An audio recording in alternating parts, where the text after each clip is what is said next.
Good evening, or good afternoon. The March 24th, 2025 regular meeting of the Malibu City Council is now called to order.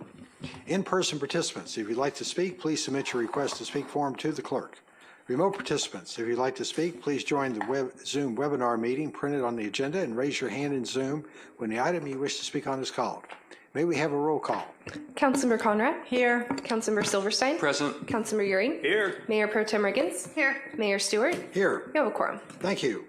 All right, we have one speaker slip for public comments. Do we have anybody online?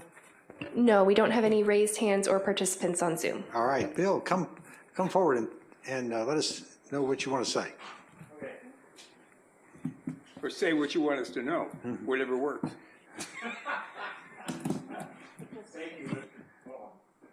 Okay. Thank you, Mr. Euring. Always a pleasure. Okay. Some of you know me. My name is Bill Sampson. I am the president of the Malibu Township Council. I'm here attired like this because despite a number of personal problems, which have made me very tired, I'm going to try to swim, and they don't have any place for us to change where I'm going on that. I'm going to have to change on deck, and what would happen? Well, you wouldn't want to see it. Anyway, the Malibu Township Council has been in existence for 78 years plus. We were formed before Jackie Robinson took a pitch in the big leagues. 2 months before Henry Ford died. Henry probably would have been on the opposite side of the war from Jackie. Even 5 months before I got here. We're Malibu's oldest civic organization, and that's why the board has asked me to speak to you. As I understand it, you're going to talk something about Fernandez versus the city of Malibu today. I cannot know what it is. I don't expect to know what it is. I have not had time to review the entire court file and don't really want to. That's Trevor's job, I think, and whoever's on the other side of it. However, the reason we're annoyed by this is that we got a guy who, it seems like he quit. Is this still going? Okay, thank you. And people who quit here keep wanting to get payoffs. This guy doesn't, we don't want him to have a payoff. I mean, he defamed us. Some other folks who've been at the Dais, the Dais would not exist without the Malibu Township Council. From end to end, some of you aren't here now. We feel we were defamed also. But it's really, Mr. Fernandez said a lot of things. And people that we suspect, probably can't prove, phone in, they have a single name, and I don't know who they are, but if I were a less than ethical lawyer, I'd put people up to that and have them babble like that. Did he do it? Can I prove it? No. I wish I could. Who knows? Let somebody who's got millions for discovery go ahead and do it. But we're not going to conduct discovery. We really don't want to pay off. We urge you to try to avoid that. I don't know where you're at in litigation. It just showed up on the agenda, and the board asked me to come here. I appreciate your attention to this matter. Thanks much. Thank you, Bill. All right, we have no other speakers. Public speakers section is closed. We'll now recess to closed session to begin the items listed on the closed session agenda. We'll reconvene at 5:30 to begin the regular session and hear the closed session report.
be feasible to,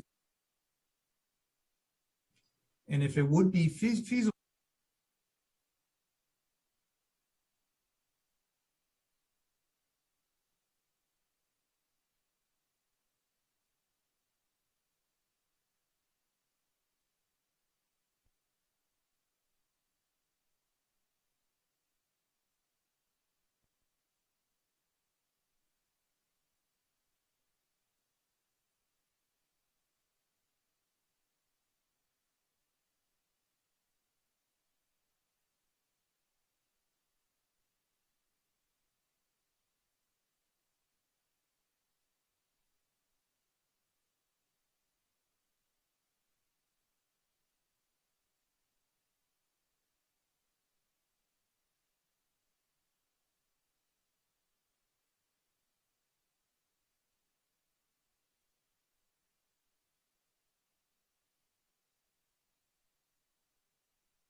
All right, if you folks had been here on time, we would have got started.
I never thought I'd say it. We need an attorney, so all right. Okay. The March 24th, 2025 regular meeting of the Malibu City Council is now called to order. In-person participants, if you'd like to speak, please submit your request to speak form to the clerk. Remote participants, if you'd like to speak, please join the Zoom webinar meeting printed on the agenda and raise your hand in Zoom when the item you wish to speak on is called. May we please have a roll call? Councilmember Conrad? Here. Councilmember Silverstein? Present. Councilmember Euring? Here, Mayor Pro Tem Riggins? Here. Mayor Stewart? Here. You have a quorum. Thank you. We're going to bring back a retired council member. Mikey Pearson, would you lead us in the Pledge of Allegiance? I'm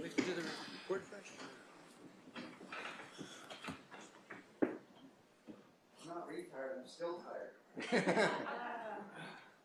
Okay. Ready, begin. I pledge allegiance to the flag of the United States of America and to the republic for which it stands, one nation, under God, indivisible, with liberty and justice for all. Thank you, retired. All right. May we have a closed session report, please? Yes, at 4:00 p.m., the City Council met in open session, recessed to closed session. The items listed on the posted agenda. All 5 council members were present and no reportable action was taken. All right, thank you. May we have a report on the posting of the agenda? The agenda for this meeting was properly posted on March 11th, 2025, with the amended agenda posted on March 21st, 2025. Thank you. I'd like to, before we ask for a motion to approve the agenda, I was wondering if Councilmember Silverstein would like to move his appointee, item number 8, to just after consent items. Yeah, I was going to ask that we also move 6A because I think there's a decent chance we won't get done the 5A till after 10. There's a chance that we won't get done till after 10:30. Okay. It'd be good if we got 6A out of the way. So let's do 6A and 8A after the consent calendar. Is that okay with everybody? Yep. All right. And do I have a Mayor, those motion? items will still be heard after 6:30 as noticed on the Yes. agenda. I don't think we have to worry about that tonight. All right. We have a motion. I'll make a motion. I'll second. All right, got a motion and a second. All in favor, say aye. Aye. Any opposed? Being none, the motion is approved. All right, let's move on to the consent calendar. Do we have any speaker slips or anyone online? We don't have any speaker slips, and we do have one raised hand. Okay, let's call on a raised hand, please. Luca? Luca, go ahead, please.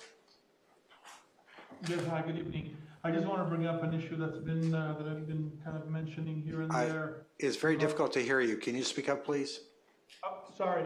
I just want to bring up an issue that I've tried to bring up a couple of times briefly, and it's regarding the water flow and fire department coordination. Luca, this is for comments on closed session. We'll have the open sessions at... Mayor, it's for comments on the consent calendar. If the speaker has any comments for any of the items on the consent calendar, now is the appropriate time. If you have comments for items not on the agenda, we'll be hearing that after 6:30.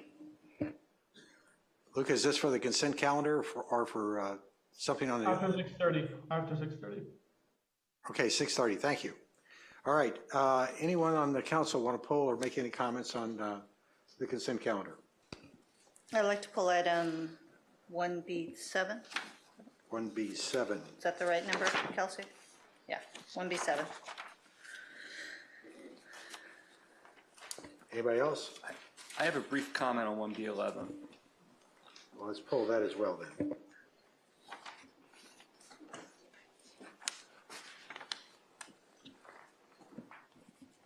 Anybody else?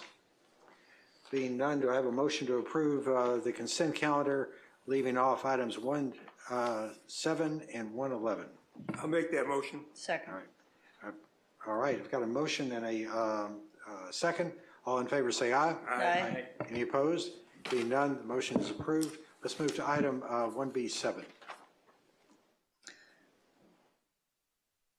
It was more a comment I had. I don't really need a report. I don't know if anybody else does. No, go ahead. No. So my request on that is, given the condition of the roadway right now, I'd like to explore the possibility of looking to reduce the speed limit and come in conformance with the legislative action that was taken to reduce speed limits in general in business residential districts, where we can look to having parts of the highway speed limit reduced to 35 miles per hour, and working with the county and the state. So just basically bringing back an item so we can discuss to move forward how to do that. So are you asking to not approve this or to? No, I'm fine with approving this. I just wanted to discuss and to bring back something. I just think it ties in with this particular item. All right, so this would be a Since it's still an consent issue to emergency. bring back on a future agenda. Is that correct? Yes. Okay. Do we have a consensus to bring that back in the future? It's one of many things that I kept asking us to have a meeting about that I couldn't get a majority at one point, so I support having a meeting to discuss that. I'd like that. Okay. Steve? I am too. All right. So we just had that as a consent item. We'll have a motion on item 1B7 then. Make a motion to approve item 1B7. Do you have a second? Second. All right. All in favor say aye. Aye. All right. It's passed. No opposition. Next one is 1B11. I asked to have that pulled. We just met in closed session with the potential applicant for this position. I just want to say that I am going to support this, and I'm doing it based on the fact that Steve and Doug have considered various alternatives, and this is the one they're recommending. So I'll support it on their This is recommendation. for the recruiter, not for the. Correct. Yes, yeah, I want to make sure that was very clear. All right. Any other comments on 1B11? I'll Being make a none, motion to approve 1B11. I have a motion. Do I have a second? I'll second. Thanks, Bruce. All in favor, say aye. Aye. Any opposed? Being none, motion is approved. All right, let's move along here. And let's see, commission and committee city manager updates, please. Yes, thank you, Mayor and members of the City Council. A few updates. As I mentioned at our last meeting, and want to remind the community again, our Community Development Director recruitment is open and closes April 6th. So please pass that recruitment along for any potential candidates. Reminder of our weekly neighborhood community meetings that are Tuesday nights. Tomorrow is our next one, March 25th at 4 p.m. This is the Big Rock, Calle de Barco, and some other assessment districts that are associated with that area tomorrow night. April 1st at 4 p.m. Rambla Pacifico, Las Flores Canyon, and Las Flores Mesa, Peña Road, and La Costa. And then we'll continue to do Tuesday night meetings. So please remember to look at our Rebuild website and the events calendar for all of those additional meetings. And then we also have some town halls. We had mentioned that we were working on a town hall with Supervisor Horvath for PCH. That was just confirmed. And that'll be this Wednesday, March 26th at 6 p.m. We have updated our events webpage, and there's also a flyer that I handed out to you on your desk, Council. And we also have, again, that on our website. So please remember to go to the website. Again, Wednesday, March 26th, 6 p.m. That is a virtual town hall. And then we have the California Department of Insurance Town Hall on Wednesday, April 2nd at 4 p.m. And remember, as I've already mentioned, MalibuRebuilds.org. We are continually updating that page and all the events on that page. Another reminder is the right of entry debris removal deadline is fast approaching. That is on March 31st. Please remember to submit your form if you have any debris removal needs. And then our Rebuild Center has been open with a lot of fanfare. So I want to touch on some of our numbers. The traffic has ranged anywhere from about a dozen parties a day up to 31. So it has been quite busy at our Rebuild Center. We were averaging about 16 per day with about a dozen walk-ins and 4 via appointment. And 85% of those have been initial rebuild appointments where really the applicant is discussing their potential plans with all of our staff and consultants simultaneously. So it's been productive. Some of our metrics. So far where we've gotten, and you remember on some of our previous presentations, we tried to simplify the different stages that you go through. Site verification meetings so far, 123. And reminder, site verification is really where you consult with the specialist on your anticipated future requirements and considerations for your property. Architectural plan submittal, so far we have 11 submitted and 4 have been approved. And then we haven't gotten to the other stages yet, which would be the building. The next major milestone is building plan check submittal. We don't have any there yet. And then of course we don't have certificate of occupancy yet, but we will continue to track those and update the council on those numbers every council meeting. And for debris removal, for different residential parcels, we have about 640 under consideration for debris removal. We have 384 that have opted in, 94 have opted out, and we are currently at 162 non-responsive. So please encourage your neighbors to submit by the deadline. Again, that is March 31st. Reach out to anybody that you think has not submitted yet. And the Army Corps is currently working on 229 parcels in Malibu as they continue to expand their reach and go in a sequential order as best they can. But the more people that have opted in, the more they can do groups of homes in a sequential fashion, and that'll make their job smoother and more efficient. And those are my updates for tonight. I do not see the sheriff here at the moment, but that concludes the city manager updates. All right, I've got a quick question. Can you define, you mentioned architectural plans, you've received 11 for approved. So that means the plans are approved, they're now going to building safety, is that correct? Correct. So that would be and I'm looking to our planning director, but that would be your initial plan review approval. Okay, all right. And I'm assuming those are probably plans that people have done recent remodels or something like that. I know that was the first one approved in the city of I Los don't Angeles. have the breakdown. We can get what the breakdown by type is of those, but I would venture to say those are your like for like plus 10%.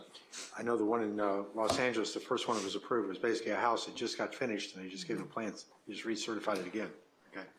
All right. Yeah, I would like at our meetings to hear the more detailed information, not the identity of the people, but the, is this a rebuild of a house that was recently built, so the plans were all on file with the city? What are, how complex or how simple were they? Because I suspect the early ones are all going to be real simple, and I don't want people to think that that's an example of what's going to happen with the more complicated ones. Sure, I'll work with the team. We'll give you like for like and a breakdown of if those were remodel type plans or not. We'll try to give a little bit of the nuanced detail there. Yeah, thanks. Thank you very much. I have a quick question regarding that. For debris removal, that March 31st is also for private. So if somebody opts out of Army Corps, they also have the March 31st deadline.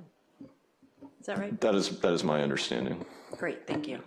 So everybody needs to get their application in, whether they're opting in or opting out by March 31st, regardless, in order to comply with the requirements for debris removal.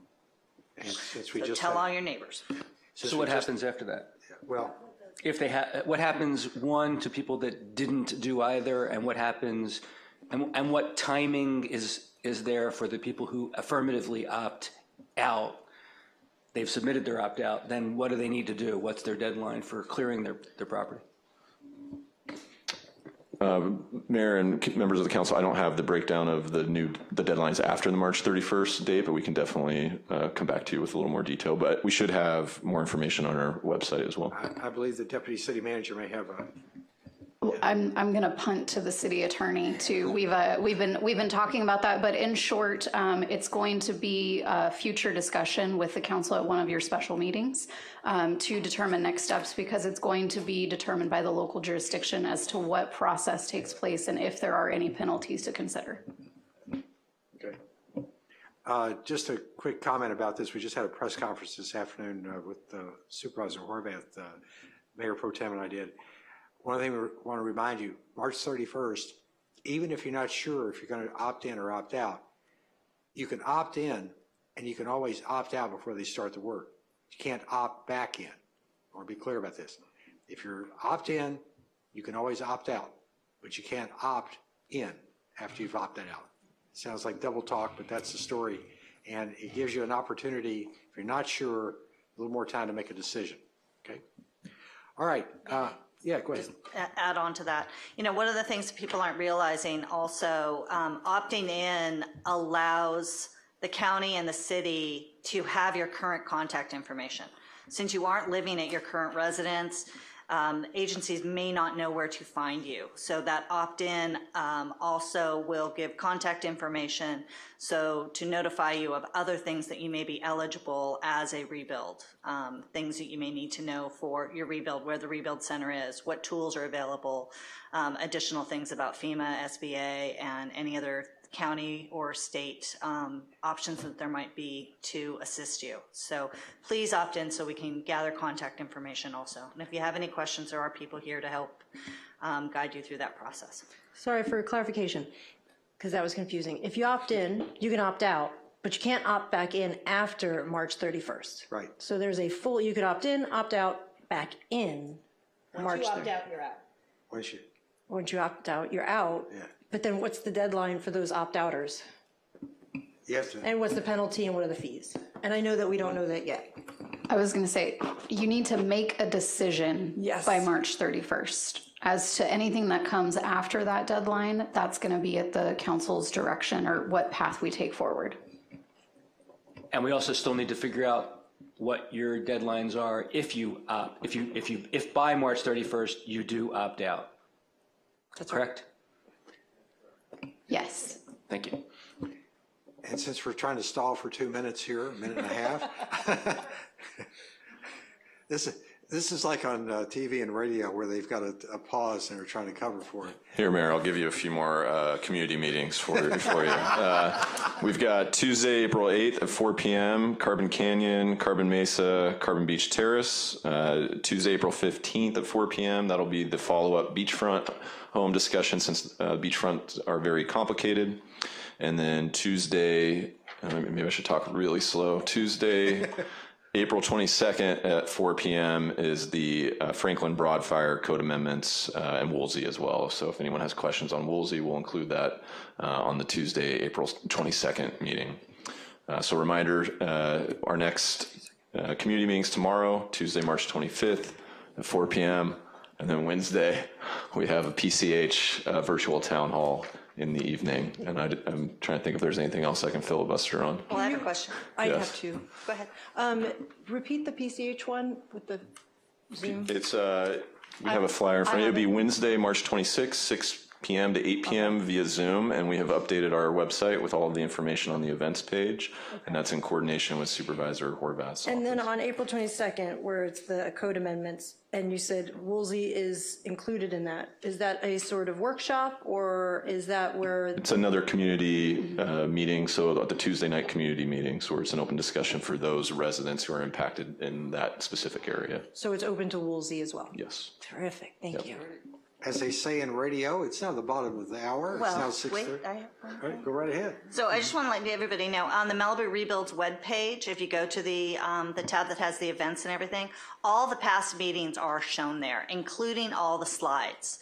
So if you have questions about some of the presentations that were done, you can go through and look at the individual slides, take notes, get that information. It's just another resource that the information is available so you know what it's going to take each step of the way for whatever that particular meeting is. So I encourage everybody, MalibuRebuilds.org, and a whole host of information there. Thank you. Yes, and to piggyback off that, if you go in the upper ribbon, the news and events, and you scroll over it, it's community meeting archives, and that's where all the information is. Okay. Well, now it's 6:31, and we finished up all the commercial breaks. All right, it's time for communications from the public concerning matters which are not on the agenda, for which the City Council has subject matter material. Mayor, could we just clarify the council's direction? My understanding is you wanted to hear items 6A and 8A after the consent calendar. Did you intend to hear them after the general public comment? General public comments. Understood.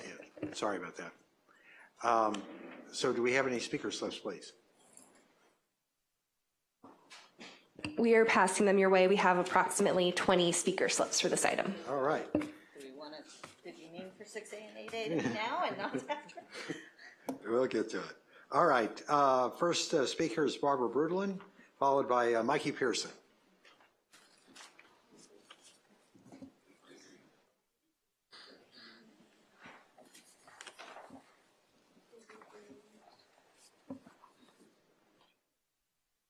Honorable Mayor and City Council. Hi, everybody. I did send a slide to be put up, but I don't know if that's possible. It's just one slide. It was sent to me by a partner I worked with during the Woolsey fire, Pierce Global Partners. They do emergency management and business continuity post-disaster. And they work with the United Nations and the U.S. Chambers. It's a really wonderful organization. But in lieu of that, I can say that it's one of those slides that explains that immediately after a disaster, about 25% of businesses will not open. And within a year, 40% more will die. And within 3 years, you could lose up to 75%. And after I've been talking with all the businesses in town over the last month, since the last time I saw you all, I started a spreadsheet with stories from each business, and I can say that I made the realization that we're on the verge of a catastrophe for Malibu. It's just shocking to me, and the businesses that are calling me, telling me they're throwing in the towel. And it's, you know, I don't want to name any names right now because I don't really have permission to do that, but I'm very surprised at how many are giving up. And so I put together a letter with some collaborators, brilliant people to help me, and to talk about what we really need in order to survive as a community. And that would be at least eviction moratorium, because unfortunately our landlords are being predatory and extortionary, and they're demanding long leases in order to get any kind of concessions. We need to have PCH open fully on the weekends. I know that's a lot to ask, but that's what we need. If you want the businesses to survive, that's the only thing that's gonna do it. And I'm sorry, I've lost my train. I guess that's all I have to say. There's some people here that are gonna be speaking for themselves. So thank you, thank you. Thank you, Barbara. All right, Mikey Pearson's up next, and Barbara Gentili. Hello again, City Council. So I'm here also representing the chamber, and I thought I was going first, so now I have to get clever because Barbara took a lot of what I was going to say. But I made a mistake a few weeks ago. When the highway opened for a few days and then it shut, I thought, well, obviously they're aiming to open the highway. So I didn't get the sense of urgency that we're in now. But like Barbara said, most of our local iconic business, independent businesses are on the verge of going bankrupt. There is no traffic. They're down 60 to 80%. It's completely unsustainable. So what can we do about it? Barbara and I met with Lindsay Horvath's office, and yeah, we need the highway open somehow. Friday 6 p.m. to Monday 6 a.m. minimum. Minimum we might be able to survive this. I mean, we need more. I mean, we're gonna have a rebuilt town with no local businesses. That's where we're heading. And it's absolutely scary and horrifying to me. She talked about a commercial lease moratorium. There's some landlords out there that are not playing nice, believe it or not. And there's some of the biggest ones in Malibu. And they're, they'll give you a little break if you sign a 5-year lease with a personal guarantee. So then you get to go bankrupt even later. So that's gonna work out great. The other thing we need that Barbara did, the one thing she forgot is we need grant money. They're just not gonna make it. We need at least like 3 months rent. So these businesses can hang in there till we figure something out to get traffic back in the city. And let's not go about coming down Canaan and Malibu Canyon. It doesn't do it. We're doing everything we can over the hill right now to drive traffic, and it adds a little bit. No one's gonna survive it. Literally no one is gonna survive it. So we need grant money, and what we discovered talking to the supervisor's office is they were wondering why businesses hadn't gotten it already. I'll tell you why. We're in this really weird situation where those grants were designed for businesses that burned down. We didn't burn down. I don't think anyone thought of this giant disaster that affects a town near us that bleeds our businesses dry. And so it is unusual. So I don't hold anyone fully responsible, but we need to fix it really, really quickly. If we don't get those grant funds, I mean, the list that Barbara has is horrifying of who's hurting. And you're gonna hear from some of them. A lot of them are just, they can't even show up here. They're just so overwhelmed. So thank you for your very serious attention to this. I appreciate all you're doing. Thank you. All right, Barbara Gentili, followed by Franco Simplicio. Hi, thank you for having me. My name is Barbara Gentile. I'm the owner of Malibu Divers since 1992, and this is the worst disaster that we've had. We're not even burned down. We're in the impact zone, but the road has been closed both east and west of us. So we've had no public access. So I can't run my business this way. The suggestions about being open on the weekend, totally support. It's not perfect, but it's something, right? I can't relocate my business. Where am I gonna relocate to? So I brought a little bit of the ocean with me today. For those of you who don't get in the ocean like I do, right here, And then our beach, our fires came along, and all kinds of things went into the ocean. What's in our ocean? There's all this focus, I get it, on people's homes and houses and Microphone. But, you know, since then, with the rains and the more pollution and more things, no one's doing anything about the ocean. Absolutely nothing. I've called FEMA, I've called the Army Corps of Engineers. I personally am an instructor trainer. I'm also an LA County Sheriff in their search and recovery operation. I'm also a scientific diver. I've done cleanups off Malibu. I know how to do this. I have staff that are unemployed and laid off that can do this with me. I have a boat. I've already figured it out. I got a project plan. I'm a government contractor as well through my business. I can do this.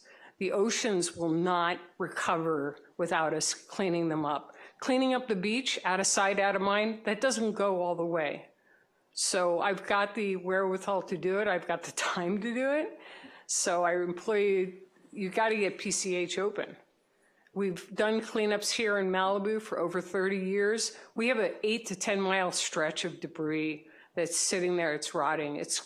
It's suffocating the ocean. There's less oxygen. We're having red tide right now. The sea lions and the marine life is going to be dead. So do you want to be in that kind of ocean? It's not going to just settle to the bottom and be okay.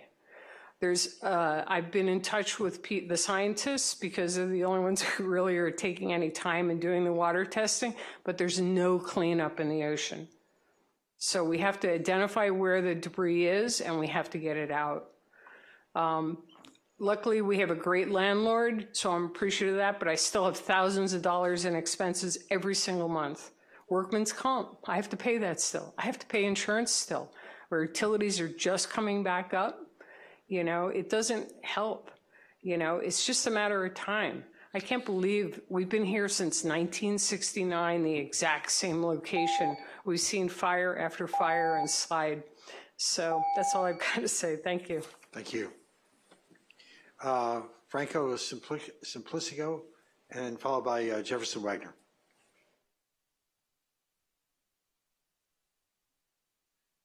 Good evening.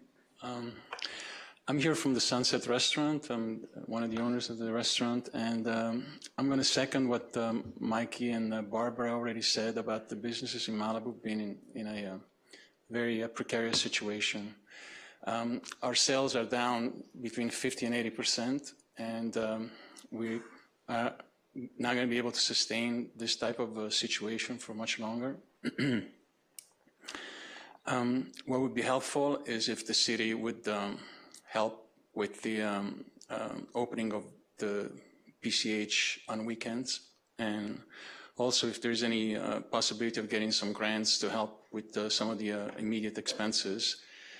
And the other thing is to allow some of the businesses to do things that may not be necessarily what the city would want, like putting signs that were open.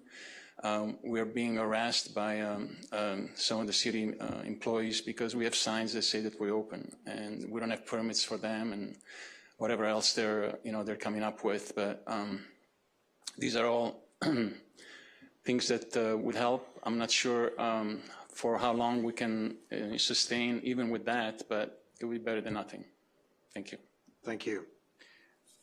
Jefferson Wagner, followed by Roxanne Crawford.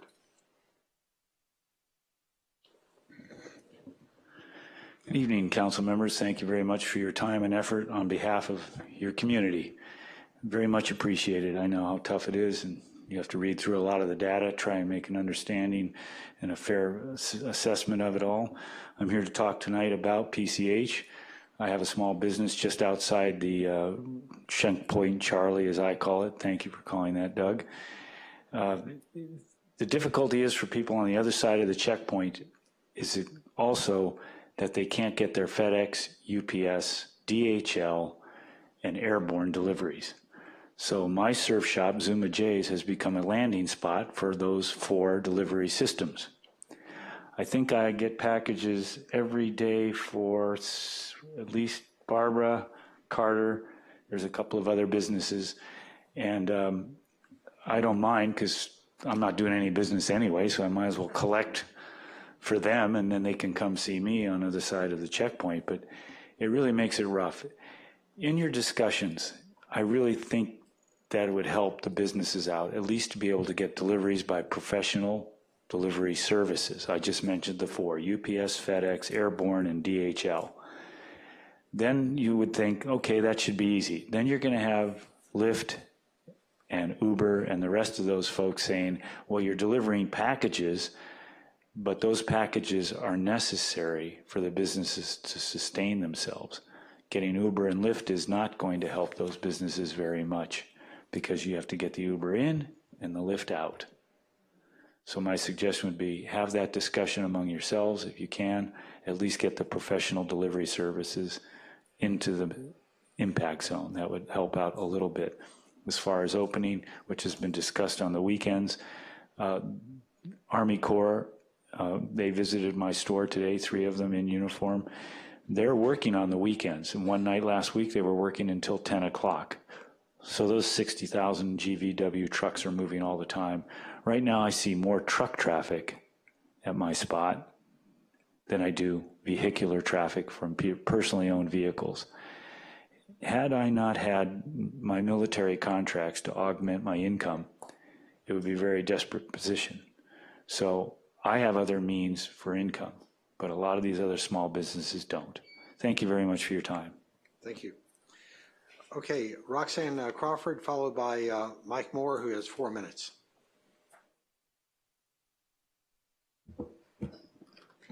Good evening, Mayor, council members. Thank you for allowing me a few minutes to speak. I wanted to take a few minutes to come and talk about FEMA grant opportunities and applications. This is the last city council meeting that's going to be held before that registration deadline happens on the 31st. As a reminder, you don't have to wait for your insurance claim to be complete to register with FEMA. We encourage, if you were impacted by the disaster, to go ahead and register with FEMA, as when that deadline happens, it is a much more complicated process to get an application through. We do also want to remind people the FEMA communications will start coming after you register with FEMA, and those can be a little bit confusing. If you have questions about those, we encourage you to read all the way through. It may say at the top that you are ineligible. If you read further down, it may indicate that you're only currently ineligible until you provide a specific documentation related to insurance or other things, identification, whatever it may be. If you have questions about the FEMA communications or those letters, you can call the FEMA helpline, and that number is 1-800-621-3362. You can also visit one of the disaster recovery centers. I do have those addresses here. UCLA Research Park West, it's on West Pico in Los Angeles. There's also a location at the Pasadena City College Community Education Center, and that's on East Foothills Boulevard. And that's a place where you can come and talk with FEMA directly about your specific application, and they can give you updates on the status of that application and tell you what things you need to do to continue to move that process forward. If you have any other questions, I'm going to stay around for a while. I'm happy to answer questions related to FEMA or take down specific information from people to follow up. Thank you. Don't go away. Okay. I was going to talk about this in my council comments, but I want to make sure that it's said by somebody that knows what they're talking about. What's the maximum dollar amount? Are businesses eligible for it? And is the 3/31 deadline a hard stop? If they don't get it in, they lose their place. So I'll start with the deadline. The March 31st deadline is a hard deadline. There are a few cases where they can make an exception, but that is a complicated process. You are best, if you're wavering between, to register just like the opt-in, opt-out, right? You can register for FEMA assistance and you can opt out later. You can decide this isn't for me, right? But if you don't register by that deadline, then you're not going to be able to register for FEMA, with FEMA for assistance. Businesses, we do have the Small Business Administration. They offer low interest loans to individuals who've been impacted by disasters and also to businesses. And they are available at those disaster recovery centers that I gave the addresses of. And people can come there and talk with them directly about different potential opportunities or loans that may be available to them. And I have already forgotten the other question. There's a dollar amount for things like septic tank repairs and. So that dollar amount is around $43,000, and that is a max grant. So everybody's application, everyone's registration is an individual situation. And so they're going to take into account what your insurance, if you were insured, did or did not cover, if you're underinsured, and they're going to take into account your specific losses to determine the dollar amount that you may be eligible for. That's the maximum grant. Thank you very much. Thank you. Would you repeat the 800 number one more time? Just everybody ready? Have a pen? Yes, absolutely. It's 1-800-621-3362. Those last four letters spell FEMA for those of us who are old enough to remember that that's what the numbers used to do. And I have a quick question here. Is that okay? With your grant, is that is in fire businesses that are infected by fires but not necessarily burned? I'm trying to get clarity. Small Business Administration. Yeah. They offer a number of different types of loans, and that's something that you'd have to speak with a Small Business Administration individual about. They also offer loans to contiguous counties, so counties that are touching the counties that may not actually be designated in the FEMA declaration, because those individuals may be sustaining some business impacts as well. Thank you. Thank you. Thank you very much. We usually don't do Q&A, but you're like a walking advertisement. Thank you very much. Absolutely. Thank you. All right. Mike Moore, 4 minutes, and then Billy Dim.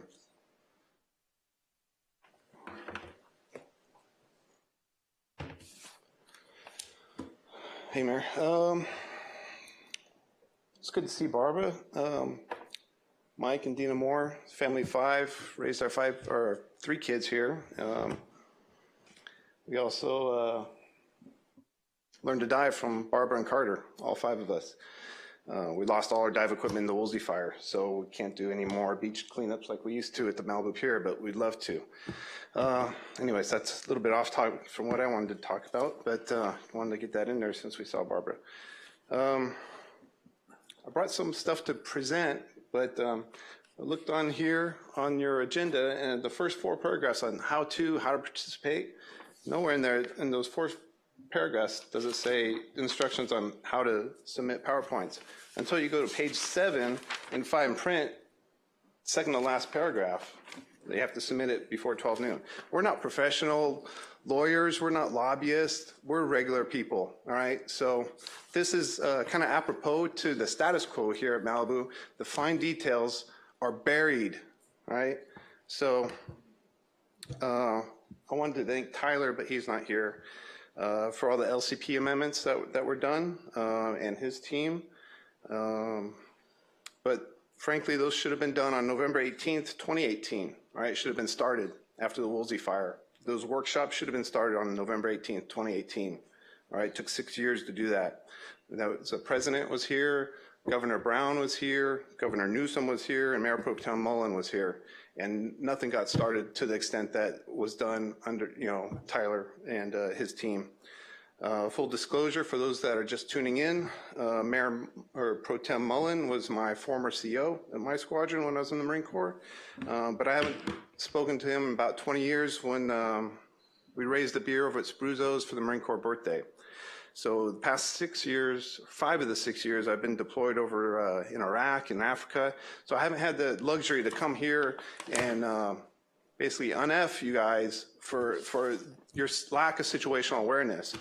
Now, Mayor, it's like I understand, it's like you work with the 475th, you might understand some of these terms, situational awareness and the OODA loop. I'm not sure if you're familiar with the OODA loop, but it's a decision-making model that's used in the military and with fighter pilots. You orient, observe, decide, and act, right? But you have to have the situational awareness to do that. You guys have none. So part of my presentation was to show your website, and you guys can follow along if you want, but the landing page on your homepage is you're looking at clouds, right? You go to Malibu Rebuilds, landing page is sunset, pretty, right? Then you go dive down, you got to go find the Woolsey fire. Woolsey fire, you're looking at a blade of grass, right? And that's very apropos as well. So as soon as these hills turn from black to green, we're all going to be forgotten. And I'm a member of the forgotten 480 from Woolsey fire, and the silent 60% that haven't rebuilt. right? So this is from your website. This is their map. So you have the tools to show this. This should be on your landing page. So everybody has situational awareness of what's going on. In the first half an hour up here, you guys are discussing who's got ROEs. Well, you guys can add that. You guys are missing some key data, though. You're missing the actual homes that are lost on this map. You need to add those, right? And then you can include who's got ROEs, who doesn't, right? This is all part of the situational awareness, right? Who else does it like this? Oh, my brother's in the Army, right? God forbid. They have total destroyed, total complete, 5% complete, right? So semester's not over. They've got an F right now. You guys have an F, and that's 6 years past, all right? It's the end of my time. Thank you. Please. Jazz hands. All right. Billy Dim, and then followed by Paul Grisani.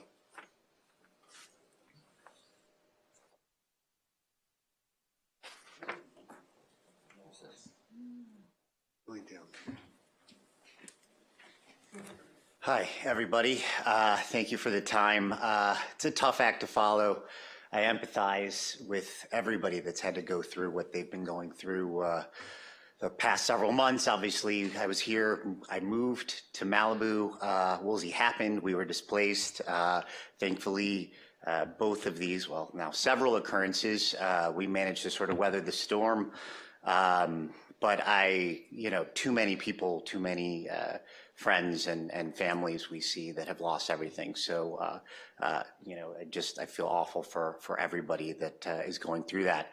I also feel awful for our small local businesses, myself counted among them.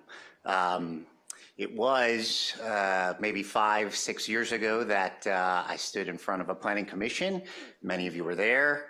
Advocating for a license to do what it is that I love.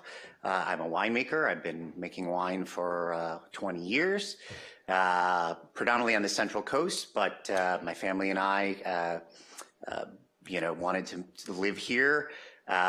We were able, through the graces of the Planning Commission, to get the approval to have the permit to open the tasting room. Because it was actually when my wife got pregnant that we decided she was no longer going to be able to go on the train from Santa Barbara to downtown Los Angeles, which was not an acceptable thing for pregnant ladies to do. So I have 2 kids, small kids at MES. We have contributed to the community, we think, in a very positive way. In the sense that, every year we donate to the Malibu Chili Cook-Off. We give product through the Boys and Girls Club. We sponsor our kids' soccer team. And I only bring this up, actually yesterday we launched our Wildfire Relief Rosé, where 100% of the proceeds from the sale of this really beautiful rosé wine are actually all going to the United Way of Greater Los Angeles's Wildfire Relief Fund. This is all really to say, when it comes to what Mikey and Barbara were saying earlier, we are just suffocating. And I just wanted to lend my voice to this chorus so that people know that we're here, we want to be here. We want to advocate, it's not just for myself. I obviously want to help and support, but I want to lend my voice to this larger group of people that are struggling. And it has a lot to do with the fact that we were lucky enough to survive, but there's really no relief and no help that's sort of been coming our way, unfortunately, for too many of us. And I think we're going to lose what makes this community so wonderful if we start losing our small business. So I thank you for the time and hopefully some support. Thank you. PCH would be the key. Paul Grisani, followed by Allison Bunce. Greetings, Mayor and City Council. I'm sure it's no surprise to you if I stand here and tell you hospitality is dead right now. So you should gird your loins in preparation for a dive in your temporary occupancy taxes. Nobody's showing up here for any reason unless they have to. And the people who are here are in trouble. And I've you know, I lost a house in '93. I lived through Woolsey, all the rest of that stuff. This is much more difficult, and it's prompted me and everybody else who intends on staying in business to take some steps that we never anticipated. And then there are all the people that work for us who can't get here, and I'm grateful that we can get some of them permits to come in. But the people who work for us and the people who work for all the businesses, you know, it was over a month before they could even get a permit to come in. And those people couldn't afford to wait around and not get any income. They needed to go off and find another place to work. And that's what we're all doing now. Everybody who's in business in Malibu, and I've been in business in Malibu for 47 years, is taking on weird projects that are not what they would desire to do, just because they need to be able to survive until some semblance of normalcy reappears. There are a lot of people who lost their income properties. Some of them didn't have loss of rents insurance. The tenants are bad. Everything, business interruption insurance is still out there, but it's like, so far I've gotten reimbursed for January. And here we are 2 months later. Well, it isn't happening. And I'm still trying to make it happen. And I think everybody who's talked today is out there trying to make it happen. And anything the city can do to make it a little easier to be in business would be a really good idea. For example, if you could instruct code enforcement to look the other way when they see a sign that says open, and don't see it as an opportunity to harass the business owner. That's just stupid for us to be doing that at this time. These people are trying the best they can to survive. Thank you. Thank you. Allison Bounds, followed by Rafi, I can't read the last name. Rafi. Start now? Yes, go ahead. Hi, my name is Allison Bunce. I'm a Malibu resident, Malibu business owner of a gluten-free bakery, Bunce Bakes, and a member of the Malibu Chamber of Commerce. I lost my home-based business in the Palisades fire. I'm speaking today on behalf of the Malibu Chamber to advocate for increased public access to Malibu businesses. As many of us are aware, local Malibu businesses are suffering with a reported 50 to 80% decrease in daily sales. Since the fires, Malibu Farm is at a decrease of 50%, Broad Street Oysters at a decrease of 75 to 80%, and Pastil and Lucy is already closed. The list goes on, but I have less than 3 minutes here. At present, Colonel Saucer of the Army Corps of Engineers predicted that May 31st is the date for opening PCH, but these businesses still have rent amongst countless daily operational costs. How can they survive like this for another 2 months minimum? I have 3 asks today for City Council. First, open PCH to the public for a set time frame on weekends before May 31st. Second, enacting a commercial lease eviction moratorium. And 3, widely publishing the bus schedule for PCH and consider partnering with chain brick and mortar businesses whom have a following outside of Malibu to physically bus traffic in. I recognize these asks carry weight on both sides of the decision, but I feel that in order for Malibu to rebuild, we have to do more, specifically the above, to help the city preserve what we currently already have. Thank you. Thank you. Okay, Rafi, followed by Luis Tino, 4 minutes. Good day, everybody. Good day to council members, good day to the mayor, and good day to acting city manager. My name is Rafi Antebi, and I own Rafi Lounge, which is down the road here on the PCH at Norm property. And I wanted to first talk about the numbers. The numbers at my lounge, I work now, and I want to say it's not something that happened only today, but for the last 3 years, we have 2 very harsh rain seasons that keep us really close to nothing during the winter. And during the summer is really when we can do something. I had about 100 members at my wellness lounge right before the fires, and I can say fires because frankly also impact on us a lot. As for today, only 6 members left at my lounge. All of them moved permanently, not even coming back. With that said, I can say also that when we talk about numbers and percentage, we open since then to everybody to come free of charge and experience yoga and things of that nature. So if you look at what we have to give out, insurance and things like that, we're really in minus. Through this time, we're still going down even more. The other thing is that I can say I have an angel that is my landlord, so I'm really fortunate. But if I'm going to keep on going down and not be able to pay his rent that right now he's saving me from that, then he's going to go down. It's a chain reaction that is way above just us. It's also the landlords that we need to look at. On top of that, I really think that there's some things that needs to happen. I was hearing right now that you have the 31st of March as the opt-in, opt-out.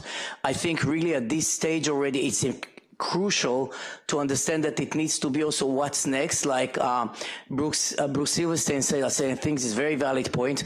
We really have to decide now what's going to happen after. When does it say, okay, you got to get all your debris out, or we have to take it ourselves out?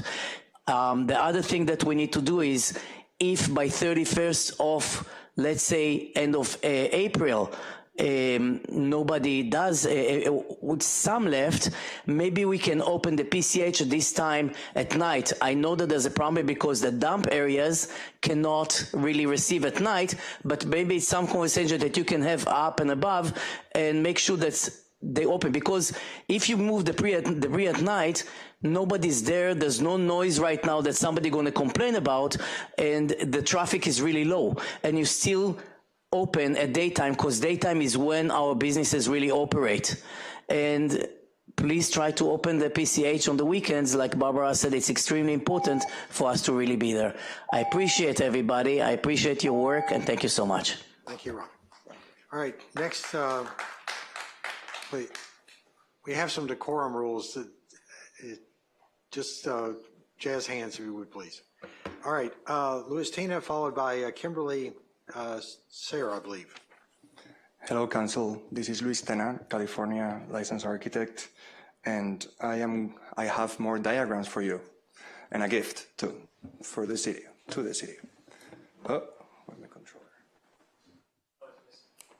Okay, so I'll direct. Thank you, Parker. Next slide, please. There you go. So this is, now I'm making my diagrams a bit bigger. I'm learning. So this is how Woolsey Fire worked, okay? It was a very linear fashion where we have to take care of the debris first, then we do our topo surveys, we're able to submit for planning, we get it approved, we go to plan check, and then we start building. In the meantime, we can, in parallel, get our insurance payout, and 2 things can work in parallel. That way, we have some time savings. But where could we save more time? So if we go to the next slide, and this is something that I have to thank the planning department tonight, represented by Maureen, especially Tyler too. So if we can get the planning approval without a topographic survey, with something that is good enough, that then allow us to get something, let's say, within the 90-95% precision, and then we jump into plan check. And during plan check is when we give the debris removal some time to get it done, then we can have our surveyor finalize the survey and then have the final red stamp with that final survey. We could save up to 3 to 6 months. And this is something very simple, just analyzing the process. Let's see how can we save some time. So next slide, please. So this is where this thing that I've been thinking about for many, many years, and this is the first tool that I was brave enough to develop over the last couple months. Next one, please. So when you go to this website, next one, you just type one address, let's say next one, and then you click Analyze. You wait for 20 to 30 seconds, and then you get automatically this, which is your topography, the previous building before it burned. And everything is, if you go to the next one, you also get this floor plan. Like you can screenshot this, and then you can click on the little red thing on the bottom, and you can download the files, and you can import that into your 3D model or your AutoCAD. And you already have, let's say, the box that was there before, right? So this could be another means of what can we use so we can expedite this process. You go to the next one, please. But also there's a file where you can download 1,000 feet around your site, so you can see also where the neighbors were. So this also helps, preventing, so you want to be the right neighbor and make sure that you don't block anyone's views. And then the next one. And then you can also do like sun studies and things like that are very important. Next one, please. And the most important thing is that this is not data that I made up. This is publicly available. It's from USGS, from LA County Tax Assessors, and LARIAC, which is something from the county too. And I downloaded these files. We downloaded them. The LARIAC is from 2014, which means that if you lost your house but you built it after 2014, it won't show up here. But maybe the city can help me beg these people to give us for free the most recent file. And I just want to finish with, okay, so this is just a beta. I think I can have it up for 3 months. It's for free for everybody. So I just ask people for some feedback. I have a little link on the website where you can just email me. And then I have way more ideas, okay? So this is something that I have shown Joe and Alexis. I have showed that to Tyler and Maureen. They liked it. They haven't given me their stamp of approval, but maybe this is something that us as community can start working together and get it refined. Thank you. It's a heck of an idea. Thank you very much. It's pretty good. Very good. All right, Kimberly, Sarah, and then Dean. Gave up? I gave up. Yeah, Kimberly Carr. Kimberly Carr. Good evening, City Council members, Mayor. I had some slides, and unfortunately, I didn't get them in soon enough, and I invite people to take a look at the journeyhomeagain.com. I haven't seen anybody come forward yet with the mobility website for all things transportation, so I continue to advocate for it, and I think now I'll begin to push harder. So the journeyhomeagain.com has the slides, and the first question is there an elephant in the room? Is things broken by design? And I don't mean this to be critical, but we have a jewel of the sea and a history here to protect this precious resource that we have here, which is this living laboratory. So we do need to be very thoughtful about transportation to prevent humans from doing stupid things. And at this point in history, we need to use our public transportation as an opportunity to educate, improve, and to help them be part of the solution. So in the need for the destination website for transportation, we have about 66 days left. I do like the idea of things being open for the weekend, but if you're going to do that, you better do a hell of a lot of PR. You're going to lose days for debris removal and not really get a lot of traffic through and get bang for your buck. So there's a trade-off, and I feel the businesses. I'm talking to them. I'm watching what's happening. I would suggest also that if any car in Santa Monica wants to come through and has at least 4 people in the car, automatic pass, just don't stop. I also am hoping that we can encourage visitors to leave their car at home and bring their love to Malibu. I have some specific ideas about that, but we need to give them options and communicate it. Also, we need to help local employees and residents adopt van pools that reduce their time, cost, and wear and tear on their cars while improving their quality of life. And in fact, I talked to an employee today who said it's not an uncommon experience for the bus to pass him by, the last bus of the evening, because he's in a dark part of the PCH when he gets off of work. We need to provide these employees a home-free guarantee when things happen that are unforeseen, such as last week when the bus service was canceled in the middle of the week. I also encourage 200 to 300 parking spaces immediately. And broken by design question, I got to say, the terminating point at Trancas, no turnaround. In fact, I just saw the fence broken this week because a 45-foot bus has difficulty turning around, and they have to drop off that traffic before they do the turnaround into a private lot. There is no designated spot for that. How did that happen? Broken by design? Okay, and again, this is all on my website. And the thing to know about this is that these bus drivers don't want to drive this route in the summer because they risk having a damaged driving record serving Malibu. And so that's a serious issue, and we need to look at that turnaround. Legacy Park, I witnessed a bus break down, and vehicles have to go around. They can't break down on the PCH. Please, I have so much to share. Thank you. I'll look forward to a proper forum to do that. Thank you. Dean, you're up next, followed by Jeremy Fink.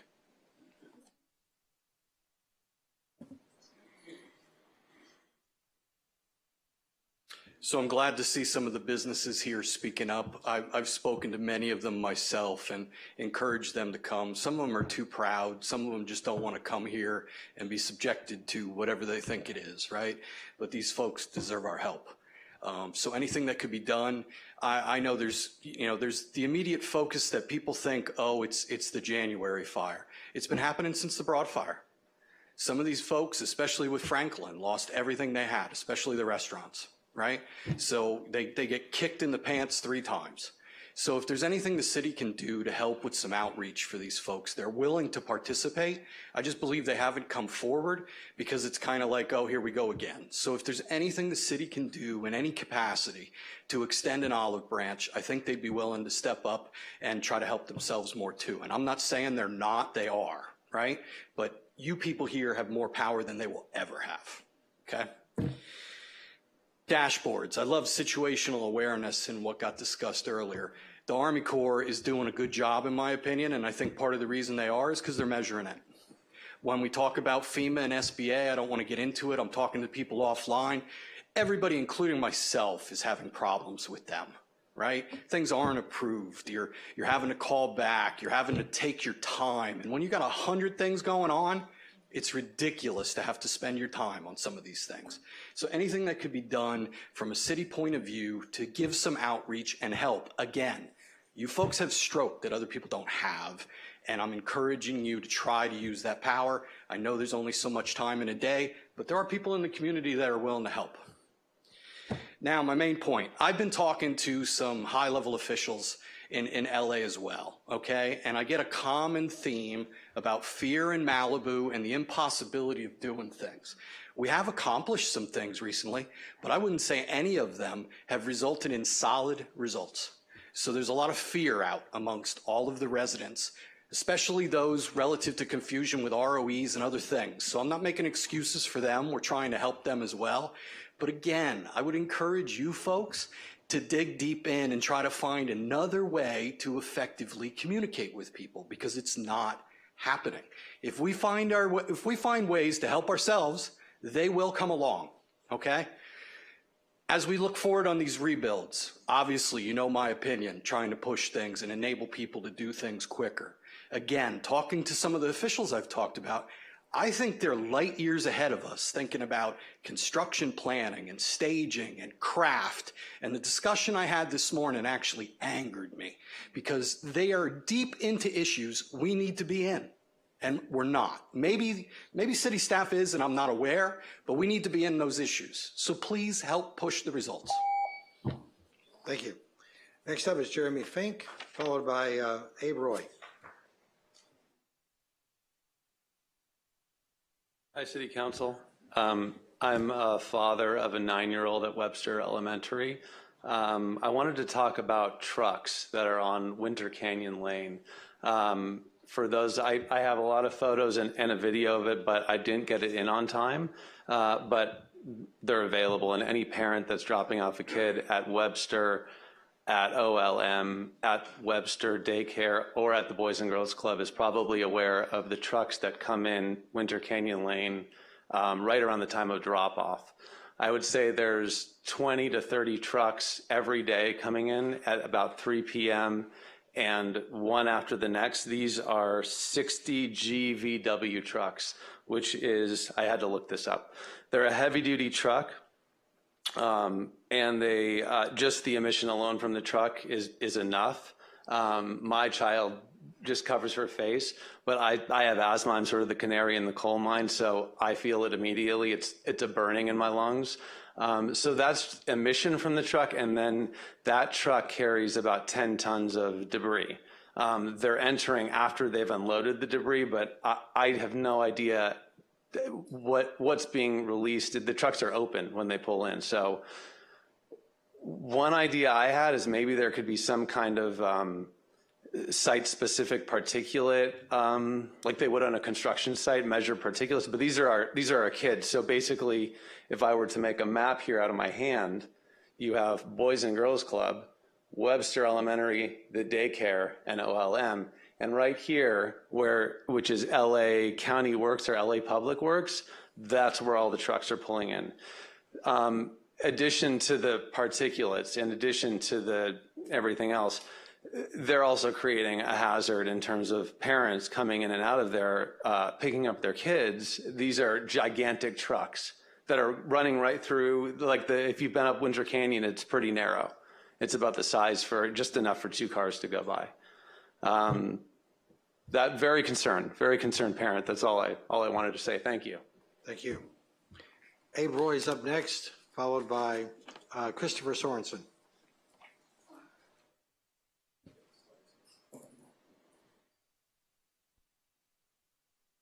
Hi, everybody. Just want to share a new idea, just double clicking and deep diving into one of the things that we have talked about a lot, geology. If you can go to the next slide, Parker. So the frequent response we encounter, and it's a valid response, is without a full-blown geo study, you really have no idea what's happening on your parcel or on your lot deep down. What I'm proposing, and we've discussed it within our team as well, is the study of the existing foundations can provide strong evidence of what's been happening. Next slide, Parker, and go ahead and click play. So this is a lot that got cleared over the weekend, bluff property, no caissons built in. It's absolutely cool, so clearly a waterfront area that is slab. And you can see some evidence of surface boats, but largely no evidence of settlement crack or discernible movement, no visual evidence of tilts, shifts, or separation. It provides pretty clear evidence that the soil hasn't done much. American Concrete Institute allows for 3/4 inch movement over 10 feet. So if you span the length of this foundation, which is probably about 60 or 70 feet, you're even allowed 4 inches of movement, but visibly there isn't any. Now, I'm not proposing this is sort of an end-all, be-all, because we still have to do manometric studies, laser studies, et cetera, et cetera. But all I'm proposing is we have a unique opportunity with no carpets on the slab, no flooring on the slab, no house, for us to look at the slab and have a fair assessment of what the soil or the parcel has done over decades. Now, next slide, Parker, thanks. The next slide. Now, what does foundation crack and spalling look like? Now, I've built homes in Palos Verdes and San Clemente, some of the toughest areas, so very familiar with what they look like. And as I was proposing these as examples, a few in our team noted even these sometimes may not be as bad, but soils movements and foundation cracks, the bottom picture is spalling. When you hit it with a hammer, it sort of breaks up. It's very discernible, and that is my point, is that the city staff and the geologist, we need to have a good, strong look at the foundation once it's cleared, and it'll provide us very good, irrefutable evidence of what has been going on our lots. That's all I wanted to say. Thanks. Thank you. All right. Christopher Sorensen, followed by Keith Cantor. Hello. Jim R. Stewart, and city council members. I sent you an email over the weekend. I'd like to thank you for all your continued service and hard work. And I'm a principal of Sorensen Architects, Malibu, member of Malibu Architects Association. I've been designing homes here for 30 years. And so many of us, as you hear, want to help. And we have an incredible resource here with all of us that want to actually do things to help the city. We're proposing, again, continued economies of scale for all design, permitting, rebuilding efforts. And we're talking about an unprecedented opportunity to do things correctly and get a sewer system in the city. With over 500 homes done, 300 on the beach, producing about 100,000 gallons of peak sewage daily, we can now alleviate the groundwater and ocean contamination and help alleviate the slide in Big Rock with an advanced municipal sewer and water reclamation system. As we know, California is always in drought, Malibu included.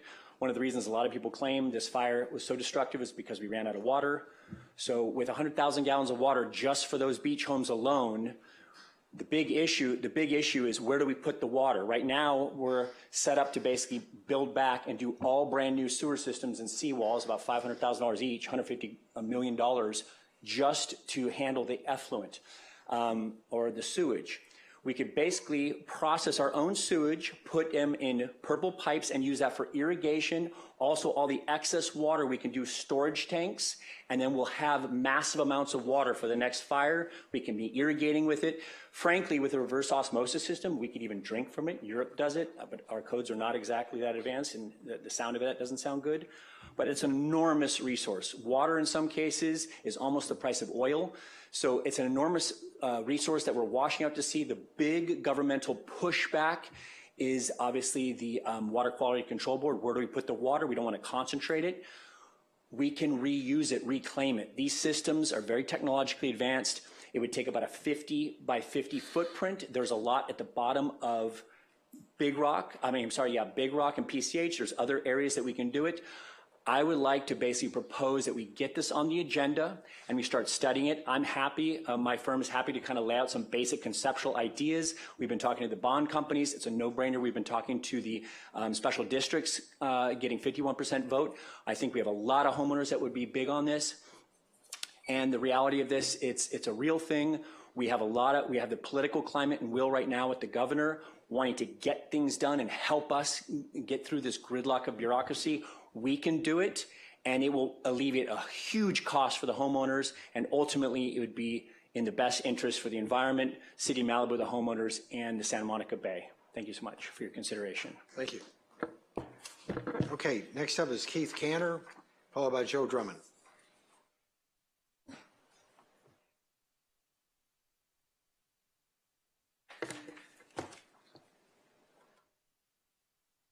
Hello. Your home is supposed to be a place of peace, tranquility, and safety. Same with Malibu. I shouldn't have to walk my dog under the fear of being stalked, threatened, photographed, or run over. I'm here for 3 reasons. One is to speed up my approval process to satisfy a judgment against me for the redesign of my 2nd-story ADU and to obtain my certificate of occupancy. And this is not the first time I've been asking. To get code compliance to do their job, to get action from the Sheriff's Department in regards to a neighbor, and his name is Patrick Farshad Nazimi, that recently planned and assaulted me and my dog and has harassed, bullied, lied, intimidated, extorted, sued my family and surrounding neighbors, our HOA, and possibly the City of Malibu and their employees. He has threatened to kill me and my dog on numerous occasions, and on March 14th attempted to carry out his threats. He has delayed my judgment against him, my satisfaction of his judgment against me, the election of our HOA board, and the day-to-day operations of our HOA. He's also delayed the satisfaction of city code violations against him and the completion of my retirement home, which you gave me permits to build. Most of these matters occurred prior to the fires, and there's no excuse why they weren't handled months ago. This guy has found a way to use the legal system, profit from it, and you let him get away with it. And instead of honoring your violations, you enable him. Why even have laws if you don't follow them? He doesn't follow any rules. How did he get you to interfere with my plans? How did he get out of 2.5 years of code violations with minimal or no consequences? And how did he get approvals of his landscaping plans by convincing your employees without removing his palm trees? And he made my approval process more difficult. Did he harass your employees? Did he threaten to sue you? Or did he pay someone off? You need to prevent him from mingling in other people's business and have him attend to his own business. Instead, you enable him to continue. My lawyer was told by Code Compliance that you were fining him $500 a day for his violations, but I can't find anything in the records to substantiate it. Only $1,400, which is a slap on his pinky for him. A lot of the rest of the palm trees, which are within 50 feet regulation near structures and comes under your fire-resistant landscaping ordinances, and his pool comes under ordinances 461, and nothing's being done. So you need to approve my plans and get my ADU plans approved already. Thank you. Thank you. Next up is Joe Drummond, followed by Arno Koch.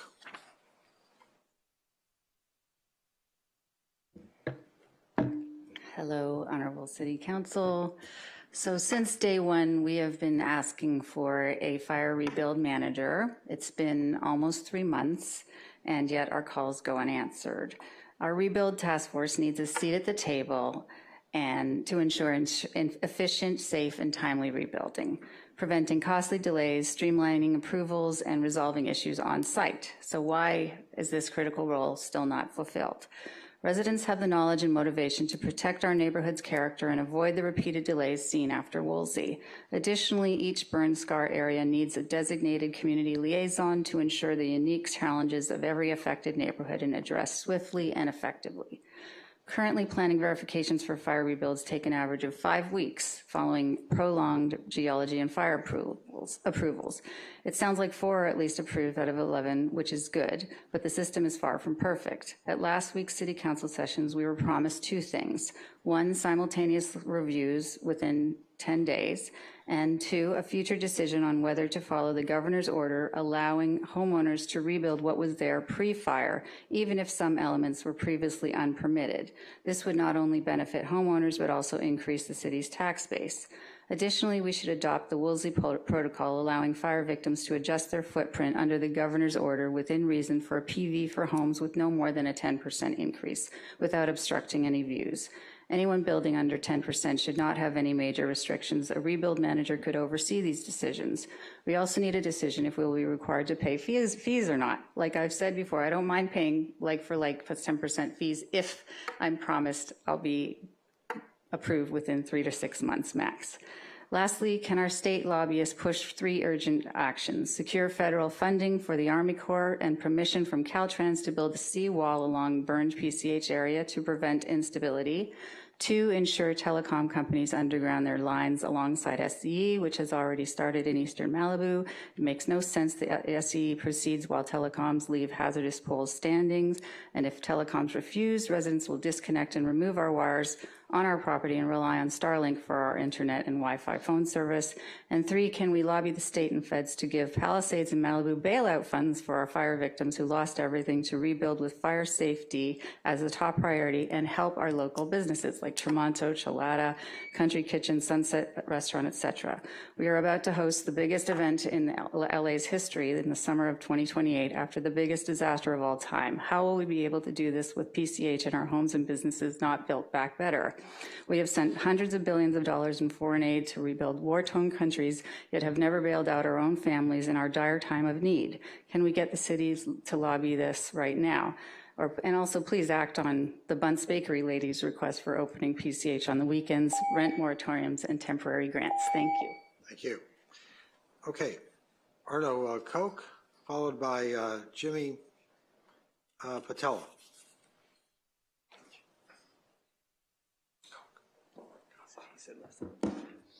Is it Koch or Coke? Koch. Okay. Thank you. One of my best, I think I may have said, one of my best friends. It was very close. It was very close. Yeah. City Council, Mayor Stewart, Imagine just for a second that you are a group of supervillains, okay? And you have the desire to send Big Rock down into the ocean. You would not be able to pile enough concrete on Big Rock to make it move. You would not be able to build enough toilets on Big Rock to put enough water into that mountain that is comparable to what those atmospheric rivers pumped into it over the last few winters to send Big Rock into the ocean.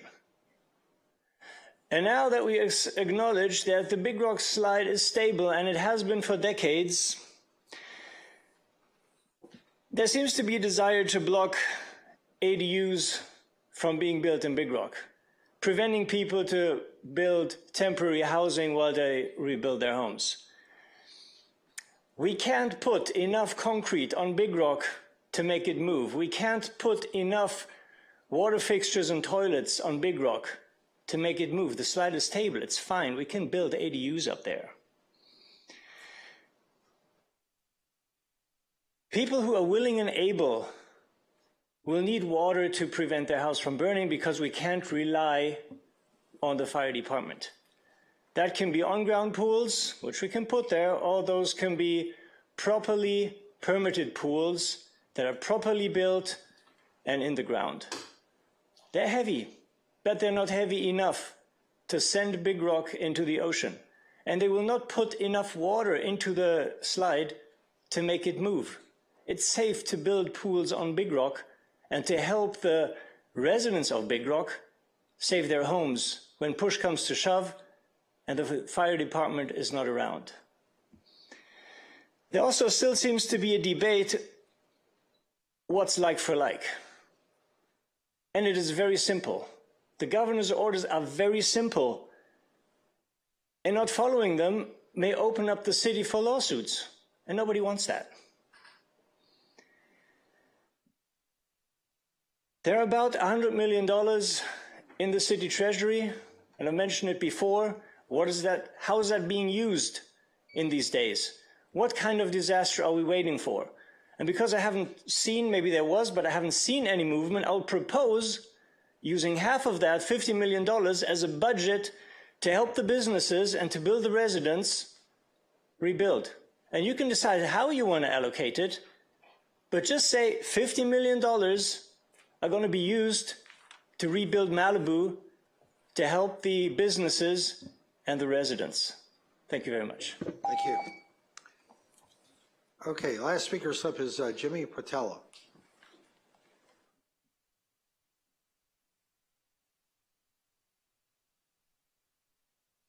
How do I follow up on that one? I love you, Arno. No, I just wanted to talk about the businesses in Malibu, and I know you guys don't. It sounds like you don't have much control over PCH. I have an office above Cafe Lux. I've been the only one there since January because I can get in. They're suffering. They're hurting. And we got to do something about the businesses. I don't know what happened to Malibu. You know, it was hurting before the fires. I miss the days 30 years ago, going to Malibu Inn, watching Neil Young play, packed parking lot, people, all the restaurants doing it, the old Nobu, everything was, it's hurting. It's hurting bad, guys. And I know we've had Vitamin Barn on here. We've had a lot of people say, do something. And look, my landlord is like, just keep paying your rent. I don't care if you don't have electric. I don't care if you have internet. And the same thing for us who've lost our homes with the leases. You know, we're all paying 15, 20 grand a month for not even a quarter of what we had in our homes. It's disgraceful. It really is. I mean, we're paying all this, and everybody's like, they got insurance, but there's limits on insurance. We're paying all this money out to stay in Malibu, frankly, just to keep our kids in school. Because I'd love to go to Agora, where I can rent a house with a swimming pool, 2 stories for $7 grand a month, but I got to keep my kids in school in Malibu. unfortunately. So I'm stuck in Malibu to keep my kids here who've lost everything. We got to do something about the high leases and these landlords. I get it. I get what Rafi says too. Some of the landlords are hurting too. We got to do something about it. It's really, really bad. I mean, Cafe Lux is probably not going to come back. Tremonto, forget about it. Duke's is done. Everything this side is gone, guys. It's gone. They're not SBA. And then the problem with SBA now, because of COVID, I don't know if you noticed, if you apply for a disaster loan, they're only giving you the money if you've lost everything and have to rebuild, because they learned during COVID, maybe the scams during COVID, they don't get. I got approved for a $600,000 loan through SBA, and I thought, okay, they'll give. No, it doesn't work that way. They don't give you the loan money. They have restrictions now. So we have to figure something out to keep the businesses going and keep these landlords, happy, and some of them who are gouging. We have to figure it out. Thank you. Thank you. All right, that takes care of the speaker slips. Do we have anybody online? There's 2 raised hands. First is Luca. Okay, Luca, thank you for coming back. Thank you for having me back. I hope you hear me better now. There's 2 issues that I wanted to bring up, or 2 notes. One, we used to be able to have assessor cards available at the counter for Woolsey Fire. I know that Patricia Salazar is working on that, but it's still not available at this time. And if we go through regular routes, the owner has to apply for it directly through their website, and it takes sometimes 2 or 3 weeks. The other issue is that there used to be a time where we used to be able to go to District 29 and ask over the counter for a water flow availability form, and it's not the case anymore. The only way, there's a lot of homes in Malibu that still are not served or not served by enough water, and the only way to know this at this time is by having someone prepare a plan, submit it to the fire department, have the fire department to review it, give us a referral letter, and then submit it to District 29. District 29 then takes 4 to 5 weeks to give us an answer. That's too late. If people do not have enough water flow, it means that they cannot rebuild unless the fire department gets together with the water district and figures out a way to either lower the fire flow numbers or get involved with a capital improvement project that might grant a temporary water flow availability, knowing that in the future the system is going to be improved. There are a lot of homes in a lot of areas of Malibu that are still underserved by water, and this is one of the crucial pieces of information that people need to know before they even start redesigning a house. So if there was a way, like there was in the past, like I said, to have a water flow initially, that would be great. And if not, at least schedule some kind of meeting with the water department and the fire department to figure these things out. Thank you. Thank you, Luca. Hello, I would like to say something. You need to have a speaker slip, ma'am. I don't know how it goes, but I would like to say something. I was born and raised here in Malibu, California, and I just lost my house in Big Rock on the beach. And I thank God for all of you. I voted for all of you. And I just want to say that we all have to come together as one, because that's the only way we're going to make anything happen, because we have to be big in numbers. And we have to open up PCH for the business owners so that they can make money, or it's not going to work. And not only that, but listen, you have to speak to powers, and it's not like, listen here. We have to come together as one here in Malibu, and we all love each other, and it's all about love, because love makes everything so much better. And I lost my house on Big Rock on the beach, and now I'm in Santa Monica. And it's crazy because it's so sad how everything goes and man and everything, but listen, everybody. You have so much power with these 7 people. You guys have all the power. And you have to tell everybody that forget Caltrans, forget all these things that come against us, but it's the residents here, and it's all about the little businesses here, and it's all about what we can make it happen, because that's what Malibu is all about. It's a little place, but we are all about heart and like feeling good, and like it's a vibe, right? That's what Malibu is. It's like a vibe. It's like it's a happy vibe. And if we don't have that, everybody is going to take us over. We don't realize that, but that's what it's going to be. They're going to take us over if we do not stand up for what is right and what is good and moral values. That's what it's all about. So therefore, I have to get on this mic and say that you, Doug Stewart, the mayor, who has all the power, you have to tell these guys, you got to do what's good for the residents here. It's so hard, like even getting through PCH and how it is to get through. It's so hard, but we will like come behind you if you guys will like make it good for us and for like Rafi and like for all the little businesses here, because it's all about the little businesses here. And I'm gonna rebuild here, and I hope that you guys will help us like do like the fab houses, like these stupid little houses, but that's what it's gonna take. Thank you. Your time is up. Thank you. Thank you, Helen. Like, it's all about a vibe. Thank you. And thank you. And God bless you, and God bless Malibu. We have to stick together, because in numbers, and that's how it's gonna work. It's like all the numbers together, that's how it's gonna work. And I voted for you and her. Oh, Jay. Okay. Let's hug. We love this guy. He's the fucking best. He's like the best. Sometimes you just can't make this up. All right. We have another speaker on Zoom, please. Andy Lyon. Andy, go ahead, please. Hey, hi, good evening.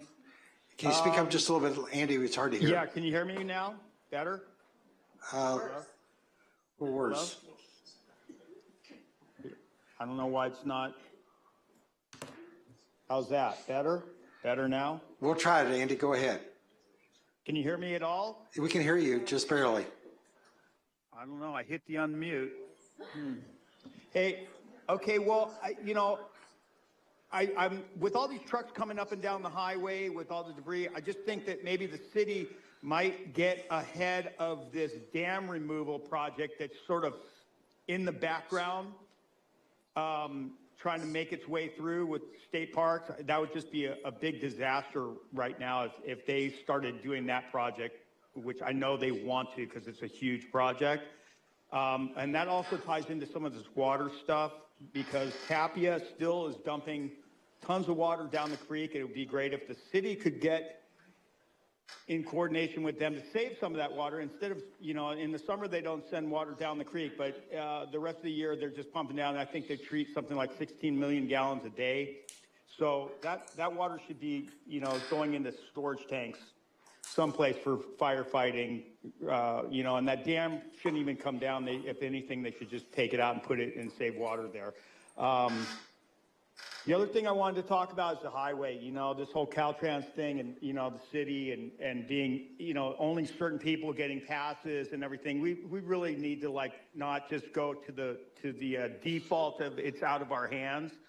As it's so easy to do, and we really need to make it so that everybody, every resident in Malibu can access through through town if they want to. And we shouldn't just be relying on Metro for access into town. You know, the city should be looking at having shuttles where you can come and park down in the center of town on the chili cook-off lot or something and get into town that way. I think that, you know, just relying on Metro for that is, you know, city could do better for everybody. And then the last thing I wanted to talk about was the lot, the Weintraub lot, across from the Bluffs Park. Craig Hill brought it up last meeting, and so did I, how that went down. And I think, Doug, you said, well, it was the fire department did it. But when I called everybody around, nobody seemed to know anything about it. I called Steve, I called Bruce. Nobody knew anything. When I called you, Doug, you knew exactly that it was the city manager, the interim city manager, and somebody from Public Works had a meeting and had it go through, and then you sort of brush it off. Well, it was a nursery before, but that thing went on for like a week. So I'd just like to get some clarity on how that deal went down. That Weintraub was able to give his grading plan to somebody to go. That was a week-long grading project to get that driveway in that he needs for his hotel project. And it's not even being used for that. It's like half that lot is not even being used. So I'd really like to hear about how that deal went down in the city. Love to hear from you guys. Thank you. Thank you, Andy. Is that all the speakers on Zoom? All right. Yes. Okay, we'll close public comments. It's time to bring it up here to the dais. Who wants to go first? Don't everybody jump at once.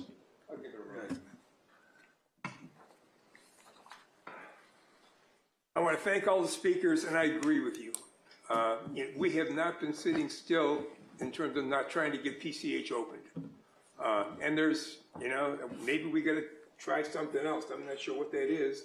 But it's a mess. I mean, you've got the sheriff, you've got the National Guard, you've got the LA County Police, and part of the problem we have is nobody's talking to each other, right? I mean, the rules change every couple of days depending upon who's sitting out there monitoring the highway, and that's a problem.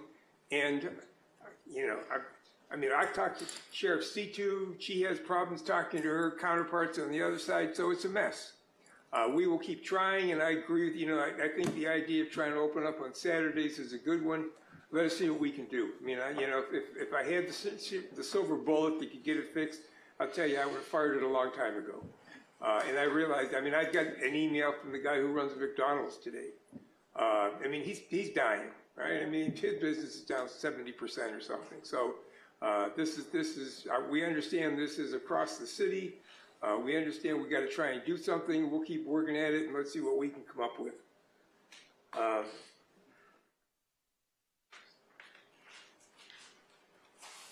Businesses for rent relief. Barbara came to us how much long ago and talked about rent relief for the businesses. We, you know, thought we had it done. Supervisor Horvath passed an ordinance, but it really, you know, dealt with individuals. It didn't deal with businesses. I have been back in contact with them, trying to see if we can get her to put another ordinance in place to prevent or provide some rent relief for the businesses. I have not heard back yet, but I'll make sure I make another call on that tomorrow morning, see what the hell we can do.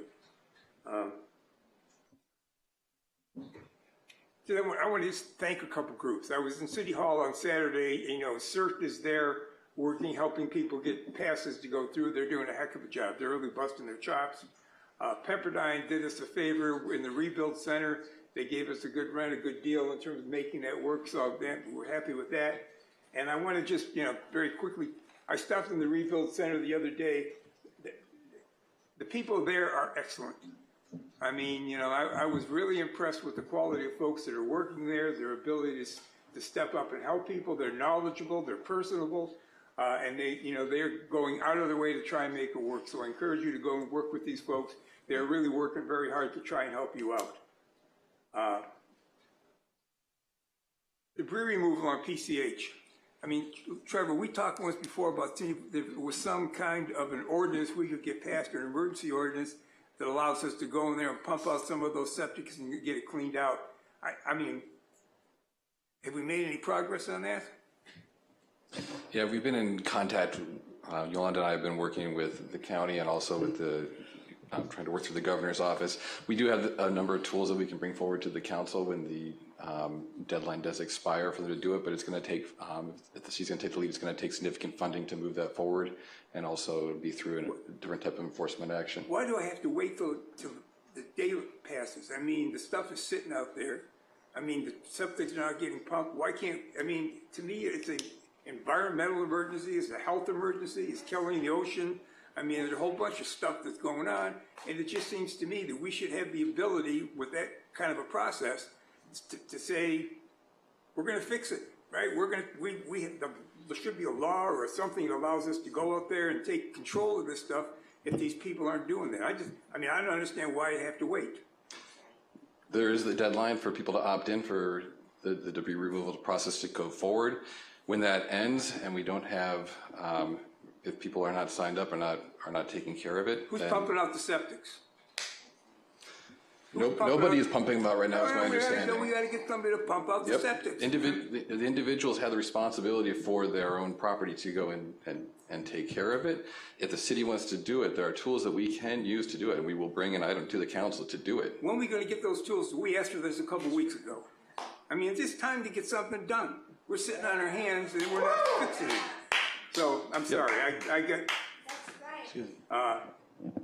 business dysfunction, I talked about that. Oh, traffic on Malibu Canyon. Who was the guy talking about buses or trucks on, okay. And I agree with you. All right, I live up on Malibu Knolls, and I've been watching the number of those dump trucks that are going up Civic Center Way during the course of the day and coming back down the other. There's a ton of them. And why they're using Civic Center Way as a way to get out of Malibu, I don't understand. But the other thing is, and I got an email from somebody over the last day or two about trucks on Malibu Canyon. I live right off Harbor Vista, trying to get on Malibu Canyon. And when I was coming out to get to the city council meeting tonight, there were 6 trucks going up and 3 trucks coming down, and traffic was backed up from past Houston Place all the way back on PCH. And I'm not sure, there have been suggestions to say maybe there's certain hours of the day that, especially in the evening when the traffic is really bad, maybe we keep those trucks off of that for that period of time, let the regular residents and everybody else get in and get out, because it's just making the place a mess. So, Mr. Fink, you were the guy talking about yeah, I agree with you. That, we got, especially with those schools up there, that's not a good deal. Mayor, that's all I got. Thank you. Trevor, just a quick clarification. I thought there was some comments about work with the county on an ordinance that we were going to have to do. Sure. Yolanda's been in contact in our office as well with the county and Public Works over there about a process to address the people that are not going to clean up on the property. But when it comes down to it, it's going to take funds to go and do it, and then it's going to take could take a number of different forms of enforcement action to go and bring it. I thought the county was offering to take that over. They are not willing to pay to go and do that. They have basically asked the city to go and take care of it. My understanding was there was a process. They found a pumper that's willing to do that. And the thing, I don't know, what it's $600 a site or whatever. I mean, why don't we say we're going to go out and pump it, and if you can, get your own guy to pump it. If they're not done within 2 weeks, we're going to pump it for you, and we'll put the fee on your property taxes. We should be able to get something done. Part of it's having to get the debris off so you can find the septic tank. I know that was one issue. But do we know what the cost was that the county was trying to talk about? So that's part of the item that we want to bring back to the city council. Is there's a few paths that we've talked about, and in addition to the county asking the city to do it within our jurisdiction, there's also a matter of indemnity and going on to people's properties. That's part of the question we need to have that conversation about. But with that is also the price tag. We are hopeful that the governor's office can amend the current orders with Army Corps and hopefully pump and cap the septics. That would be the immediate immediate course of action, and then we can deal with the debris cleanup as a secondary item that we can work together with the county on that. So a lot of balls in the air. I'm not trying to continue to push off the issue, but if the council's going to make a budget appropriation, we need to know what that number is, and we need to know what risk you're taking on in order to do so. Not saying that doesn't mean we don't do it, but the council needs to have all of that in front of them to make an informed decision. Unless we're getting some action from the governor, we start to have that conversation. Well, my other question would be, where's FEMA? Can we get this on the FEMA money? We are exploring all options. I don't have an answer directly for you on that yet. I know for 6 months, we've got 100% reimbursement. Granted, it may take a couple of years to get it back, But that is also for the response, and we are in the recovery portion of that. So we just have to make sure that we're going about that appropriately. And our finance team is great and making sure that we're working within those boundaries. But I just want to be able to answer those questions for the council. Are we taking this on and it's fully funded by the city? Is it possible for reimbursement? So we just don't have all of that fleshed out yet. okay, now this will be something we'll bring back on a special meeting for septic systems. It's a sooner rather than later. There's an item on your agenda tonight to talk about the future work sessions, so we can discuss it then. All right, very good. All right, Mary Ann, do you want I to? just had a quick question about the authority to charge back to people's property taxes. Do we currently have the authority to do that, or is that something that we'll have to pass, or is that just something that the county has the authority to do? I'm just trying to get clarification because I don't know the process of. I'm not sure what process you're referring to, Councilmember Euring, but we can impose a judgment that would be able to be leaned against a person's property potentially. Depends on what process is used to go after and to authorize us to go onto the property and then to take action on the property. But we'll bring all the options back to the council. I mean, last time we talked, the law firm was supposed to come back with some solutions for us. I'm not the lawyer. If I was, I'd be doing something else versus this. So we just we got to get off our butts and do something. That's just, I'm sorry. Go ahead. Miss, no applause. And the reason why we don't do that is because it's one thing to cheer the side you're on, but there are people that may not be on that same side, and it's intimidating to them. Okay? Thank you. All right. Who wants to go next? Haley? I'll go next. I really wanted to thank you guys for coming out, the small businesses. I'm one of them. I closed my school after 10 years on Las Flores. My heart breaks for all of us. It's pretty awful. My son wants a job at Malibu Divers. He frequents there a lot. And I would like to give you my card because I'm interested in the oceans personally. Whether or not we adopt something or agendize something or study something, I think I would like to be interested. So I'm connecting with people outside of this. And let's talk about code enforcement, not harassing businesses. I don't know who brought that up, but this is not the time. Do I agendize that or council? Well, let's ask the city manager what we could do. Yes, Mayor, we'll take a look at it. We shouldn't be going around just looking for signs unless they're a safety issue or there's a complaint. But we'll find out what's happening. If we need to bring back an urgency ordinance to allow signage like COVID, we can do that. Thank you.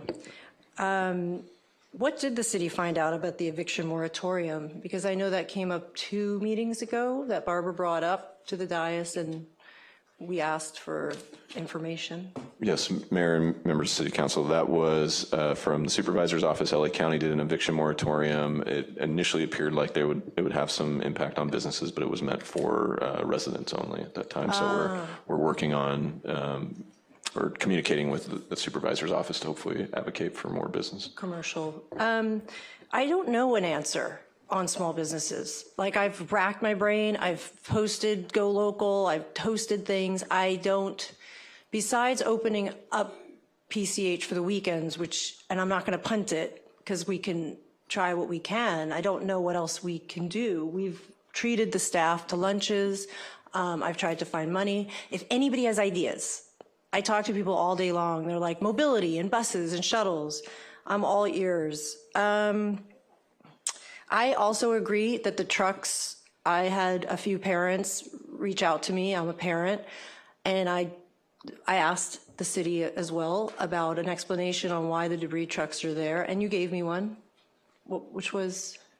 It is a county public works yard. We did receive the complaint from the residents, and I understand that there's been a few more that the council has received, and we did relay that to the county public works. As far as having that conversation with their drivers, that was going to take place. The turning around or using the OLM parking lot was an issue. So we have raised those. If it continues to happen, please bring it to the city's attention so we can follow up with our county partners. Just so I'm clear, so it was left that they know about the nuisance or the issue and then they're going to change it? Or is that something that's like not in our control again, where we have, is there anything we can do or is there anything for us to do? In regards to the county public works yard, using it to stage Debris trucks or trucks that have sediment or something in it, can they move that away from schools? That is not my understanding, but we can follow up as far as what other solutions, time of day, obviously, and ensuring that their drivers are following the proper safety protocols. But if there are still complaints and still issues happening, we can continue that conversation. Thank you. Sewers, hot topic, dirty word. I'm into it. Yeah. So that being said, again, if anybody has any solutions for the future of Malibu, I'm around. I don't think I'm going to do all of this, like, what did I do all week, just to skip over that. I did take the bus, and that was fantastic, actually. It had its pros and cons, but I do believe that maybe if we did a little bit more advertising of the schedule, people would get on it. And that's it for me. All right, who wants to speak? Bruce? Yeah, until I heard all the comments on it, I wasn't going to even make any comments on it because I've got a lot to say about the appeal we're going to be hearing later, and I didn't want to take up too much time. But I echo everything everyone's already said. I made notes, and they're very similar to the things that have already been discussed. The only thing I didn't hear said that I'll add is I think at least two people talked about a possibility of a shuttle. I would like to see the city explore our own facilitating a shuttle that would get people into Malibu and out of Malibu, and maybe a different shuttle that gets people around Malibu. So, one that brings you in, one takes you around. I think this is an extraordinary time, and whether PCH is open or not, it is open to pass holders, and we could get a pass for our own shuttle. So it could come from the Valley, it could come from Santa Monica. I think this is the time we should be looking at that, and and it doesn't mean looking at it over the next 6 months to a year. I mean looking at it right now. And I know everybody's overburdened, but we all are just overburdened right now. I just have a comment to that. I did have a mobility, I sent something in, so we are looking into a possible meeting for having some sort of mobility meeting or task force. Yes, I think when we get to the item about what we want to agendize for the special meetings, those are the topics. Suggest it with the team and then see what you want to discuss on those. Yeah, but the problem is, there's special meetings, which I'm fully supportive of. They're going to be over the next few months, every other week. We need to do something yesterday. There's a lot of things we need to have done yesterday, but this is one of them. And I agree with you. What is the solution to that? Because we keep saying that. Is it a task force where we break into smaller groups and we simultaneously, while these meetings, we're waiting for meetings to happen, we work on things? I'm working on things all the time, but then I have to wait. So it's like, I have information, I have research, I have implementation, I have people ready to go with ferries or shuttles or various things, but I can't seem to get it here because there's not enough time, not enough staff, not enough resources. So what's the solution? Is it a task force? Because I'll do a task force. I think, let me say this much. I think that it's a common problem that we all have good ideas, I use this phrase all the time from MBA school. In order to get a strategic result, you have to have cash, then you have to have resources, and you have to focus the resources. And assume that we have the cash, then you run short on resources. And it's like when we first came into office 2 years ago, there were over 200 must-do immediate items that the council had. And it was no way in the world anybody was going to be able to process those. So we cut it back down to 20 so that we could actually get some things done. So it's not a question of desire, it's a question of, in fact, how many tasks can you assign a very limited number of people to take on? And that's the reason why you have to prioritize it. just because there's only so many horses in the stable. I hate to say that, but you know, sometimes you have to say this is all we got. Yeah, I get a lot of the public feedback. I don't know a task force maybe, or ad hoc where we explore these things and they don't burden staff more, or we hire more staff because we're in an unprecedented time. Well, that's where we have to pick and choose what we're going to tackle. We have to have the because at some discussions point, to pick and choose. Yeah, we got to figure out how to prioritize, and that's what this next session is going to be about. We talk about in a few minutes. You know, what are our priorities, and which ones are going to come to the top of the list? We all have good ideas, and I'll just mention one thing. We talk about mobility in buses. Well, we have a bus that drives down PCH every half an hour. I took it. My wife is took it I know. this morning. You mentioned it in the last meeting, but for me to not be a hypocrite, I actually took it into Santa Monica and back, and I have the information of where it could be improved, but that's Metro. So again, we don't control it.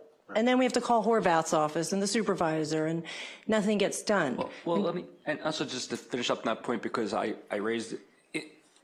The answer, there's a bus, public bus. The people who come to Malibu, for the most part, that our businesses need are not the people who are used to or are going to ride public transportation. It's going to be hard enough to get them to ride a luxury shuttle of some sort. But we need to think out of the box, and it's not an answer every time to say, well, that's available. Just like when I said we need to find people places to live that lost their homes, that don't have insurance. It's not an answer to say the Red Cross has a shelter.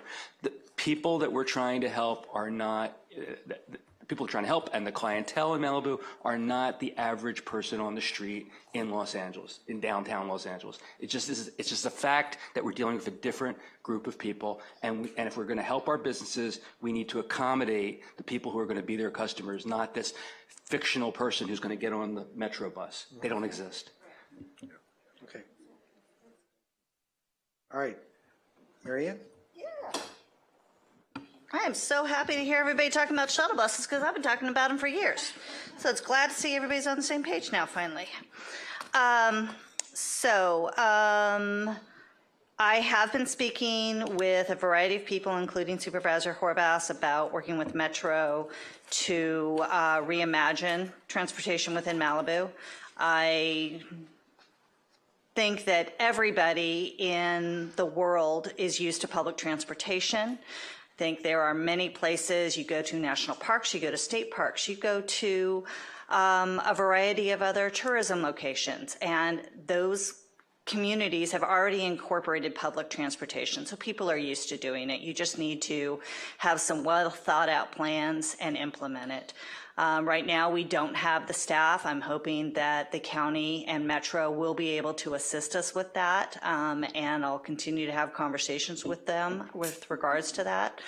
And, I hope it's going to come sooner rather than later.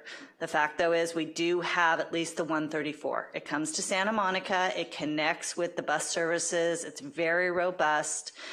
We have Metro Rail that you can catch on there. There's Uber, there's Lyft, there's all the other ride shares. So it is right now not a perfect option, but it is a viable and it is a good option.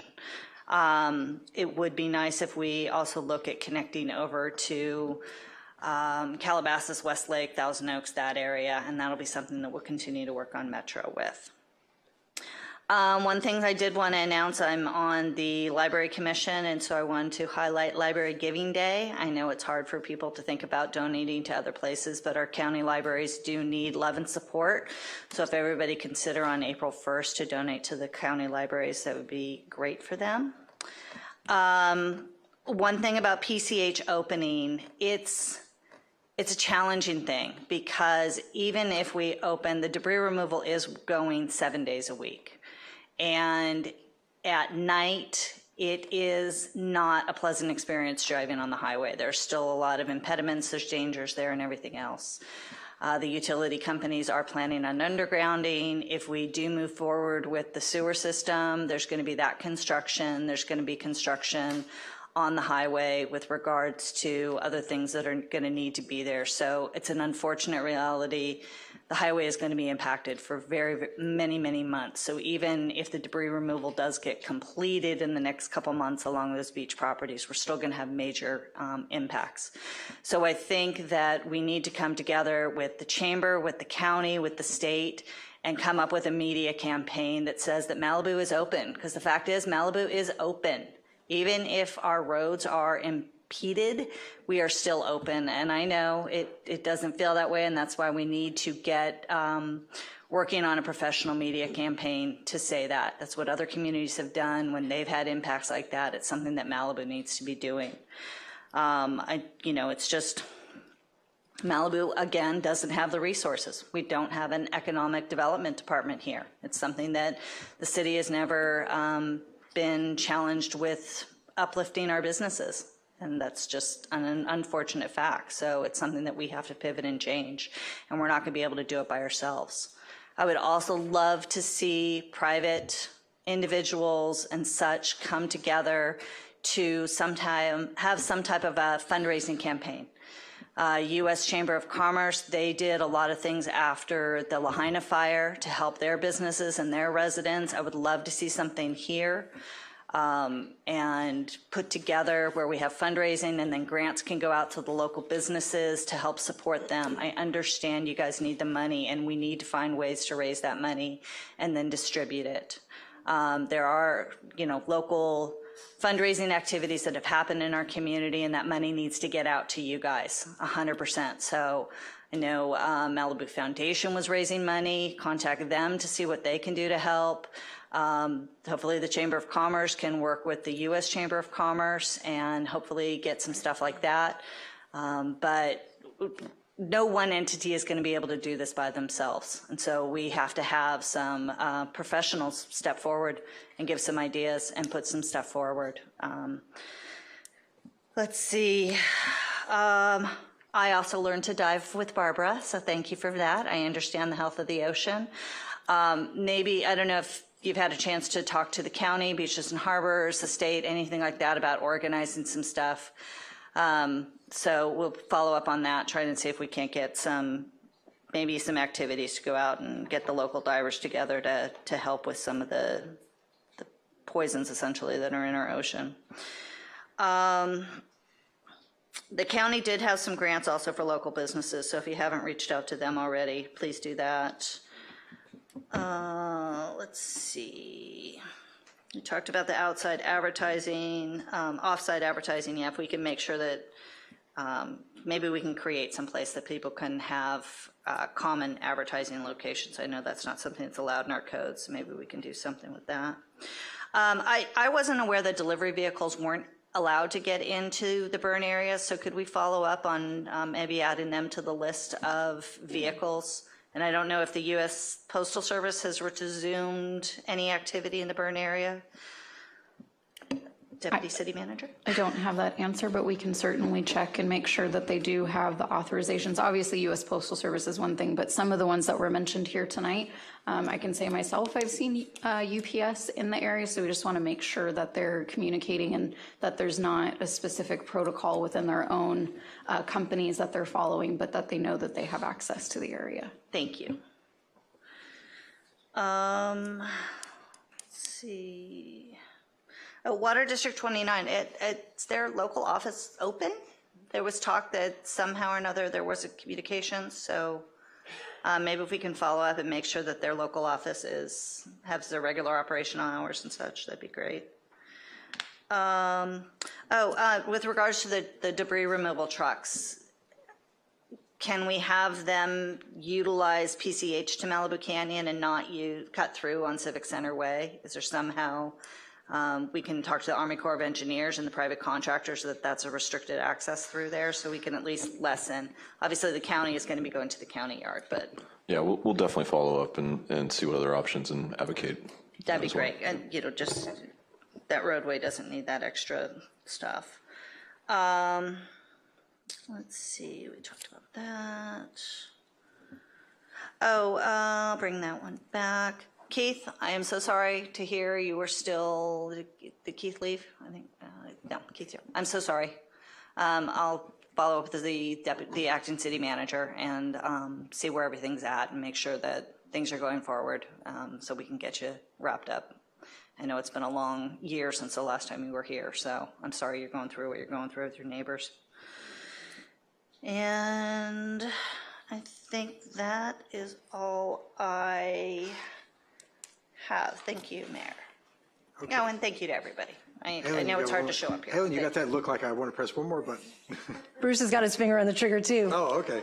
Bruce, you want to go? Yeah, just real quick, I forgot to ask, would it be possible to have a brief report at our next meeting from someone on the staff about the Weintraub lot that keeps being brought up? How the permit was granted, who granted it, just a very brief presentation so we all understand what happened. I'm not even sure there's a permit. Well, if there's no permit, that's information that would be helpful to know. It would be. I think the public and we would benefit from hearing a very brief report. In what format? You just want a verbal at the city manager update? Exactly. Okay. You were a member of the staff. We can do that, yeah. I do have one more thing. I'll make it quick. So if you want to do the timer, that would be great. If not, it's fine. I wasn't going to read this, but I think it's important. We have the opportunity to shape Malibu into the city it deserves to be, but that takes action, not words. Right now, we're still stalled, bless you. PCH is still closed, businesses are shuttering, and our coastline is still a mess. I don't see a plan, and it's an endless process. We can't keep letting fate happen to us. It's time to grab the wheel. The truth is we're adrift, and I didn't run for office to sit through 4 years of dysfunction. If I believed I could serve Malibu better as a private citizen, I'd step down tomorrow, because that's how seriously I take this job. John Wooden said, "Be quick, but don't hurry." We could move efficiently and thoughtfully, but we must move. Every day wasted is another lost opportunity for Malibu. Last week made that painfully clear. I was reprimanded by the mayor and the acting city manager, not for breaking rules, but for helping a blind senior citizen get a pass at the Santa Monica College Center. She had a doctor's note. She couldn't drive the canyon. She planned to meet me at 3:45. I arrived early, and I watched as CERT, Arson Watch, and Santa Monica College security debate closing the doors at 3:30, despite the posted hours of 10 to 4, over a simple miscommunication between City Hall, I guess, and Santa Monica College. Residents were being turned away. I stepped out of line and politely asked them to honor the schedule the city advertised. To their credit, they did. The woman got her pass, problem solved. And yet that night, I received 3 emails from the acting city manager and the mayor questioning my conduct. Really? Is this where we're spending our time, policing a council member for helping a resident, while people have lost their homes and PCH is in chaos? It was a complete waste of time. And those are not our priorities. They're off track. If I'd been any other resident, no one would have cared. But because I'm elected, suddenly there are rules about what I can and cannot do, even when it's helping people. If advocating for residents is a punishable offense, cite me, but do it publicly, not buried in emails. I stand by every word. I wasn't elected to tiptoe around bureaucracy or protect fragile egos. I was elected to serve Malibu. Governance should never be weaponized against those doing the work. Our energy should be spent where it matters. Fighting for residents, clearing our coastline, supporting businesses, and advocating for Malibu. We need to act like one team, staff, council, and residents, not 3 separate entities, not this versus us versus them, dynamic. It's toxic, and it's holding us back. That's it. Oh, wait. Thank you, but wait, don't clap. I refuse to accept that this is just how things work or it's out of my hands, and I've caught myself saying this in 3 months, and that's heartbreaking. It doesn't have to be this way. Malibu does deserve better. I don't want to keep saying it's out of my hands. And I find myself saying that, and I want an answer to how to put it in my hands. So if anybody has any suggestions, thank you for listening. All right. You're not a victim in this. You're not a victim in this, and without getting into the details, this is about violations of code of conduct, which you agreed to follow. Did you not? Oh, yeah. I agreed to follow it. I didn't sign anything, but I agreed to follow it, but that was not a conduct. There was nothing bad about what I did. We We offered a chance to have a conversation about this under the code of conduct, and this is not the first time that this has occurred. And I think that it says in the code of conduct, this is to be addressed to the mayor, which I reluctantly am involved in, the city attorney, and the city manager with the council member. And that's where this belongs to be. And you're not a victim in this, and I think you've misrepresented the facts as were relayed to me. So. Well, the facts were then misrepresented somewhere along the lines, because that was exactly how it went. And I have like 20 people to witness it. So if you're going to cite me for conduct, please do it here in public. He's not going to cite you. All right. I don't mind. He's not going to do it. All right. Thank you. He's not going to do it. He's a good guy. It's not bureaucracy. I will say that we have the code of conduct in place in order to run the city according to the legal requirements. It covers everything from malfeasance in office to how you deal with city staff. I didn't do anything wrong. Mayor and council, maybe I can calm the matter a little bit. And Councilmember Conrad, as you and I discussed, I wasn't disagreeing with the merits of what you're doing. In fact, I told you I agreed with you, and that's why staff, we would take a look at it. What I was simply reminding you of is to not interject yourself in staff, because that puts staff in a very awkward, uncomfortable position. I never spoke to staff of Malibu. It was more about that, and I was simply reminding you of our processes, and it was the respect for the council manager form of government that I expect all 5 of these council members to advocate for and defend tirelessly. And that's the position we're in, and our staff are doing everything they can to support our community, because we are on the same team in this, and it's just understanding that process and some of those bumper rails that we live in, and that's the environment we have to operate in.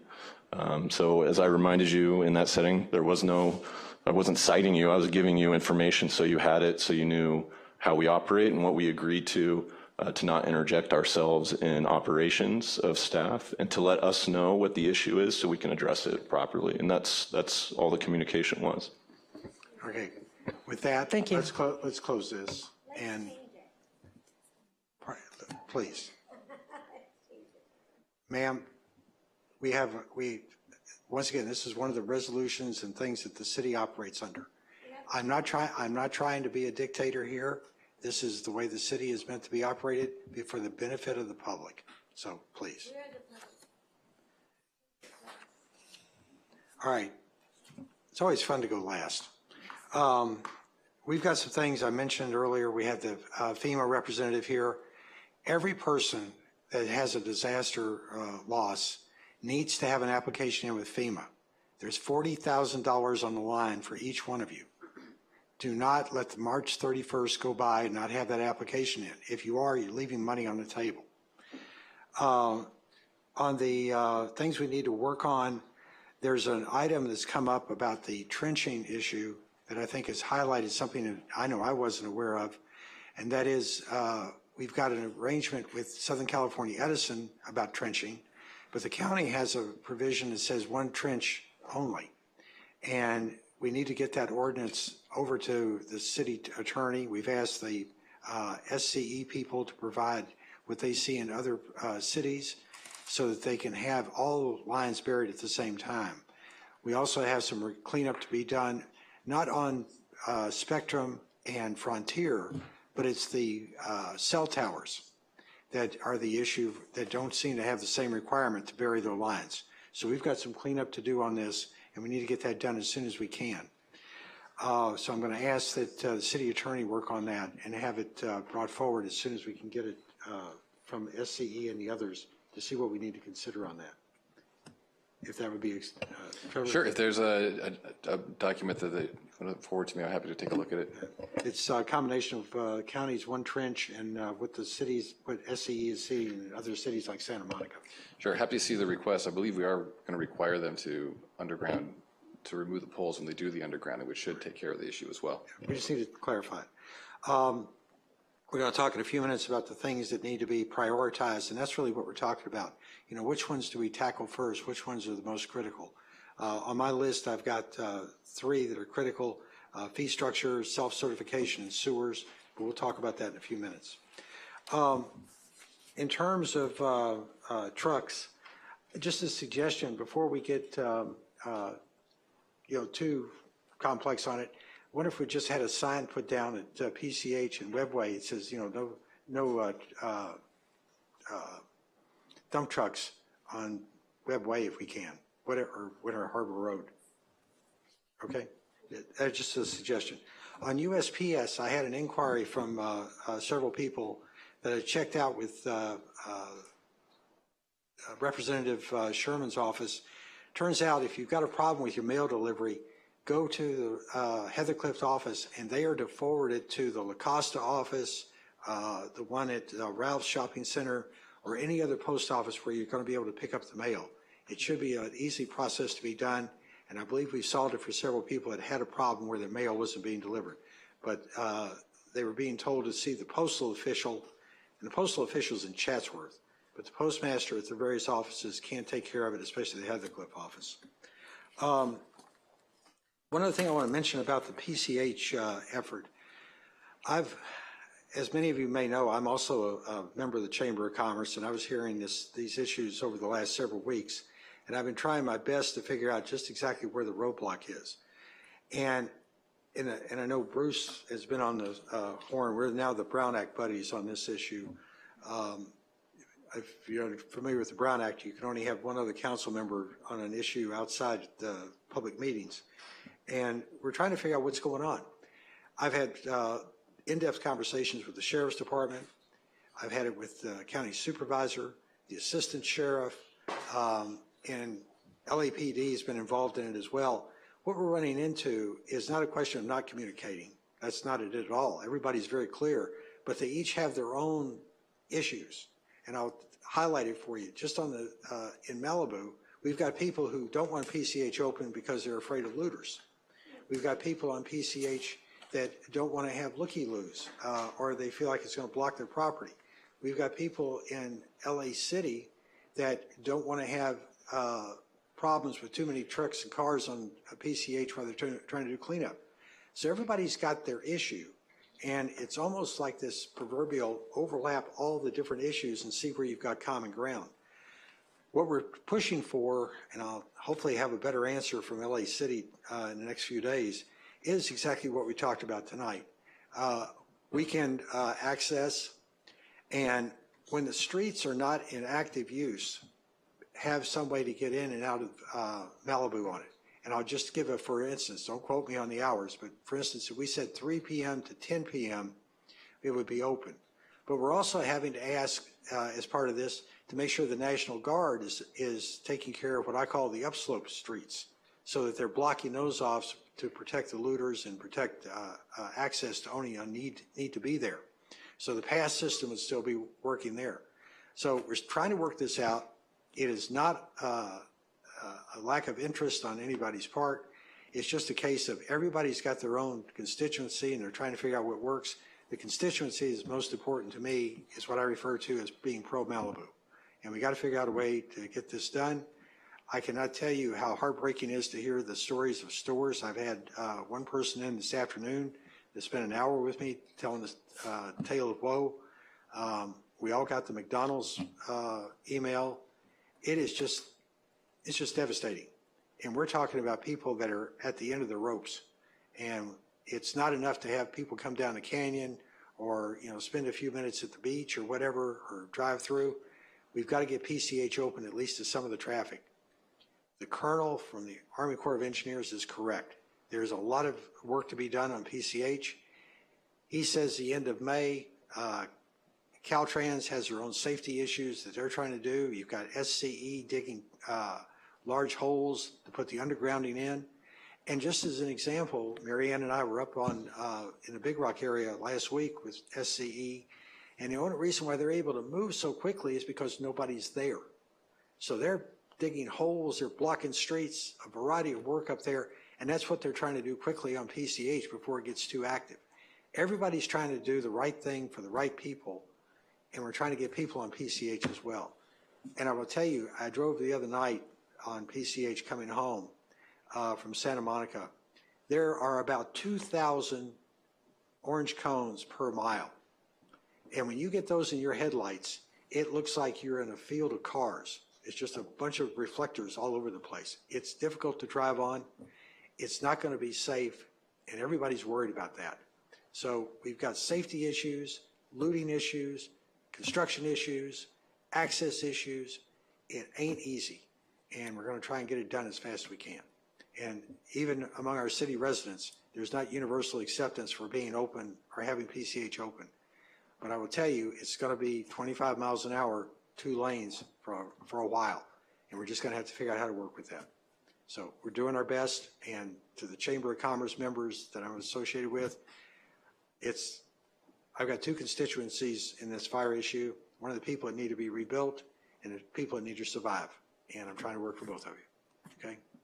All right, anybody have anything else? If not, I'd like to recommend we take a break before we tackle the rest of the items on the agenda. Maybe come back at, ma'am, please. We're gonna take a break until 8:45. Does that work? Okay. Miss, if you keep speaking up, you're gonna have to leave.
Excuse me, everyone, if we have a Mary Beth McDade here, we do have some lost property of yours. Mary Beth, if you're still here and you could come over to the desk.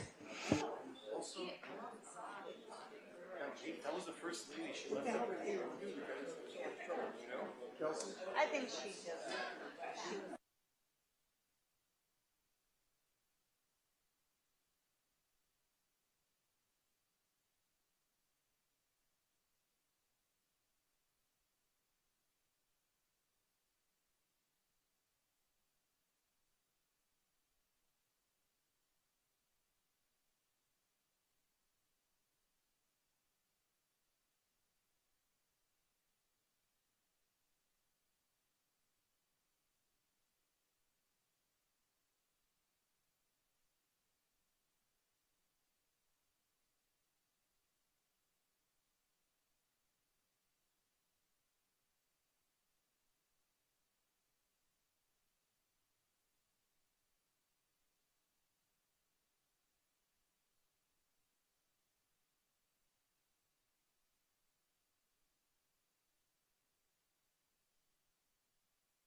Okie dokie.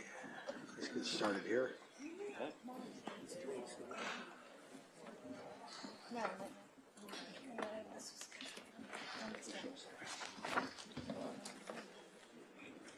All right, we're back in session, a few minutes late, but we're here. Let's start on item 6A, fire recovery sessions. Can we get a staff report? Yes, Mayor, just a verbal prompt. So we started doing the Thursday meetings on the weeks that we do not have council meetings to have fire-related discussions and have an open workshop. We had our first one last week, did the like for like, and we still had the geotechnical self-cert on the list to discuss at the next meeting, as well as the rebuild center and any org structure there. So those were the next two topics.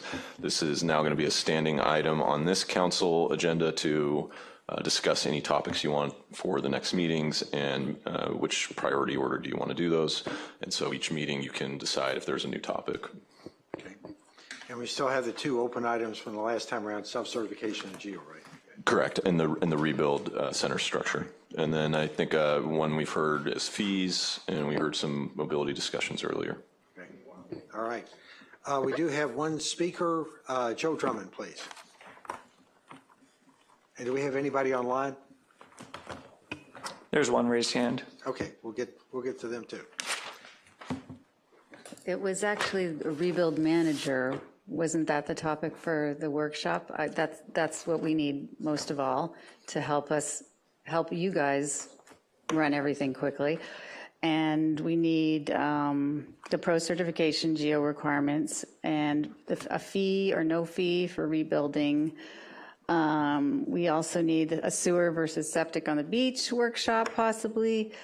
We also need, and I just wanted to say, we don't need a sewer system in Big Rock because all of our septics did not burn in the fire. So it's just PCH really that you need a sewer system if you're considering that. Because I do think that it's supposed to cost, I think, over $500,000 per home on the beach to put an advanced outs system and a seawall for the beach homes. But if they can, you can do just an emergency for just those homes on the beach connecting to coastline and nothing further. I'm fine with that. Telecom companies, can we have a workshop with the telecom companies to get them to underground? And also, because it makes no sense for SEE to proceed with when telecoms are leaving these hazardous poles still there. And then the final meeting we could have is regarding grants and financial solutions for our fire victims and local businesses who've lost everything. We need rent moratoriums, temporary grants. And we also need a meeting with Caltrans on opening PCH, on the weekends at least. Thank you. Thank you. Okay, we have one speaker on Zoom. Alex. Alex, go ahead, please.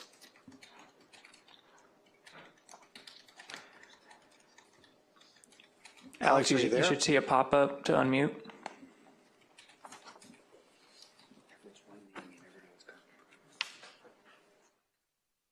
Nope. No. Alex, if we don't hear from you, we're going to go ahead and go on to something else. Okay. That's going to close public comments on 6A. And how do we want to handle this? I do have one issue right off the bat. The next meeting we have scheduled is April the 3rd, and two of us are not going to be here. Mary Ann and I both are out of town. Not together, but we're out of town.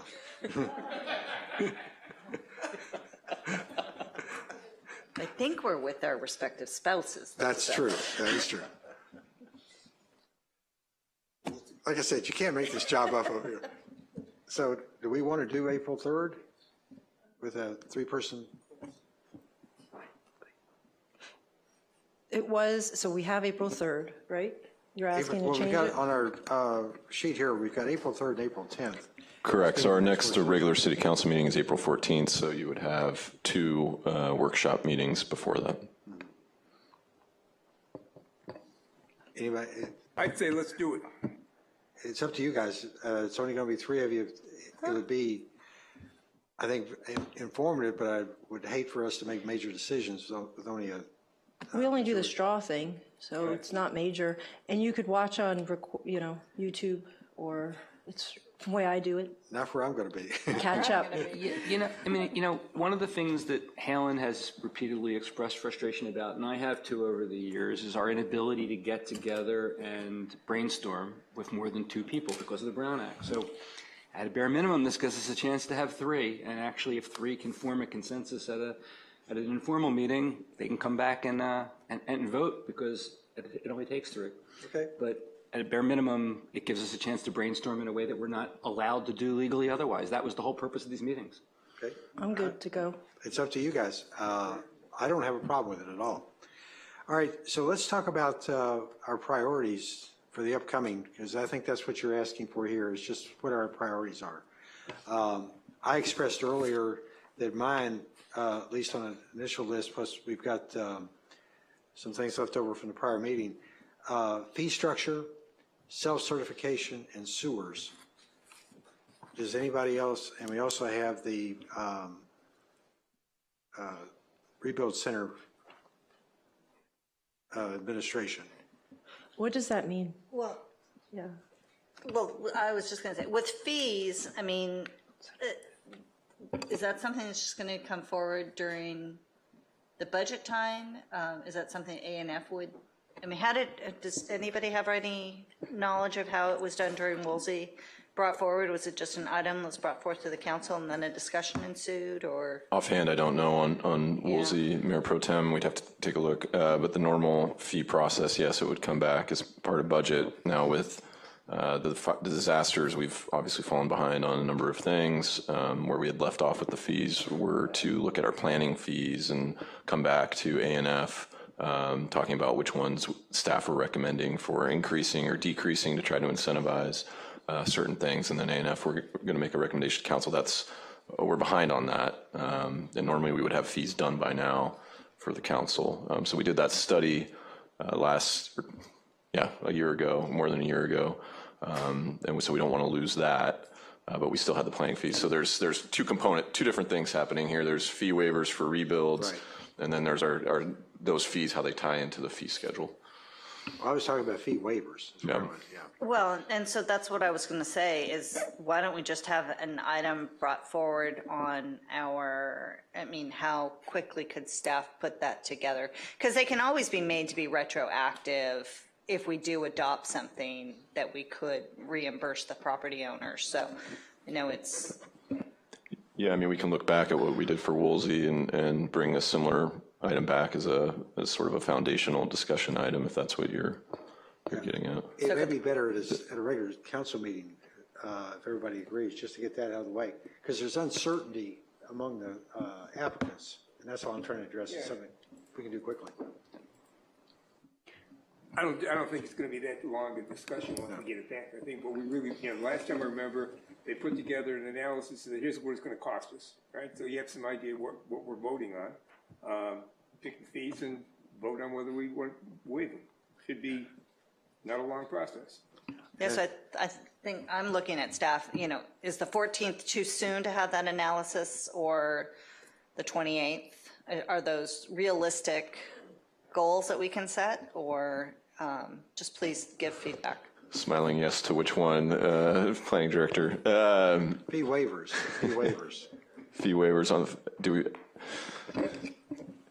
we have I don't know if we can pull that together in a week. We can definitely take a look. If we can bring it back on the 14th, we'll agendize it. If not, it'll be for the second meeting in April.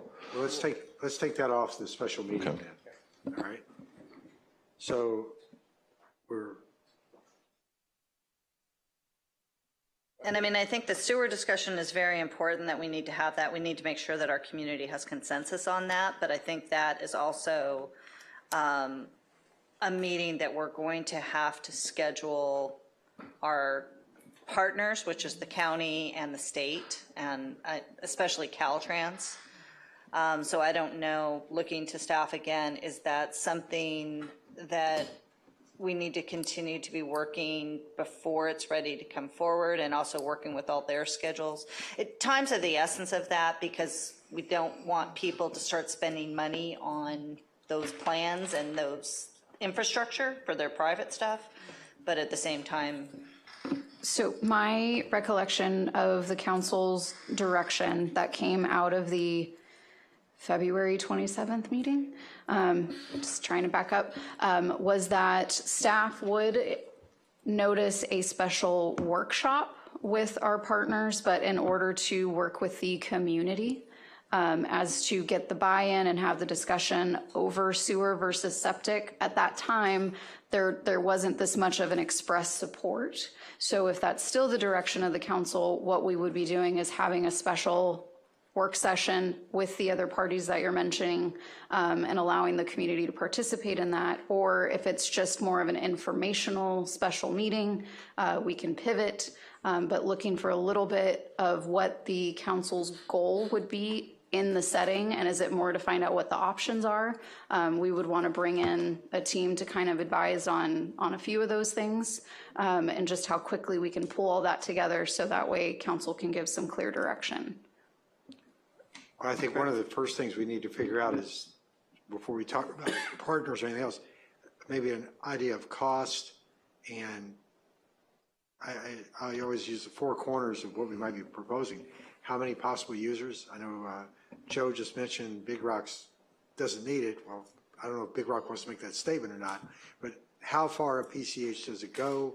Does it go all the way to the pier? That's, additional homes. How much is it going to cost if you do it? Where do you put the plant, or do you hook onto something? I mean, we need some engineering guidance probably before we can get into too much detail. Do we think Rob DeBoe can give us some of that? Maybe. I mean, that'd be my take. First come in and get a cut. The first cut that says, where does this go? How much? Give me some estimates of what it's going to cost, so we can go to the people and say it's $500,000 or whatever the number is for your own source, your own septic. This is what this will cost. Yeah. Rob's got some idea, I think, of where we could put a plant to get it cleaned up. And you've got issues on PCH. I mean, there are landslides in parts of PCH that I had no idea how you do those things. Yeah. But Rob probably has answers for us. So. I think that's an excellent idea, and maybe it's a two-part. If we could come back in the special session and do the outline of what.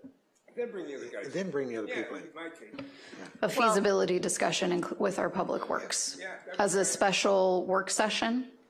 It'd be one of the topics in a special work session. Yeah. Okay. I mean, I do think that we need to have that discussion with Caltrans, though. They need to be in there early, because we know they're not the most robust in making new plans, and we're going to have homeowners that are no longer going to have seawalls. But once we get past Rob and get an idea of what it's going to cost, I mean, what are the speed bumps we could hit doing this thing? Caltrans. Well, I mean, then we go to Caltrans. But I mean, what else are we looking at? And I think if we can get a list of those things from Rob, so we get at least. If we leave the meeting with Rob to say, look, there's a viable opportunity to get this done, right? Four corners. Right? Yeah. And then you bring in all the rest of the boys and have a conversation with them. Okay, so my take. So you think April 10th, have that on that day, since we're going to, because I think that's a big topic that everybody should be at the table for. Whenever Rob can put it together, I'm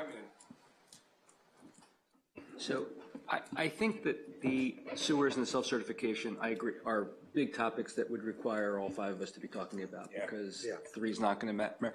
Helen, I don't mean to put you on the spot, but I just wonder, for the three of us this coming week, what do you think is the one or two or three most important topics that the three of us could talk about and see if we can't form some kind of a consensus that aren't these big pictures that we need to bring the whole council in for? Well, so Czar rebuild manager, we haven't discussed that, but that's. I agree with that one. Okay. I think whether, what to do about these the requests for project managers and designated. Yeah. Okay. Okay.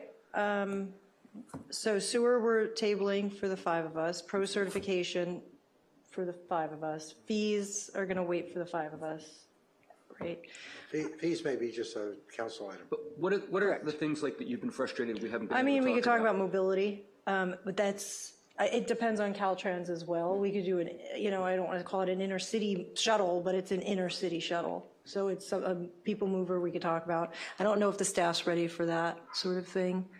What else was there? There was the rebuild center. What was that? The rebuild center, I think, meant a rebuild manager.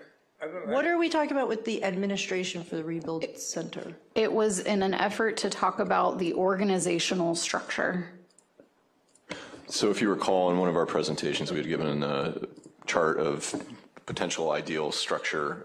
So that would be to discuss that with council if you want to build that out or not, which would be adding positions to the city, to the budget, potentially consultants.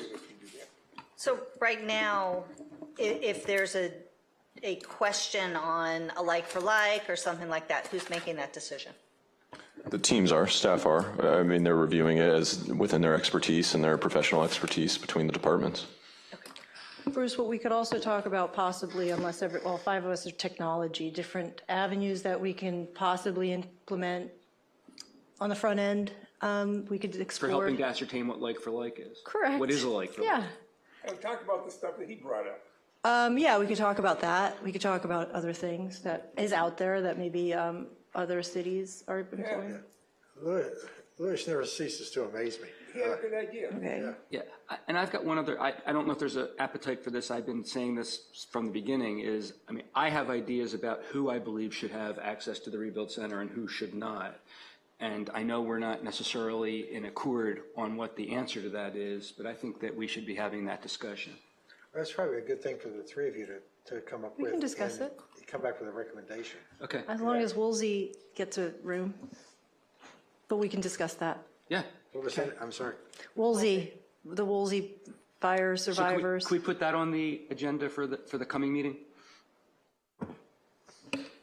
I would say some of that would definitely fall within the organizational structure. To put some parameters around it as far as a room and the structure and positions other than budget allocation, just the framework of within the council manager form of government, as meaning as to how the operations are put together within the Rebuild Center and how we're running concurrent reviews and operating certain things simultaneously. And I just say this to the example, Councilmember Conrad, you're saying a room for Woolsey. It would be specific to any geohazard area that someone is looking, say, to rebuild within Woolsey that falls within the amendments that were just made by the council that would allow them to access the Rebuild Center.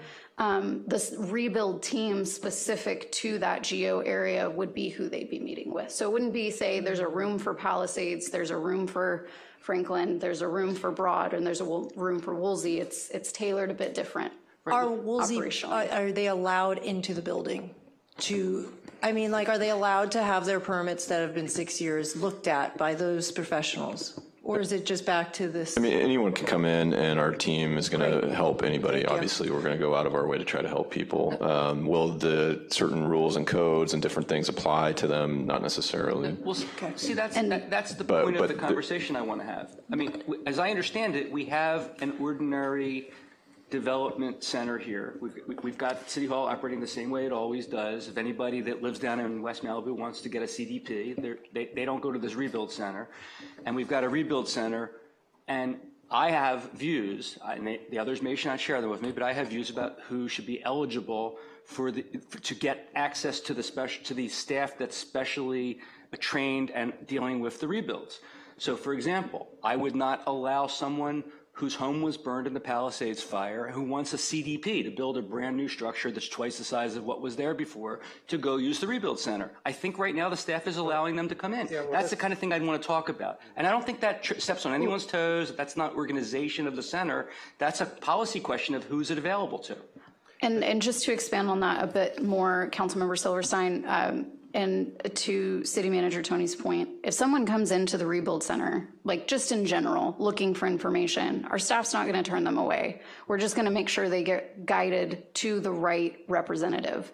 Currently, those projects in the queue for Woolsey, specifically since we're touching on that, those are still happening up here at City Hall because those staff that are specialized in specific project managers to those are up here. And so they're not necessarily in the Rebuild Center, but we wouldn't turn anyone away for asking for information. We're a public agency, we're not going to do that.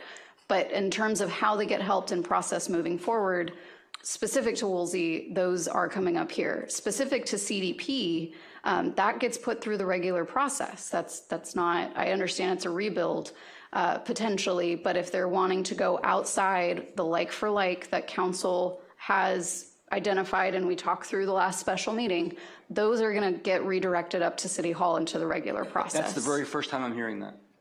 Okay. I haven't heard that either. No. I didn't know that. But so that puts that to bed. We also haven't had a chance to talk about it organizationally. But there are other issues like that. So that's the kind of thing I would like to have a discussion on. We don't need to do it right here. That's what your meeting, special meeting's for.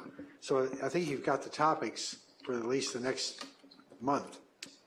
You've got the ones for April 3rd, you got ones for April 10th. Okay, so what are the three we're going to do on April 3rd? I think we, czar, rebuild manager, technology that we can possibly implement, and we just put that to bed so we don't have to talk about. No, we didn't put it to bed. Oh, okay, then let's talk about that more. Okay, so use of the rebuild center. Yeah. Yeah.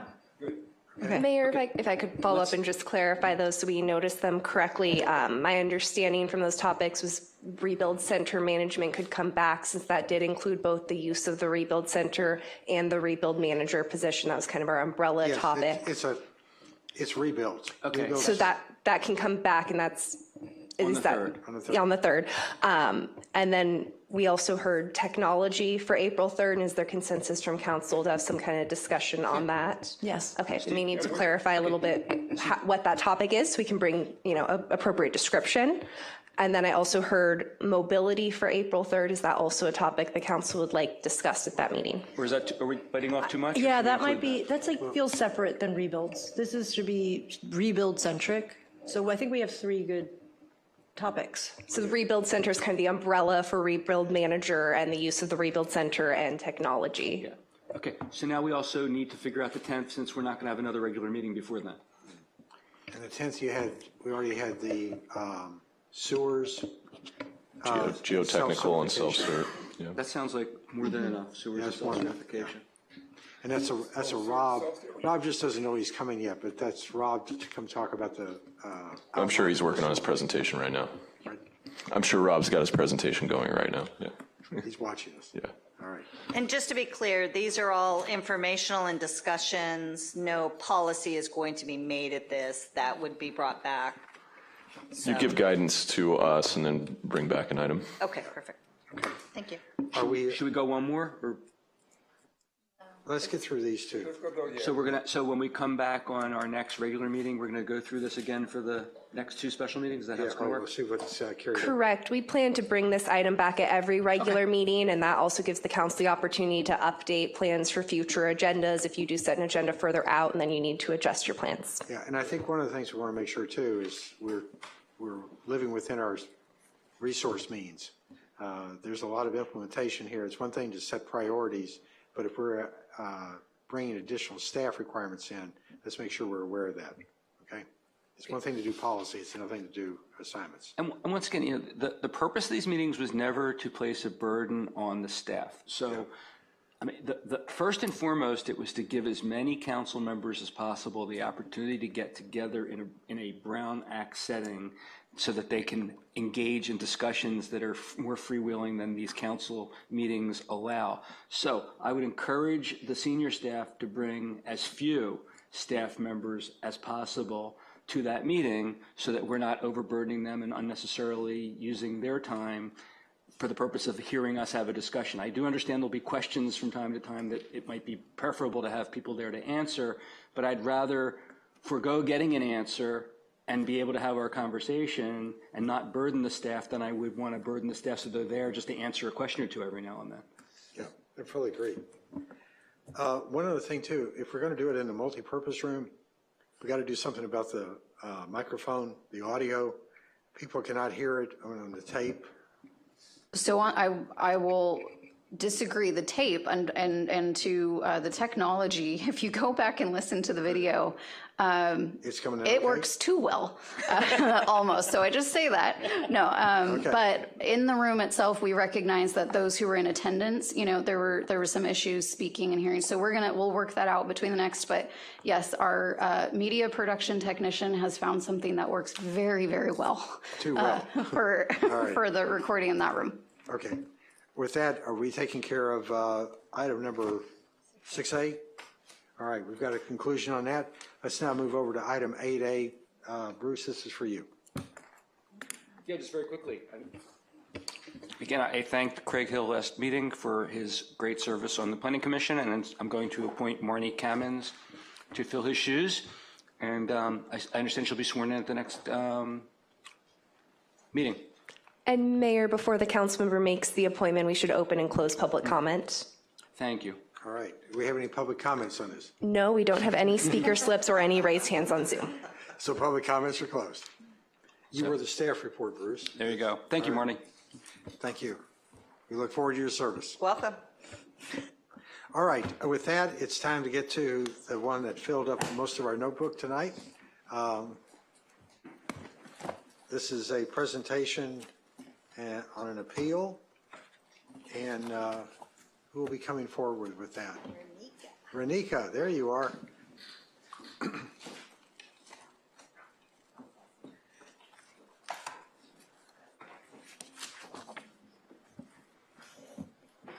I have to say, this is one of the thickest packages I've seen on an appeal.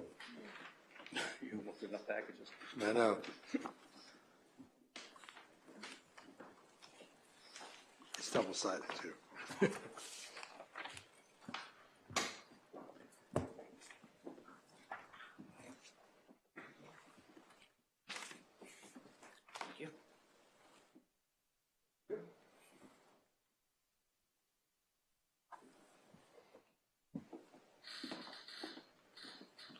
Okay, Renika, go ahead. Okay, thank you. Good evening, Mayor Stewart and members of the City Council. This item is an appeal number 23-003, which was an appeal filed against the Planning Commission's approval of CDP number 081, excuse me. That application included 2 variances, one for development within the 100-foot ESHA buffer, and then a second variance for the on-site wastewater treatment system to have a reduced setback from the stream. It also includes a site plan review for development above 18 feet in height, located at 31864 West Sea Level Drive. So, as I mentioned, it's a project that was originally submitted in 2005, so I will do my best to do a quick summary of what has happened with this application over the last almost 20 years. So the application was submitted on April 26, 2005. It was deemed complete in March 2010. About 10 years later, the Planning Commission approved a CDP, a separate CDP for the widening of an access road. This was to provide adequate access per the fire department. In July of 2020, the ERB reviewed the subject CDP application for the residential development. In February of 2022, the Planning Commission received a staff report and held a public hearing. This was the first hearing done on this application. At this time, staff was advised that the project was the most feasible alternative regarding the setback from the creek. At the conclusion of this hearing, the Planning Commission continued the project to request project alternatives. Those alternatives were to explore increasing the ESHA setback. In December of 2022, the project was scheduled for a hearing. At this time, the applicant had provided some project alternatives to increase the ESHA setback. At this time, I want to backtrack. In February, staff recommended approval based on what was known at the time. And then in December of 2022, the staff recommendation changed to a denial based on project alternatives to increase the ESHA setback. In December 2022, the application was continued. It was continued again on February 26th. It was continued a couple of additional times. And then finally, the public hearing was held on April 17, 2023. At this time, staff continued to recommend denial of the application because there were alternatives to increase the ESHA setback. And the Planning Commission disagreed and believed that all attempts to minimize ESHA impacts had been made, and that the increased setback from ESHA would not provide any quantifiable advantages to the creek, and the application was approved. That approval resolution was brought back on consent on April 1st of last year, no, of 2023, excuse me. And the application was appealed by the appellants. So I'll do a quick overview of the application. It includes the construction of a 2-story residence, a little over 2,200 square feet. It includes a basement. There's about 120 cubic yards of non-exempt grading, the installation of an on-site wastewater treatment system. And then again, the project includes 2 variances, one for development within the ESHA buffer, and then a second variance, which is a specific standard for the on-site wastewater treatment system to honor at least a 100-foot setback from the creek. And then again, the application includes a site plan review for development above 18 feet. Depicted here is a vicinity map and an aerial photo.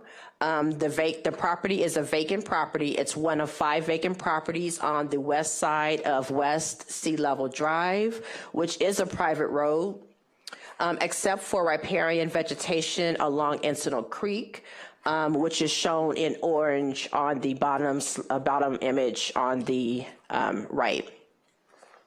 So except for the ESHA, the project is devoid of any vegetation because there's fuel modification that occurs across this property from the existing residential development in the area. Oops, let's see. Depicted here is a site plan showing the siting of the proposed residence, which has been clustered as close to West Sea Level Drive. And so again, because the project is completely within the ESHA buffer, it has been designed to comply with the ESHA development standards. This project, as depicted here on this slide, shows the residence is sited about 50 feet from the flow line of the creek, which is about 20 feet from the riparian habitat. The on-site wastewater treatment system is sited about 87 feet from the creek flow line, which is about 60 feet away from the riparian habitat. Although the project does encroach in the ESHA buffer, there was determined to be no direct impacts to ESHA from this project.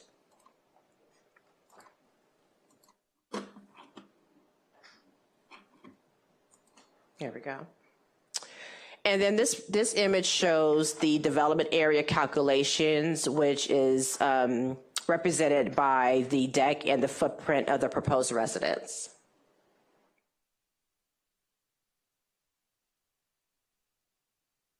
As discussed in your staff report, the on-site wastewater treatment system was approved by the Planning Commission to have an 87-foot setback from the creek.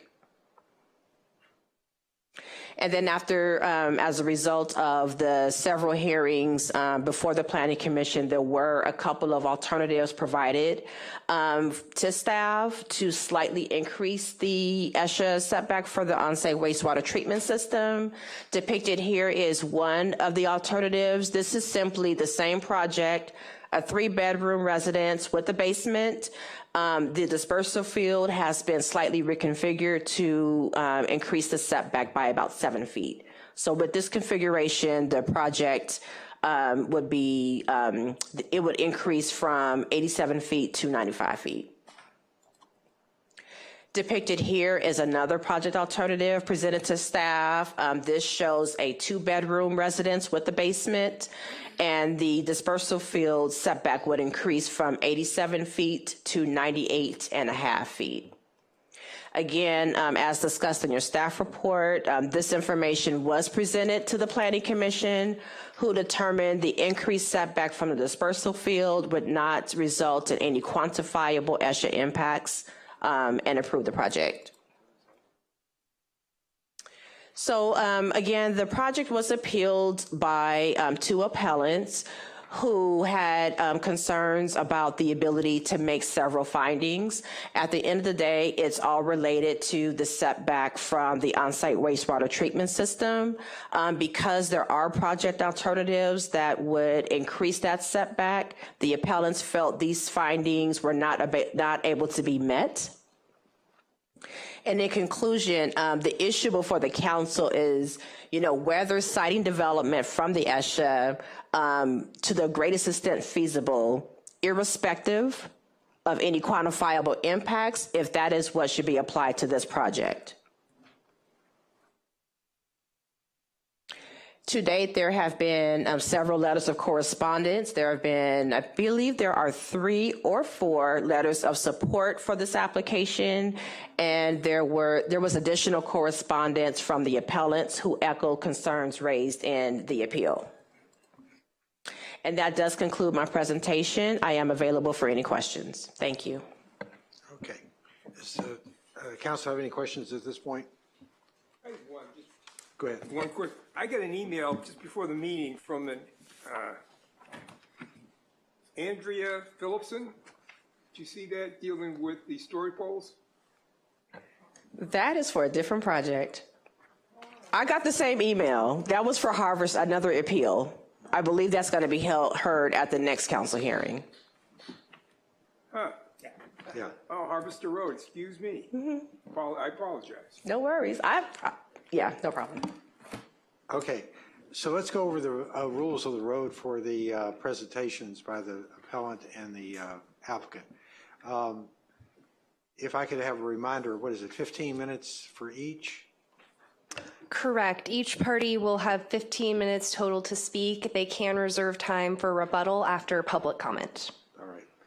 Very And good. Mayor, before you open the public hearing, the council should also make any disclosures that they have. Right, and we also have, these speaker slips. Are they applicable before the presentation or after the presentation? The ones labeled applicant and appellant are just for the names of the applicant and appellant who will be making the presentations. We do have one speaker slip for general public comment, and we'll need to check for Zoom as that as well. So the appellant will present, the applicant will present, general public comment will be heard, and then the appellant and applicant will provide rebuttal with their reserve time. You threw me off with the speaker slips. All right, very good. All right, so Pat Healy, looks like she's up first. Mayor, before that, did any council members have any disclosures to make? I do. None. I haven't spoken with anyone, but I did watch the Planning Commission meeting. I did learn some nuances that I think were not necessarily reflected in the staff report. Also I read the code provisions that are recited in the various papers, but which are not quoted in the staff report. So I wanted to see what the code provisions were. But as a request for future purposes, I think it's always helpful when we're dealing with code provisions to actually have the letter of the code provision set forth in the report so that we can know what we're dealing with and not just paraphrased. That's not a criticism. It's just it would help me in the future not have to look up the code provisions. Okay. Halen, you want to? Okay. I met with Don Smits and Pat Healy. I met with Ms. Brooks and Trevor Rusin for an hour. I read this, kind of read the 600-page report. I read the letters from the neighbors and the residents who have opposed it. And I watched about 4 hours of a planning commission meeting with regards to this. I had a brief discussion with Planner Brooks, and I watched the original hearing on the project. I did not meet with any applicant or appellant. Okay. I did meet with Don Schmitz at the site. I've also had email conversations with Pat Healy about this, and I actually visited the site without Don Schmitz as well. So was familiar with that. I did not look at the entire planning commission session. I ran out of time to do that, and I did review in detail the staff report and as well as all the correspondence, but the actual 500 pages or so here I did skim. So that's my information, and I have no conflicts of interest on this. And I neglected to note, I also submitted a series of questions to the staff and received answers to those questions, I think on Friday. Today they were shared with the entire council. And I had some follow-up questions that I submitted, but I haven't received answers to them. But I know that the staff was very busy, so I'll just ask them tonight. I did have a couple of questions, which I did submit to staff, and we'll probably cover those tonight, I think. All right. Mayor and Councilmember Conrad, during your conversations or your site visits, did you learn anything that's not part of the record or in the staff report? Any other evidence? I'd have to think about that. So repeat your question. Is there any evidence that's not in the record that you learned through your conversations with Don Schmitz or Pat Healy? Did you learn anything that's not in the record? No, it all seemed very repetitive and redundant. Thank Okay. you. Mr. Mayor, same? Same thing. No additional information. Thank you. All right. With that, please go ahead and remember, if you'd like to hold your time back, you don't have to use the whole 15 minutes. Should I start? Yes, go ahead. Okay. I'm very hard of hearing, so forgive me. Good evening, Council. Slow Growth recommends denial of this project because it's not set back as required far enough from the stream and is too large considering the site's constraints. The 3 creekside homes closest to the ocean are larger than what is being proposed, but were built under the county when the rules were different and bear no relevance to this project. The applicable LIP variance provisions are very clear. Both the size and location of an ESHA buffer project will be limited and restricted to the maximum extent feasible. Since a less impactful project has been identified by the applicant's engineer, the project must be set back from the stream and downsized to the greatest extent possible. There's no room for interpretation. Since the project is located in the 100-foot setback, 2 variances are required, one for the residence and one for the septic location. Variances are discretionary and can be denied. According to the LIP variance provisions, as mentioned earlier, to qualify for a variance, the location and size of the ESHA buffer shall be limited and restricted to the maximum extent feasible. The applicant, ignoring this LIP mandate, did not set back further and reduce the project size as required. Thus, the project as designed must be denied. The LIP requires the stream setback to be measured from the outer riparian habitat, or if none, from the top of the stream, resulting in a septic setback of 60 feet and resident setback of only 20 feet, excluding the stream-sized deck, which reduces the setback to almost nothing. The applicant incorrectly measures the residence setback at 50 feet and the septic at 87 feet from the stream flow, and this is not the correct measurement. Many plants, animals, insects, and microorganisms exist in stream habitats and depend on clean water to thrive and survive. Development often brings invasive plants, erosion, flooding, and other land use changes. Human activities, construction, and development create noise, light pollution, and alter microclimates. Development creates polluted runoff from fertilizers, pesticides, and sediment, disrupting wildlife behavior and plant health. Local streams are homes to damselflies, dragonflies, snakes, fish, frogs, and the declining newts and turtles. The applicant insists there's no impacts from the project, but this project being too close to the stream will undoubtedly create one or more significant impacts individually and/or cumulatively.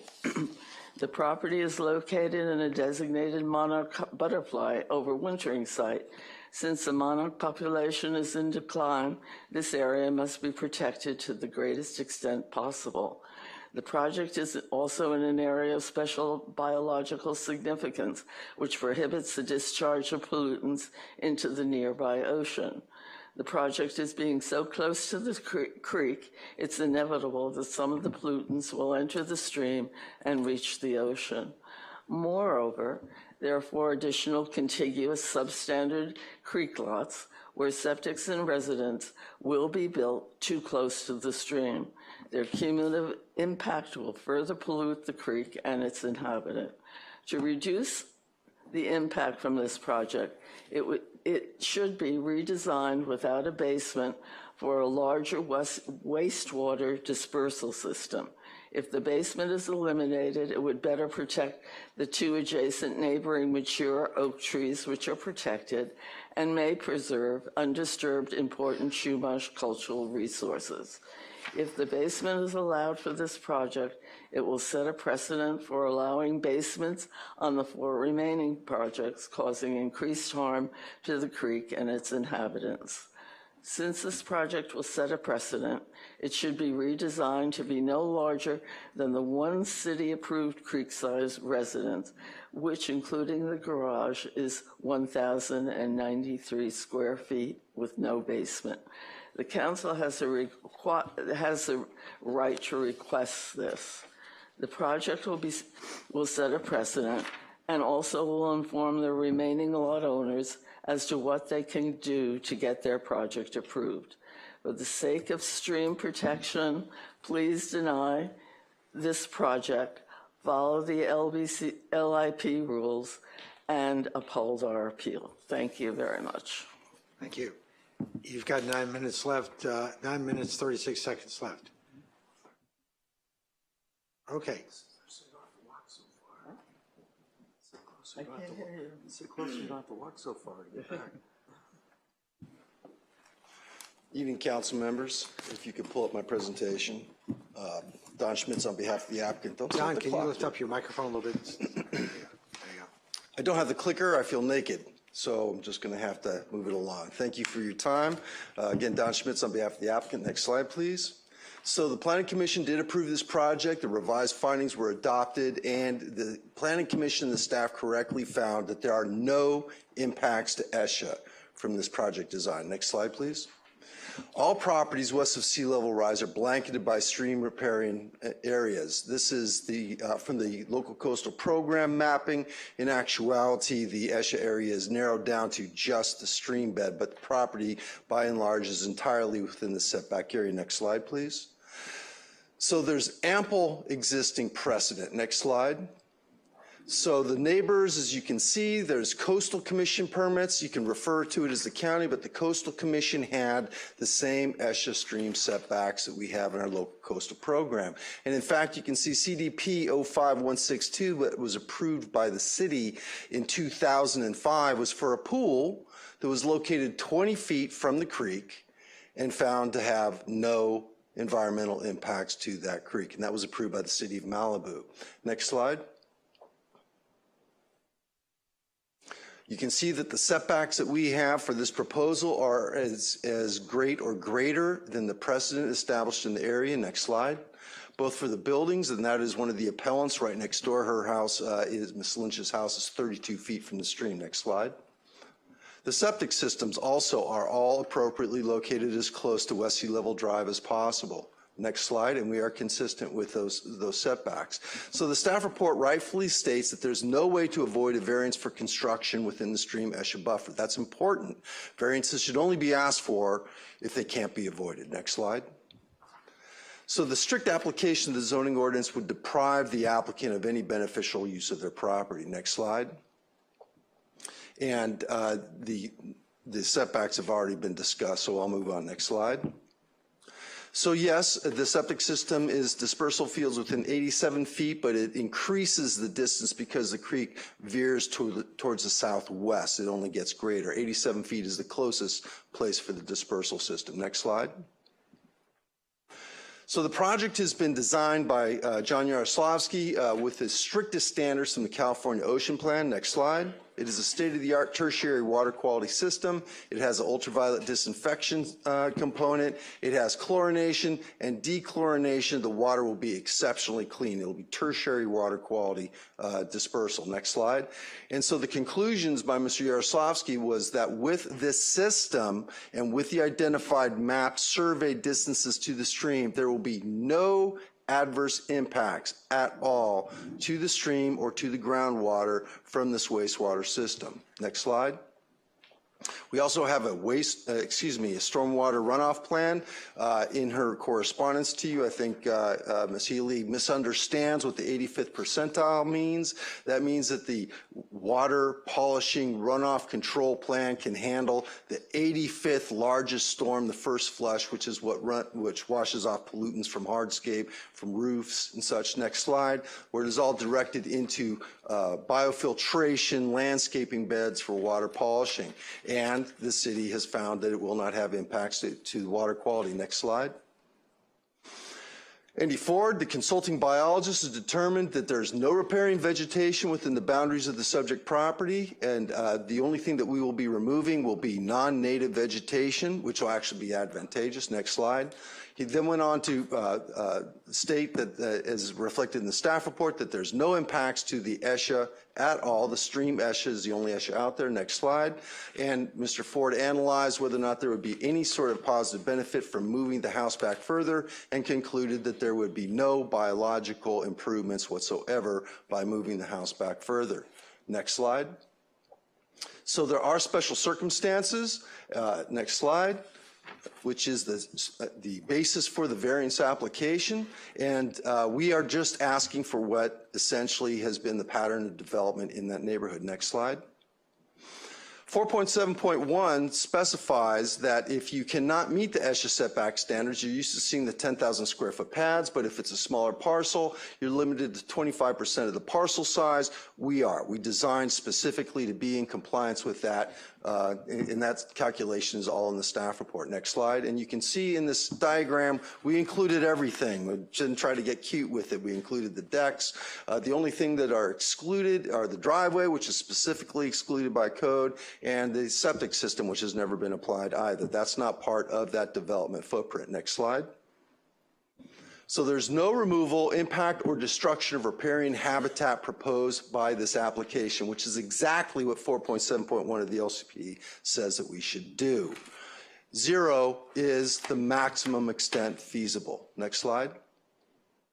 So the proposed residence is located entirely within that ESHA setback area. Next slide. It's all fuel modified. The entire neighborhood has overlapping fuel modification. Next slide, meaning that the only thing that is ESHA is the actual flow line of the creek itself. 3.1 of the land use plan specifies that existing legally established fuel modification zones are not ESHA. Next slide. And that is properly reflected in the staff report before you tonight. Next slide. The size is on the lower end of the scale for the existing homes in the neighborhood. Next slide. The height is exactly the average of all the homes in the neighborhood at 26 feet. And oh, by the way, nobody's claiming any primary view impacts or anything. There's only one primary view determination in the neighborhood, and we're not having any impacts on that whatsoever. Next slide. The number of bedrooms was raised as an issue. Are we asking for something special in regards to that? What if we reduce the number of bedrooms? Maybe we could shrink it down irrespective of whether or not there's going to be any public benefit to the stream. So we analyzed it. A 500-foot radius, the average number of bedrooms is 3. For all the homes on West Sea Level Drive, the average number of bedrooms, next slide, is 3. And that is exactly what we are asking for, a very modest 3-bedroom house. Next slide. So the stream and groundwater impacts from this project are 0. The brush clearance and drainage impacts, whether it be runoff or from fuel modification to the riparian area, is 0. Next slide. 0 plus 0 equals 0. There is nothing to be gained by leveraging and hitting more pain on this applicant to further reduce their project. Next slide. If there's 0 impacts to the creek, there's no basis, there's no nexus, there's no proportionality for causing a further reduction because there's no benefit individually or cumulatively. Ms. Healy spoke a lot in regards to this setting an adverse precedent. If other property owners bring forward a project to the city that will have zero impact to the riparian area, like this application, that's a good thing. Next slide. And then the last part, LIP section 4.6.1, I'll retain the remainder for rebuttal, specifies that ESHA buffers shall be of a sufficient size to ensure the biological integrity and preservation of the habitat they're designed to protect. Having zero impact on that riparian area is in fact sufficient setback to maintain the environmental integrity. So with that, next slide I believe is just a thank you, and I'll retain the 6 minutes and 43 seconds for rebuttal. All right, thank you. Kelsey, just out of curiosity, do they get a rebuttal now or? Rebuttal will be heard after public comment, so they can rebut the public comment. Do we have any public comments? We have one speaker slip from Norm Haney, and I believe we have a raised hand on Zoom as well. I have just a procedural question. I've expressed before that I thought it was strange that the appellant goes first, even though it's a de novo hearing and we're deciding whether to grant an application. And I've been told it's the standard process, so that's I'm not redebating that. But in my experience in all legal proceedings, the party that goes first gets the last word. Parties that respond don't get a rebuttal. So is there a process here? Is the process here that the appellee gets a rebuttal? Both sides are able to have a rebuttal. So the appellant and the applicant both are going to have the opportunity to have a rebuttal. In the future, I'd like to see where that's written as a protocol. Okay. Okay, Norm, public comments. Good evening, honorable council members. The reason I'm commenting is not because I have any representation at all for the applicant. I don't even know who owns the property at this point. I don't have a horse in this race at all. But I do know something about on-site wastewater treatment systems. And I can tell you that there's no bacteria that's being released by these systems into the ground. And I agree with the applicant that we'll have the advanced wastewater treatment system that's being used has not one, but 2 disinfections involved. One is ultraviolet light, the other is chlorine and dechlorinization. So there simply is not going to be any bacteria in the water that's released. It will have a very small amount of nitrates and a very small amount of phosphates, which is fertilizer. So I have that comment. I actually owned this lot at one time, and I owned the street in front of it at one time, and all of the lots on the beach. So I know something about the area. I've looked at the setbacks before. I think the setbacks are reasonable, and I think it's a reasonable project given the circumstances.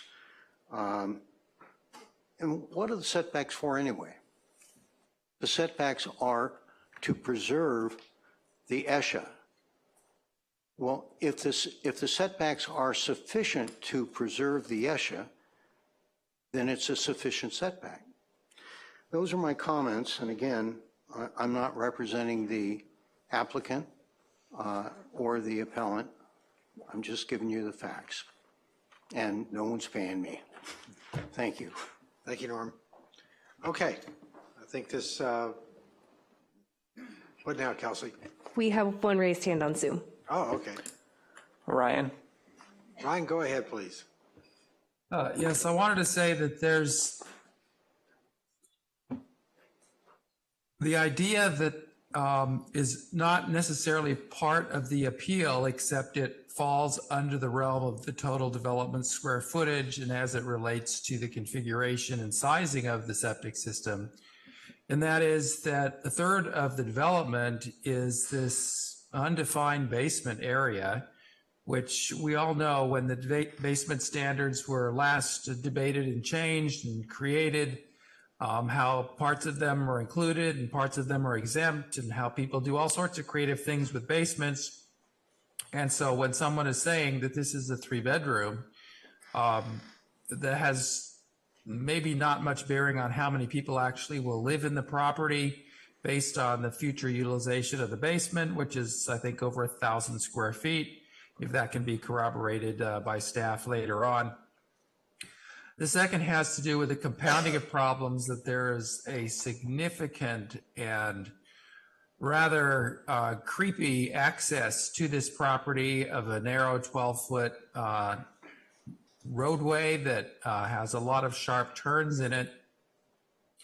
And there's risk to public safety by whether or not, if there are any issues that occur in this little canyon, whether they can be properly addressed by the influx of public safety equipment and personnel, and whether that includes pumper trucks or not for a septic system which, given enough time, any complicated system such as a septic system will fail. It's not a question of if, it's really a matter of when. And the imposition of the power interruptions from our electric utility has now broached into this problem of how does this septic system continue to function? How does the ultraviolet get its electricity to work? How does it move fluids around when you don't have power? And people continue to live in the property. So these are compounding of issues for these complicated and compromised lots. And I guess there's probably a reason why Norm Haney didn't develop these lots. You can read into that whatever truism you want. But what's clear here is the discretionary sizing of the residence and whether it includes a basement and how that will possibly overburden the capacity and operation of the septic system for if and when it does fail, and how the response will be to reduce or mitigate pollution into the creek and onto the ocean. Thank you. Thank you, Ryan. Okay, that's the end of public comments. Got it. All right. Rebuttal, or wait till we get through the comments? Now that all the public comments have been heard, it's time to hear rebuttal from the appellant and then the applicant. Okay. Here she comes. And Kelsey, just so I know, if they don't use their time for this, does it carry forward to others? No, this is their last opportunity to use this time.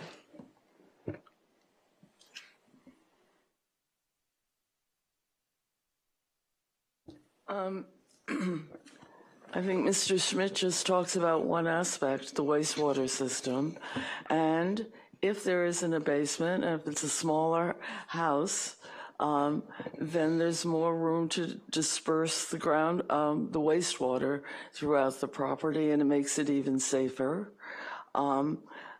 Also, I forgot to say that when I visited the property, the size of the story poles appeared to take up all of the ESHA buffer.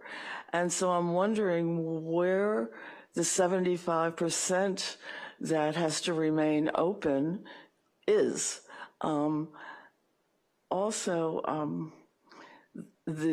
rules are that you have to set back as far as possible and you have to build a smaller project. There's no argument for that. This is what the LIP says. Thank you. Thank you.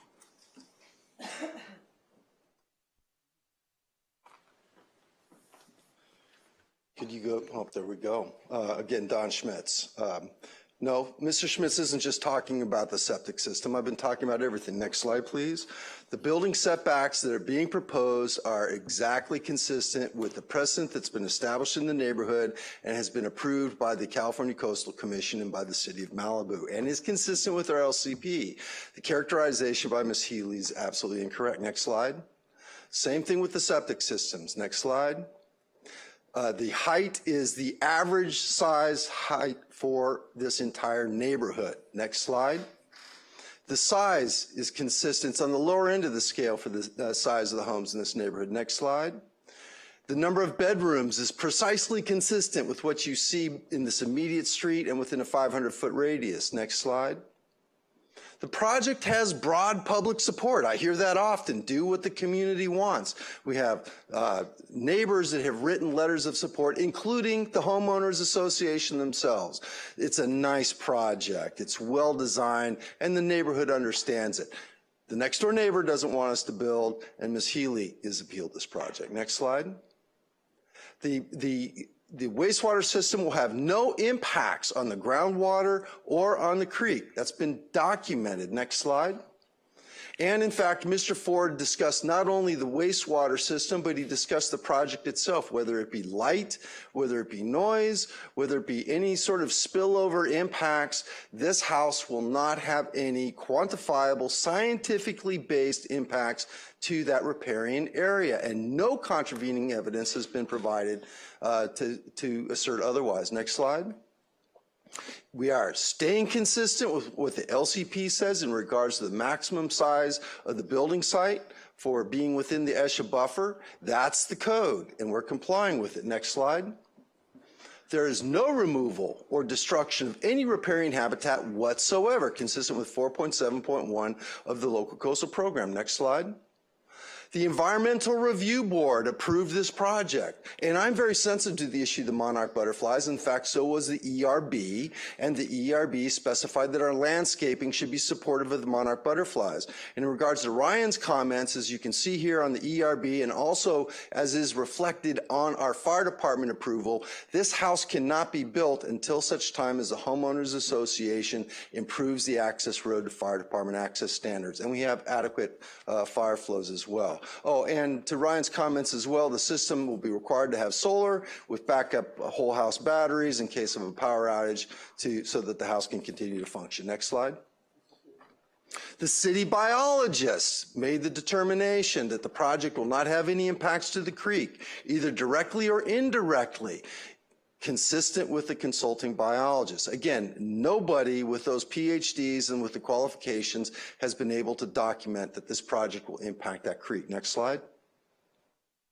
So staff characterizes this as the council needs to decide whether or not the greatest extent feasible should be implemented, regardless of whether or not there's any quantifiable impacts. I just disagree. That's not what the law says. Next slide.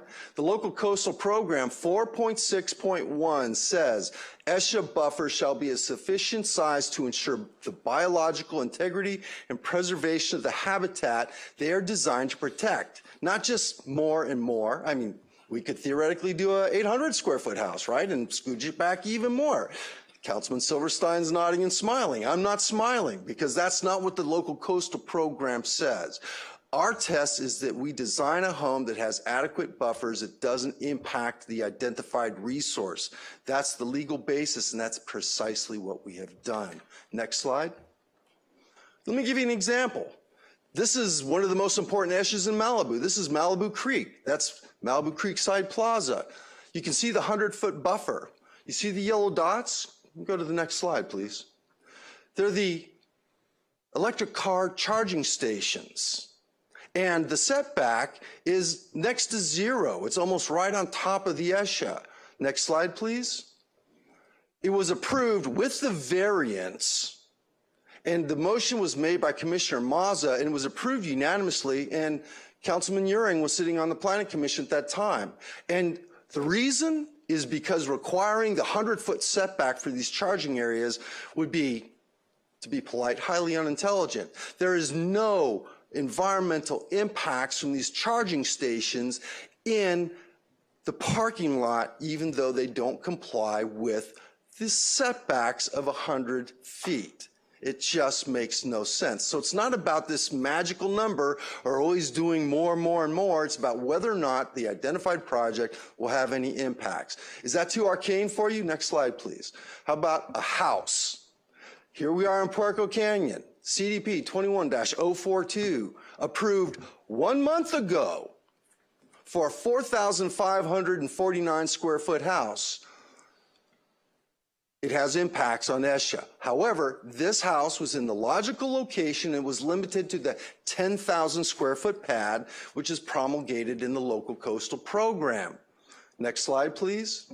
It was moved by Commissioner Mazza, and it was approved unanimously by the Planning Commission. Nobody was saying, well, not 4,500 square foot, 3,500 square foot, or 2,000, or 800 square feet, because that house was designed consistent with the LCP and doesn't have significant impacts to the environmentally sensitive habitat area. Next slide, please. This variance is not a special privilege. I'm running out of time. The appellant next door has a larger home. Next slide. Has a taller house. Next slide. The rear yard setback is significantly less than ours. Next slide. And the setback from the stream is significantly less. We're not asking for a special privilege. We're asking for a reasonable, justifiable variance. Next slide. And so we are consistent with the 4.6.1 of the ESHA buffers. We are protecting that identified resource. There are no identified impacts, and this application doesn't constitute a special privilege. So with that, I thank you for your time. Thank you. Okay, let's bring it up here. Before you close the public hearing, may I ask Mr. Schmitz some questions? So, first of all, page 2 of your slide deck.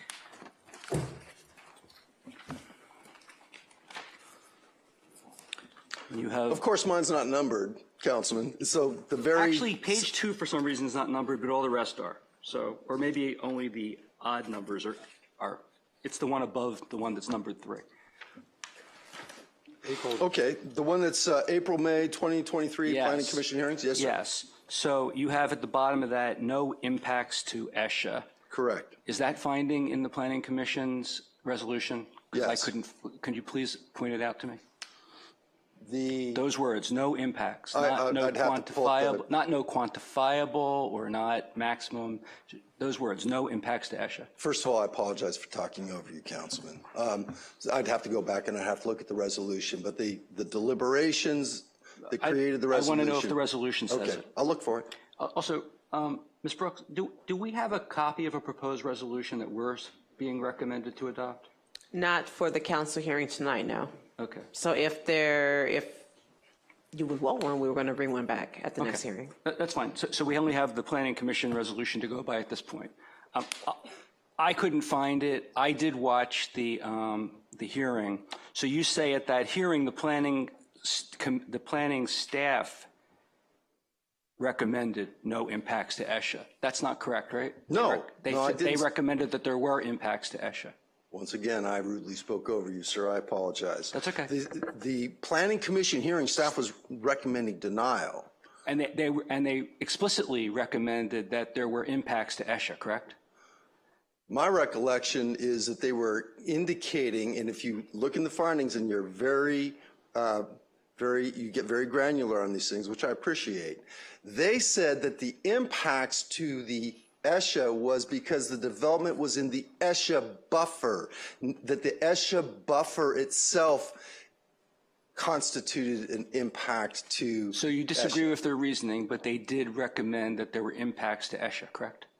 No, sir. They indicated there was impacts to the ESHA buffer. Okay, we'll play the recording then in a few minutes.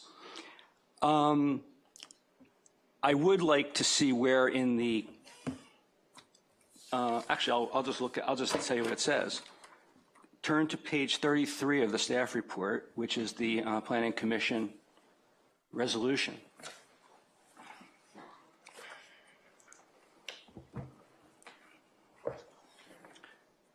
And it says, number 3, I mean, you can tell me if any of the others say anything about the impact to ESHA, but number 3 says, evidence in the record demonstrates that the proposed project maximizes the setback from the creek, minimizes the impacts to ESHA to the extent feasible. And I'll note, you tell me if I'm wrong, the word maximum is not in there, right? It just says to the extent feasible. Like you said, there's 600 pages here. I'm looking at resolution number 23-03, page 3 of 22. Correct. Okay, now where? Finding number 3, I think, is the one we're dealing with. Evidence in the record demonstrates that the proposed project maximizes the setback from the creek, minimizes the impacts on ESHA to the extent feasible, and does not result in any significant adverse impacts. Okay, significant adverse impacts. They didn't find that it doesn't result in any impacts. They found it didn't result in significant adverse impacts, right? That's exactly what the writing says, yes. Okay, what does the statute call for? The statute calls for minimizing, to the maximum extent feasible, impacts to the resource, in this case, the riparian area, under 4.6.1.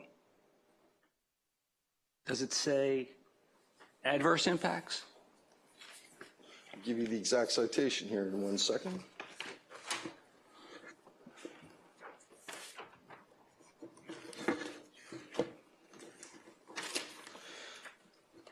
.6.1 says, pursuant to LIP section 4.6.1, ESHA buffers shall be of sufficient size to ensure the biological integrity and preservation of the habitat they're designed to protect.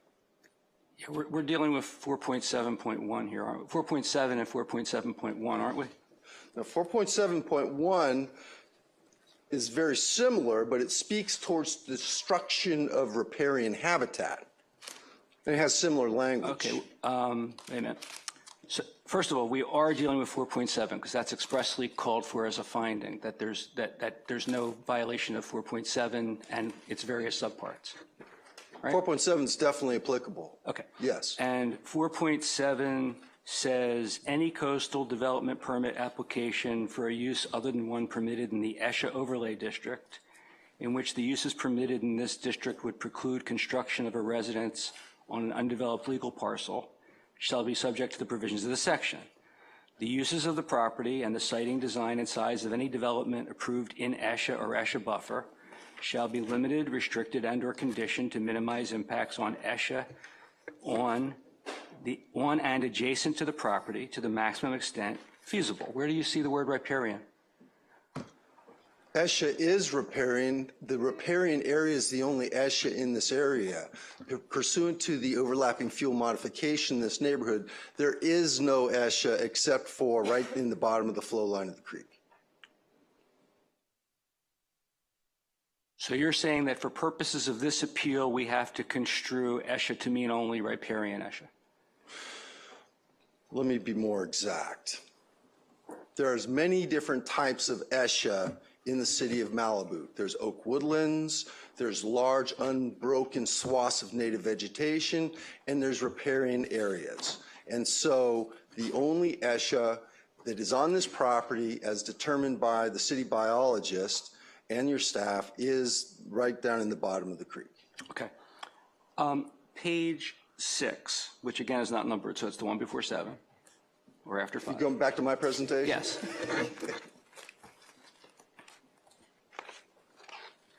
You mentioned a property that had a CDP for a pool. Yes, sir. You said the city approved that. That's correct. Okay. Which property was that? First of all? If you're looking at it, we could pull it up, but basically this works. It's the second one down from the subject application. The CDP number is 05-162. Okay. And was that decided by the planning department, the planning commission, and/or the city council? Councilman, do you have, it was stuffed into your yes. spiral binder? Yes. This right here? Mm-hmm. Okay. So this is the commission agenda report that was submitted in its coastal development permit. It was approved by the Planning Commission for the City of Malibu, and it was for a 8-foot by 15-foot pool located right next to the creek on the creek side of the subject house. Okay. So that was approved by the Planning Commission, and it wasn't appealed to the City Council? That's correct. Okay, thank you. Best as we can tell from looking at the records, yes, sir. Page 10.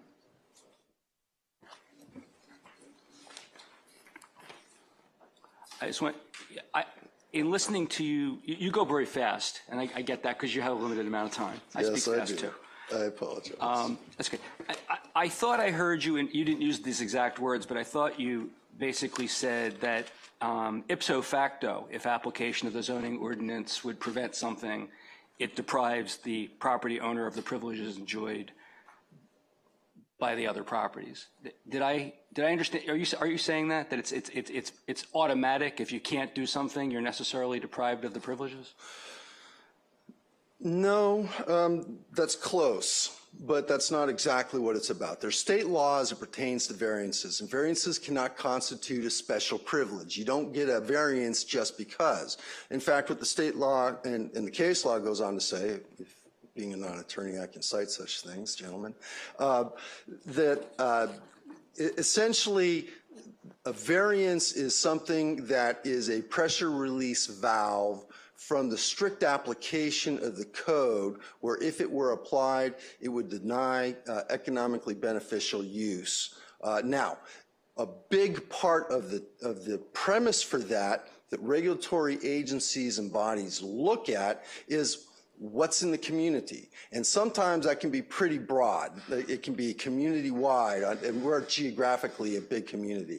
But the more relevant it is as it pertains to the particular neighborhood that has similar fact sets, the more appropriate it is. And so when there's a conversation here in regards to things that we wouldn't even necessarily be talking about because the LCP has design standards for the size of the home and things of that nature, you also take a look at what has happened in the neighborhood historically. And so that's why we provided that data. Okay, so I just want to make sure you weren't suggesting that simply because application of the zoning ordinance would prevent this project from being pursued doesn't in and of itself deprive the property of privileges enjoyed by other properties in the vicinity, correct? Well, you stated that, Councilman, in a vacuum.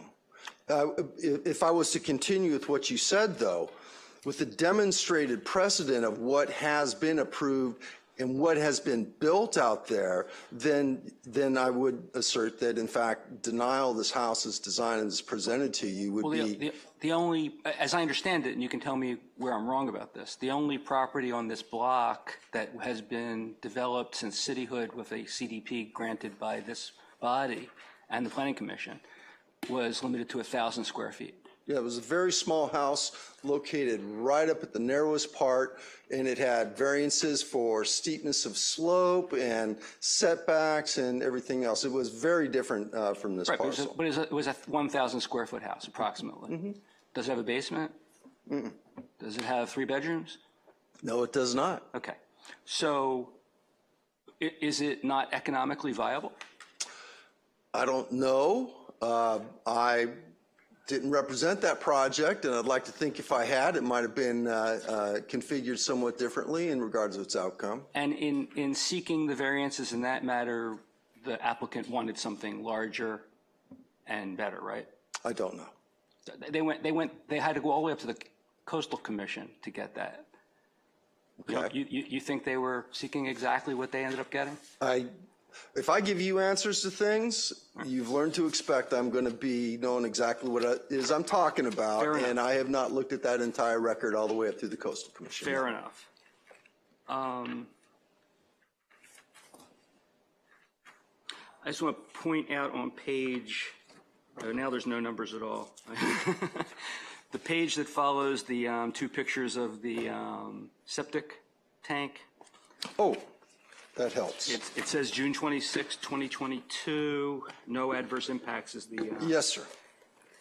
I just want to twice when you read that you left out the word adverse. You just said that they found no impacts. It was no adverse impacts, right?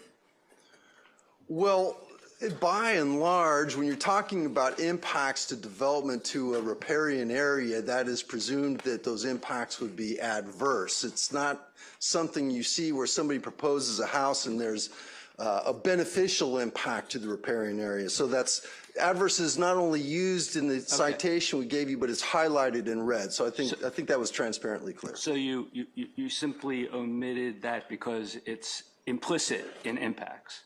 that there's no adverse impacts. Okay. If there's impacts from the development to the riparian area, inherently that's negative, and that's what you're seeking to avoid. If there's any impact, it's inherently negative. That's what you yes, said, unless you have some sort of very unique house which has a some sort of native greenhouse or something. I don't know. I could speculate, but that's right. Okay. And then on the page that shows, well, there's a number of them, shows a letter from Fjord. This one is page...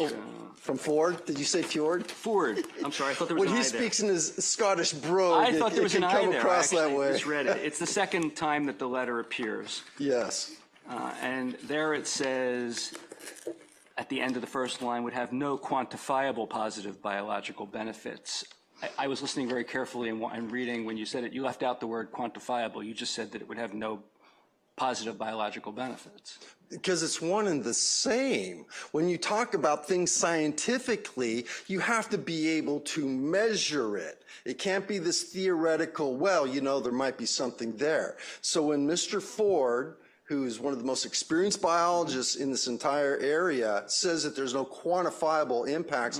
Quantifiable means measurable. Right. And so he's saying that there is scientifically no measurable impacts from this house to that riparian area. So I went through the entire LIP looking for the word quantifiable, couldn't find it anywhere. So are you grafting that onto the code? You also won't find the word gravity. Nevertheless, gravity's there. And quantifiable when it comes... I'm sorry. What's that got to do with anything? Well, it's got a lot to do with it. I'm sure you won't find the word supercalifragilisticexpialidocious. Yes, that's right. But what's gravity have to do with anything? Because quantifiable is a scientific fundamental basis that the city biologist uses, that the ERB uses, that every consulting biologist in this area uses. It's right. It's a term of art that anyone who intended to use it would easily know to use it, right? No, it's not a term of art. It's a term of science. Okay. If you can't measure it, it doesn't exist. So scientifically measurable impact is another way to say it. Yes, sir. That would be And the code doesn't say that either, right? No. Right. And anyone who wanted to graft that requirement onto the code would easily have been able to say scientifically measurable, quantifiable, or other words of that like, right? Actually, if the code says impacts, yes, you have to measure the impacts. Okay. And so that's what quantifiable means, is are there impacts that you can measure? And the scientific conclusion by both your biologist and ours is that there's no impacts. Okay, we'll look at that too from the Planning Commission meeting, because I don't believe that that's true from the city's standpoint. On the first page where you show the development area, you told us a number of things that were excluded, but that don't count. Yes. So one, in the staff report, I read somewhere this property has 4 parking spaces, 2 interior and 2 exterior. Is that accurate? Yes. Okay. Where in the code does it say in determining development area you exclude exterior parking areas? Well, I'm sure staff can give you the exact citation, but the driveways are always excluded from I'm not talking about a driveway. I'm talking about a parking area. The parking area is the driveway. Well, the code actually expressly states that development area includes all parking area. And it specifically excludes the driveway. And our 2 outdoor parking spaces are on the driveway. It expressly excludes the driveway if it's outside the development area. And the parking spaces are inside the development area. I see. So if we have a driveway, it's excluded. But if we... No, only if it's outside the development area. Okay. What does that mean? The whole conversation is what is the development area is defined. A parking space is inside the development area by definition. You're jumping ahead. No, that's the definition of development. Could you look at LIP Chapter 2 definition of development area and read that? Please allow me just a moment. The driveway to get to the garage is excluded from the development area. Until you get, at a bare minimum, only until you get to the parking area outside the garage. Oh. Okay. I don't know that I concur. Well, what does that mean then? That the driveway is excluded? No. What does it mean that all parking areas are included? We have projects that have 5, 6, 7, 8 outdoor parking spots. That is definitely included in the development area. Okay. But if you have a driveway that goes up to a parking, to a garage, and that suffices to have your 2 outdoor parking spots, okay, it's one and the same. So the code could have easily said driveways don't count. It says driveways that are required by the fire department and outside the development area. Who decides what the development area is in the first instance to determine whether the driveway is in it or out of it? Is this, can we just get a lawyer or a staff person's Mr. point of view? Mayor, also this is beyond our standard public hearing procedure. You know, a brief question or two is usually allowed, but we don't want to get into deliberation or argument. I can make these arguments without him having an opportunity to say anything in response. I thought in fairness, he ought to get an opportunity to respond. But if you'd rather I just make the statements things that I think are right, because he's actually convinced me of one or two things already that I was wrong about. Well, it'd be helpful for me to know what the facts are. You know, the back and forth, I get it, but I would love to know what is going on here. Like, where are the facts? I need to know the facts. Okay, so fact that I'm trying to explore is the code defines a development area, which this can't be more than 25% of, which can't be more than 25% of the entire parcel. Defines a development area to include all parking spaces. Says that expressly. There are 2 interior in the garage and 2 exterior parking spaces. Yeah. Okay. The code also says you don't include a driveway or a turnaround as required by the fire department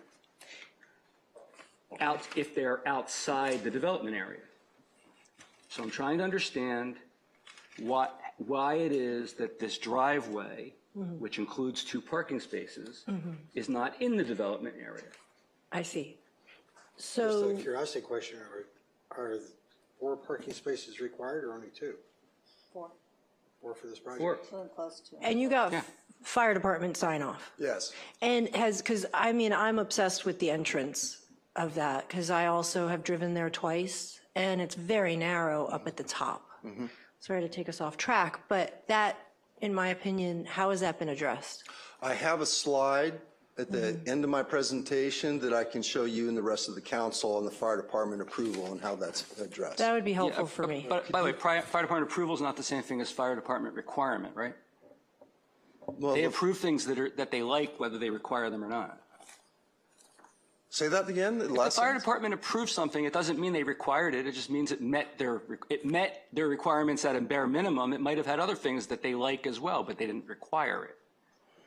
Not on the projects I work on. We designed them to specifically implement the Uniform Fire Code as amended by the LA County Board of Supervisors. But could you pull up go up to the very end of my rebuttal, and I can show you guys the slide for the fire department access? All right, hold on a second. There we go. Let's pull this off for a second. First off, there's other council members that may have questions before we get into Bruce's issue here. And I think it would be good if we could go through those if we have questions, right? My recommendation is if you have questions, they should be directed to staff. Otherwise, you're giving this applicant just all of the ability to speak beyond the 15 minutes that are required. At this point, I would also request that, the appellant would get a couple minutes to respond to anything that's been said by Mr. Schmitz here, but they have an opportunity to present their argument during the hearing. This is how it's supposed to be presented, and then it's deliberations based on what they presented here. So we don't get to ask them questions? That's not part of the public hearing process that's been put down by the city. Okay. Oh, well, if we're not supposed to ask them any questions, I'll stop asking questions. I just thought it was fair to the applicant to let them answer the questions. Okay. I'll make a couple quick ones. Go ahead, Steve. Should take a break. Rebecca, can you take a look at page 52? Councilmember, can you turn on your microphone and pull a little closer to you? Can you take a look at for the resolution, the City Council, the Planning Commission resolution on page 52 for a second? At the last. And Councilmember, if you could just pull your mic a little closer to you, it's a little hard to hear. Thank you. Can you take a look at page 52 of the Planning Commission resolution, please? Which resolution? Yeah, they got two. The resolution number 23-03, page 22 of 22. That was the first that was the last resolution voted on by the Planning Commission. You there? Rebecca? Renika, you there? And which page is it again? I'm sorry. It says that it's a 3-2 split. It was a 3-2. It says it in the recital. It's just wrong. This is signed. They approved the resolution of this unanimously. Which page are you on again, Steve? I'm on page 52. 52. Of Resolution 2303? Yeah. I think I can cut through this because I had the same problem when I first read the resolution, and I went back and watched all the meetings.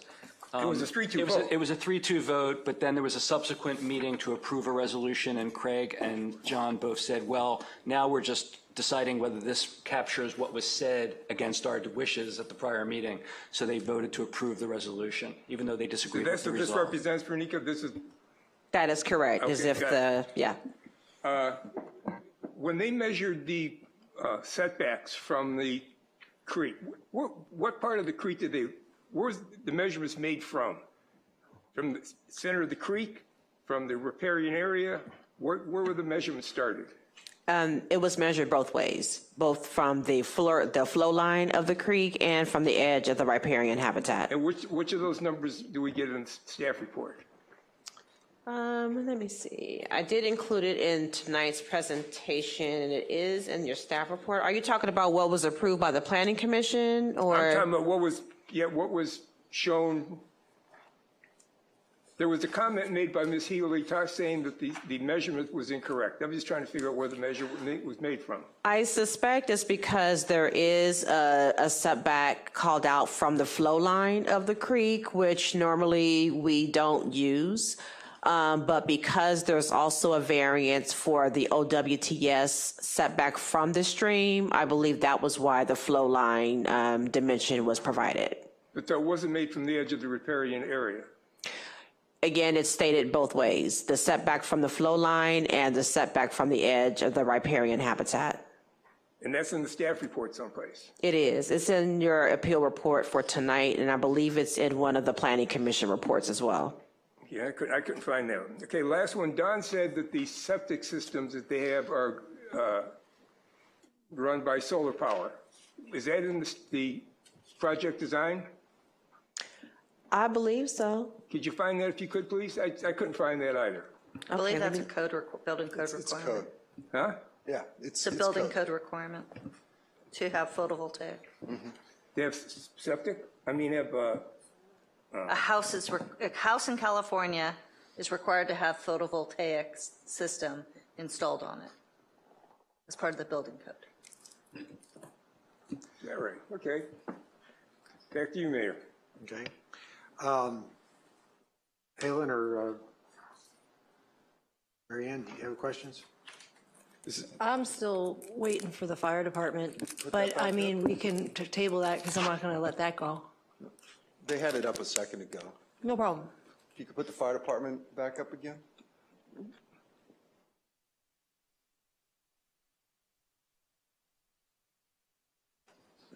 I mean, we can move on until we're waiting. Okay, well, to get back, the question that sparked this was, let's accept for the sake of argument that it's required by the fire department. I don't think approval proves a requirement, but let's just assume for the sake of argument that this specific driveway was required by the fire department. The code still says in defining development area, it includes all parking area on the property. It then excludes any driveway required by the fire department that's not in the development area. I read that to mean that the parking spaces that are outside the garage are part of the development area, and if there's any other driveway that may or may not be part of the development area, we'd have to get into the details. But at least in this particular project, where I believe the entire driveway is the parking area, that's part of the development area, isn't it? No, sir, and something that might be of help is that the project is already proposed to have a minor modification. To pull the house any closer to the street would require, once again, another variance. That's right, and the code says those variances should take precedence over the ESHA variances. I agree. Okay, and you didn't ask for those variances. Hold on. I'm addressing the driveway. I think I've already addressed the variance in regards to the setbacks. We have to be able to drive from the street into the garage. That's also a building and safety code requirement. That driveway is going to be there regardless, and the city has always exempted that from the calculation for the development area. Are you required to have 4 parking spaces? I have a bit of a disagreement with your staff in regards to that. I don't think so. I think that the LCP says 2. However, it's been the consistent policy of the city for living memory to require 2 covered, 2 uncovered, and so we all abide by that. Okay, well, hold on a second. We've violated exactly what we just tried not to violate. That is, you're doing a Q&A, extra presentation time to answer the questions here. Let's get this off the screen here. Halen had a question. I'm still not, yeah, so there's the entrance to the street, which I've driven on twice, and it's very narrow up at the top. It has nothing to do with the parking spaces or the garage. It literally is just about fire and access and egress and safety because it's a dead-end street. So I've looked through, and I think that the HOA had a permit out, but it might have expired.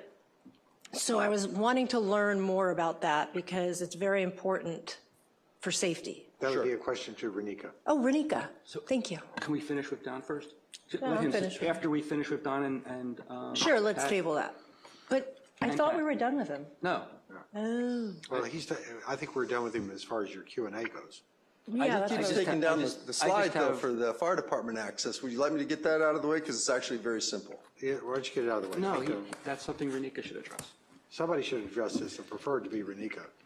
Yes, I'd like to hear from Ms. Brooks, Yeah, but please. if we have questions for Thank staff, you. though, we should close the public hearing Oh, first. okay. And then I ask as see many what's questions to going staff on as you No, want. because Trevor said that Pat, in fairness, needs now an opportunity to respond to the questions that were asked. Yeah. All right, can we just answer this slide real quick and then get that out of the way?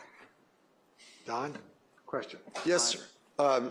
Through the mayor. So this is the fire department access. It shows the improvements for the narrow section. That was a separate permit that was in fact approved for the homeowners association. Both the fire department and the environmental review board on this project conditioned it that this house cannot be built until such time as these improvements are made. The homeowners association had a mistake in regards to the timing for the extension. Their permit was allowed to expire. They have since reapplied, and the president of the homeowners association indicates that they ought to be getting that back and reapproved shortly. Okay, Don, thank you very much. I'll ask Ms. Brooks to follow up after about that. Okay. Okay. Pat. You could come up and have any rebuttal to any of Don's comments? Just about what Mr. Schmidt said, if there's anything you want to address about. Pat has difficulty hearing. Could someone get closer and just. Come a little closer.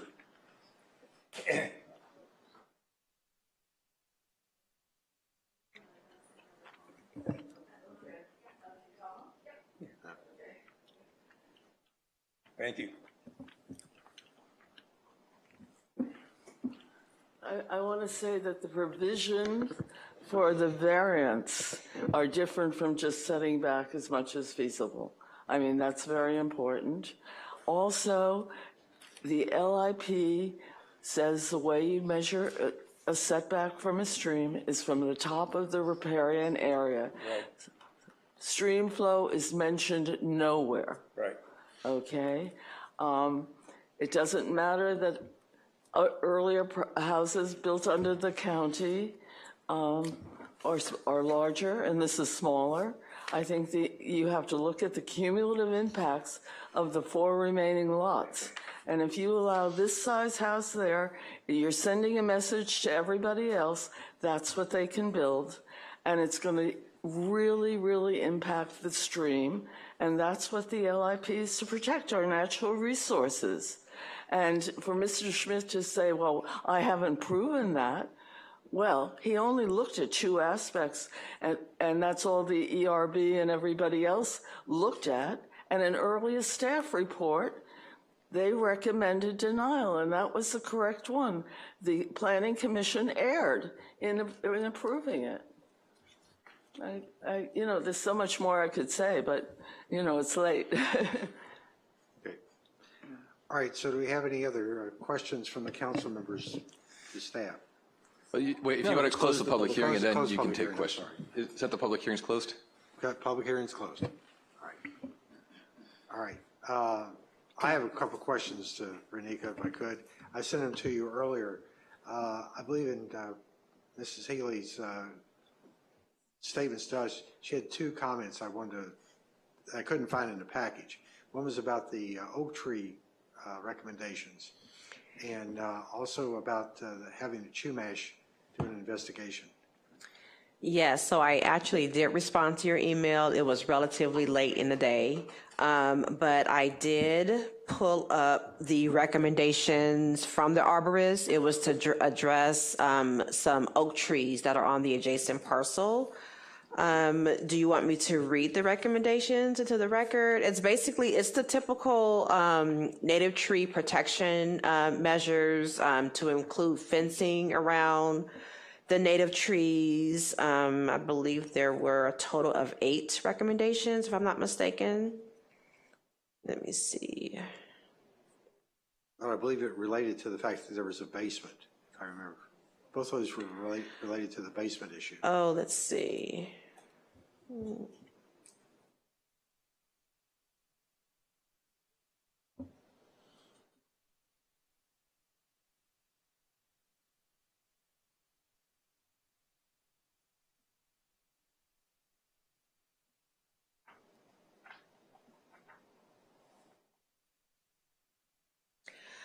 I don't see any recommendation from the arborist related to the basement.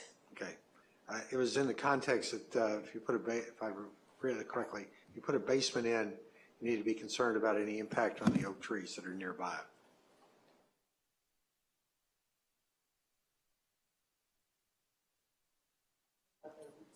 Yeah.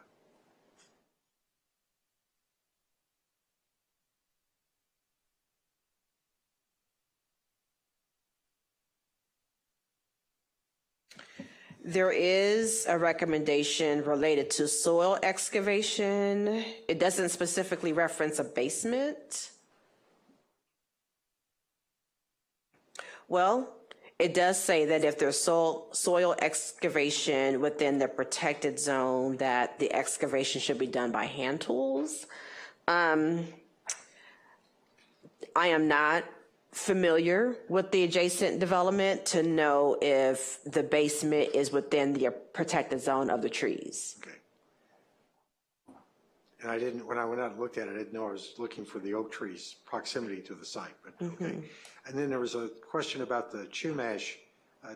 I would think if we're going to dig a basement at a property, that there would be a Chumash monitor. Is that? Well, yes, the Planning Commission resolution included a condition that requires the presence of a Chumash monitor. Okay, I didn't see that in there. Okay, that's all. So what I had, Marianne, did you have anything at this point? Is Bruce done? Well, I was trying to get ahead of Bruce, and I have a question really for council, city attorney. Are we reading this into the record, or is this really a Q&A? Because if all we're going to do is read it into the record, Bruce can read it in there. Read what into the record? All Bruce's comments. If he's not asking questions, it sounds like if he's not going to be able to thrust and parry with Mr. Schmitz. Well, I may have to thrust and parry with you. He's allowed deliberations, questions, not just questions. You guys are also allowed to deliberate amongst each other here. Okay. Yeah. All right. I would like to hear what Marianne has to say, but in response to what Helen was asking earlier, I do have it's my very last note in my comments. This point about the widening of the road. In judicial proceedings, in the law, there's a concept of ripeness. You don't decide things that aren't ready to be decided.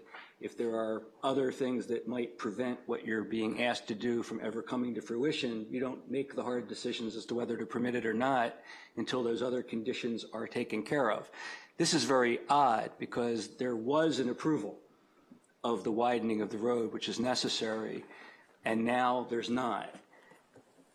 This one, I feel like it's almost a technicality because I can't believe it won't be approved.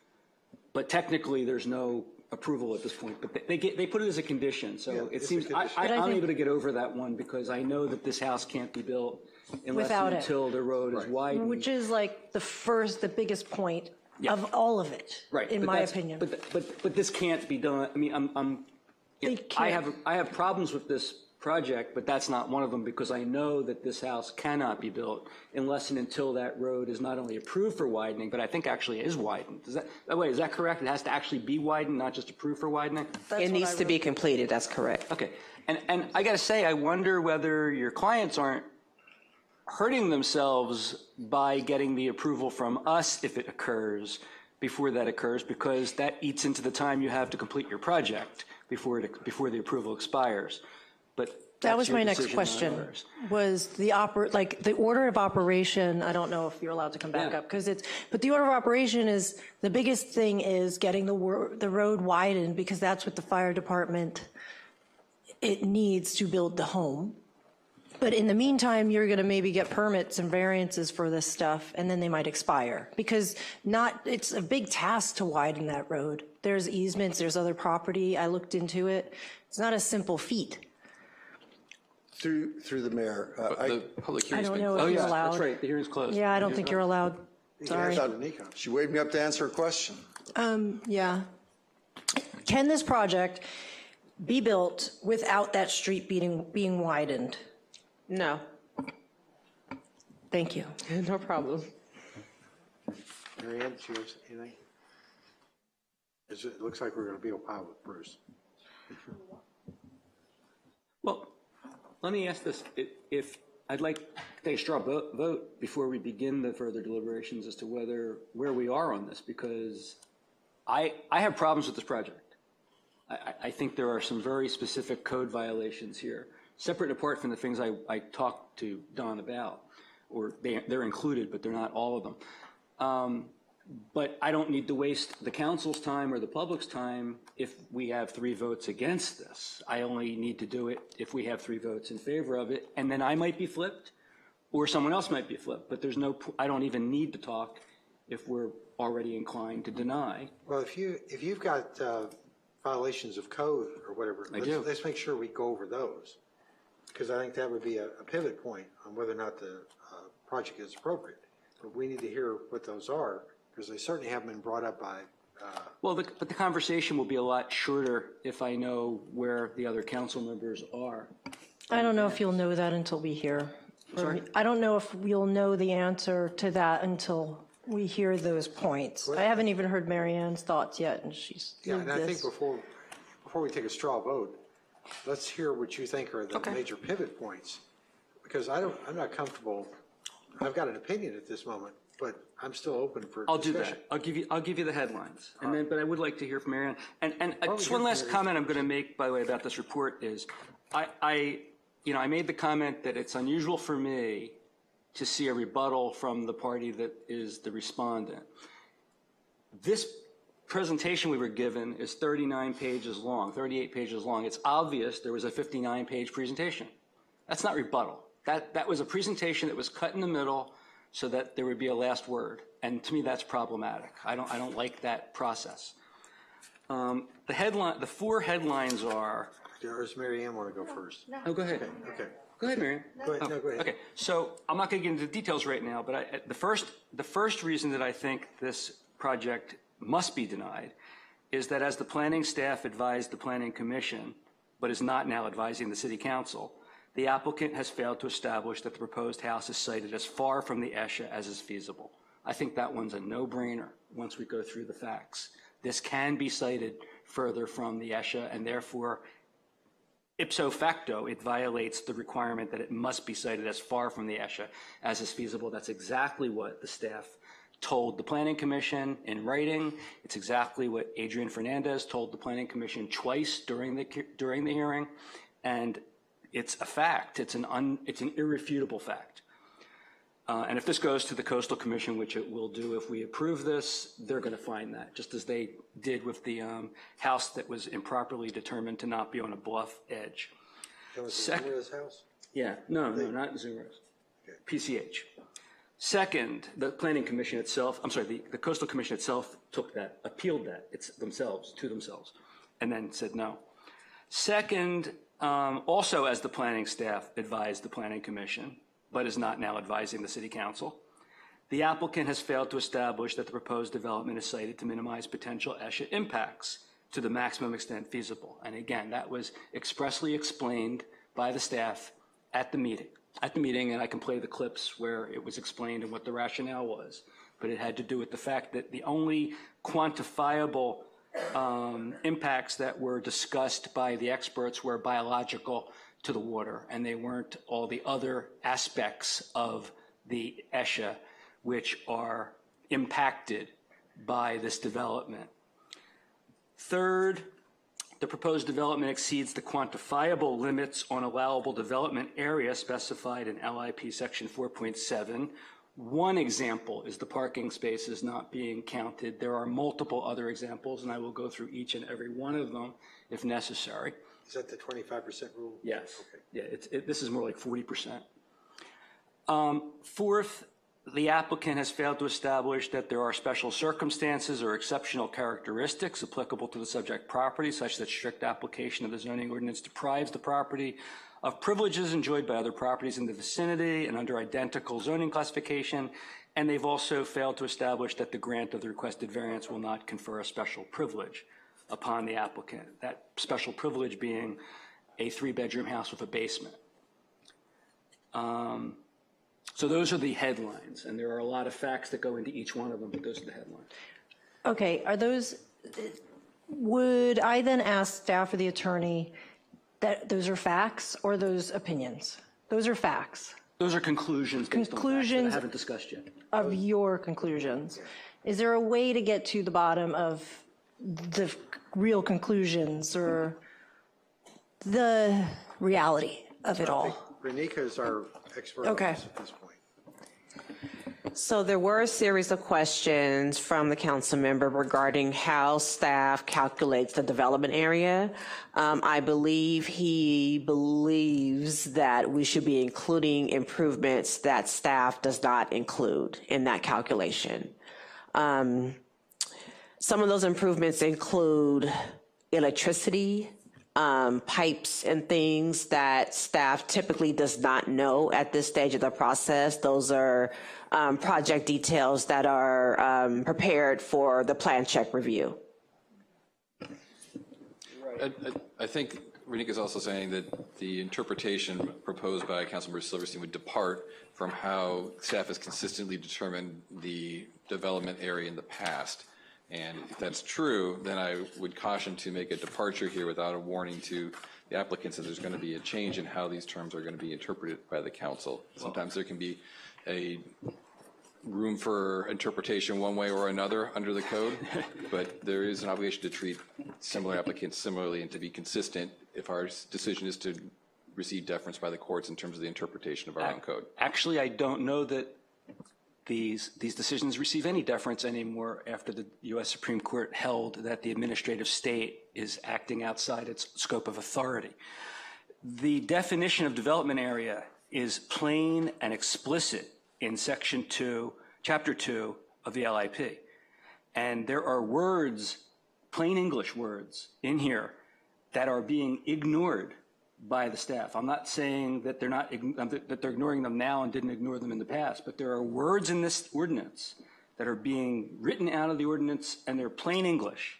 And that one that Renika just said a moment ago is a perfect example. The code expressly states that all structures on the property have to be calculated in determining development area. It's part of the definition of development area. And it says explicitly, as used in this section, structure includes but is not limited to any building, road, pipe, flume, conduit, siphon, aqueduct, telephone line, and electrical power transmission and distribution line. Includes but is not limited to those specific things.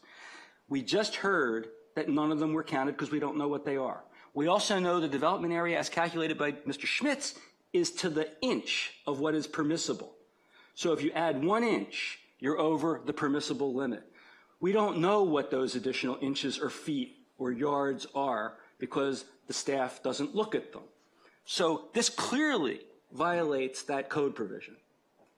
It's not a question of my interpretation. This is plain English. Renika, do you agree with that definition?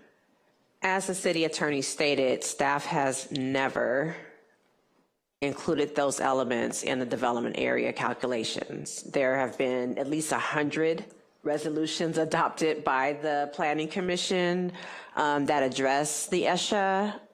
We've never included those elements in those calculations. So when this gets to the Coastal Commission, they're going to apply it because that's the plain language of the code. And this project, if it's approved here, is going to get reversed. I will say, as we discussed earlier, there have been 5 hearings before the Planning Commission, and then this current hearing as the appeal. We have not received one comment from the California Coastal Commission staff. Well, I suspect that when Ms. Healy and the other appellant identify this explicit provision of the code that was drafted by the Coastal Commission that's being disregarded, that's going to be a problem. There are others. Well, let's go back to the city attorney. Because I know in the response from the staff, it said the city attorney will brief us on this. I believe Actually, that was on other issues. That was another issue. So was on this one? I think I already gave my opinion about it. You know, we have an obligation to treat similar applicants similarly. This is the interpretation that they've had. My advice would be to be consistent in our interpretation of the code.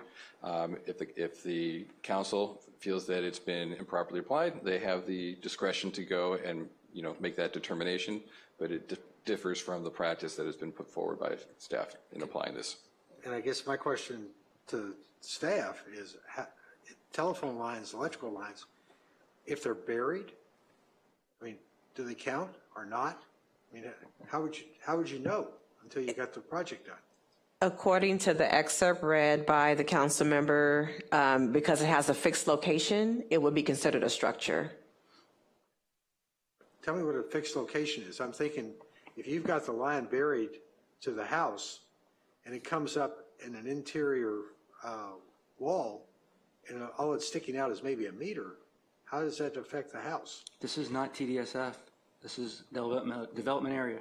Development area, but Right. His contention is that even if it were a pipe buried under the ground, that area should be included in the development area calculations. so if it comes under the driveway, does it take the driveway into? Again, if it's buried under the ground, it would be, according to his interpretation of the development area, it would be included. I'm going to say one time, when I ran for council, my first plank of my platform was, you need an attorney on the city council because the city attorney isn't always right. And I'm not the city's attorney. I'm just an attorney who's on the city council. I disagree 100% that we have discretion to read words out of a code. Doesn't matter if it's been done in the past. We don't have discretion to change the language, the plain language that is not ambiguous. We have discretion to resolve ambiguities. We have discretion to fill in gaps, but we do not have discretion to read plain language out of a statute. And if we do, we are committing legal error, which will not only be corrected by the Coastal Commission, but which can be corrected by the Superior Court through a mandamus. And to keep saying that we have discretion to decide what plain English means is just legal folly. Okay. Trevor, any comment?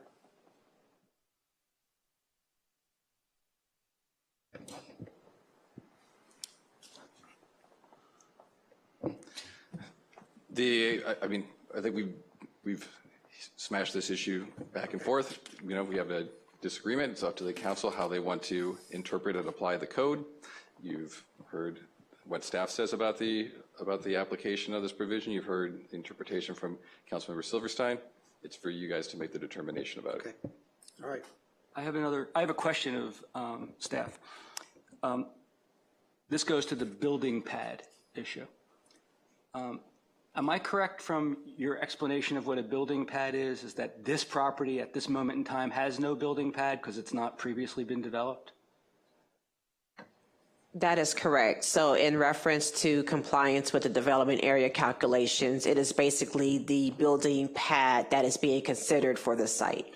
Okay, but at this moment, there is no building pad, right? That is correct. Okay, and once this project is completed, the building pad will consist of the area that was developed as well as the area that was altered for the purpose of accommodating the development, right? That is correct. Okay, so let's talk about the basement. Mm-hmm. In order to accommodate the basement, area around the house that's not counted in the development area needs to be graded, right?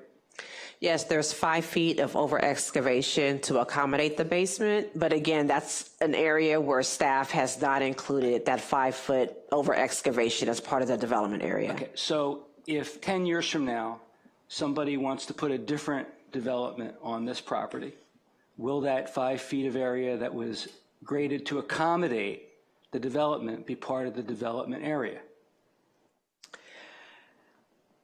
That's a good question. We typically look at where the exterior walls touch the ground, right? We're not looking at the previously approved grading plan. But what does it mean then to be graded to accommodate the development? This is usually for properties that have a variation in topography, right? And so there's been grading done, removal and recompaction to create a flat building pad. So is it your opinion that if in the future some further development or alternative development were proposed on this property after this occurs, that land which is altered to accommodate the basement would not be part of the building pad? We will be looking at that application on its own merit. So we're looking at the proposed development to see if whatever they're proposing complies with the 25% development area. Right. We're not looking at what was previously graded. The project will still have to comply with that standard. Right, and the standard would encompass, among other things, the entirety of the building pad in the future. That's one of the things that's part of the development area, the building pad. You have a practical issue. No, I don't want to go with practical issues. And may I reply? So the practical issue is that the over-excavation that is suggested in something like a soils report can change in the field. And that recordation isn't precise because you can hit pockets of soil that says do a little more here, or you can have an over-excavation in which you actually don't need that extensive area. Those are field calls. We can't, with any precision at this phase, tell you what that's going to be. So it could be even more than it's currently anticipated. If you run into, for example, a boulder that you aren't expecting a large boulder to be there, then yes, that will have an impact. Okay, but, so it could be larger. I understand theoretically it could be less, but one thing I think I know for certain, it's not going to be exactly the size of the basement. There's going to be some over excavation required to fit this basement in there, right? Some. And again, this measurement goes to the inch of what is permissible. So we know there's going to be more development area than is accounted for. That troubles me because, again, this is a death of 1,000 cuts here. We're going to ignore all the definitions of structure because we don't like them and we haven't used them in the past. We're going to ignore the over-excavation, which, again, if we don't ignore, just 1 inch of it takes this project out of the development permissibility. We're going to ignore the parking spaces, which are expressly part of what's required to be included. And I've got others that we're going to ignore. But those 3 ought to be more than enough. Okay. But you're shaking. I mean, am I missing something? The precedent has not been to speculate because we don't have that information available to us at this point. But Maureen, we do know they've projected 5 feet of extra over excavation that's not being included. We're not speculating on that. That's their plan. Their plan might even be inadequate. They might end up needing to dig up another 10 or 20 feet. That has not been traditionally included. And I would tell you that would be the same in other cities as well. Other cities do exactly the same thing in their planning department. Other cities are looking for ways to permit development. Certainly in Calabasas, we did not, and we applied the same standards. Okay, let's do this. I like the idea of a straw poll at this point to see what we've got. So if we could kind of.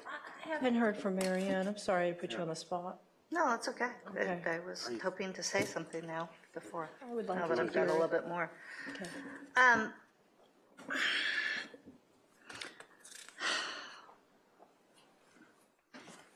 You know, part of being a community is having established zoning requirements so that you can allow people who own property to develop it in the manner that the community wants. And our zoning code has been established and it's been practiced for the last 30 plus years.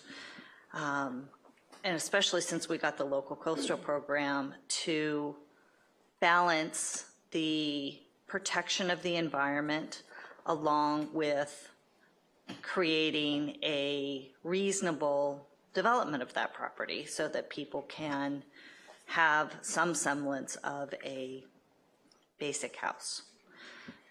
We are not, this particular property is not in a undeveloped area. It has many, many homes around it. The fuel modification from every other home covers this parcel. So whether or not this parcel is developed, it's still going to, the ESHA is still going to be impacted by the development of the previous homes that have been there 30 plus years. I really find the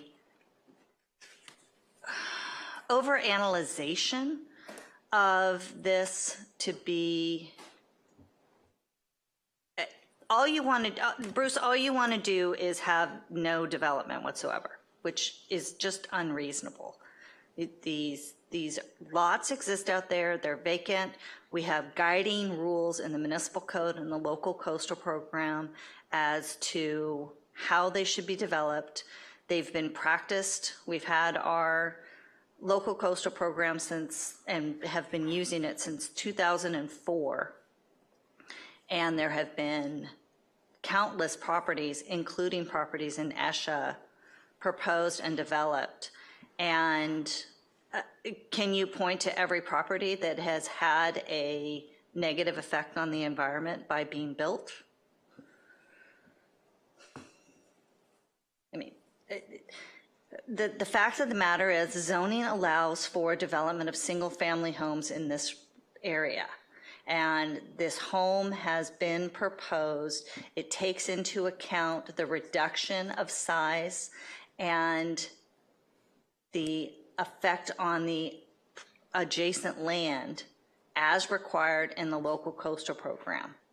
So what further beyond what the code states they must adhere to needs to be done in order for the property owners to get the use of their property as a single-family home as zoned?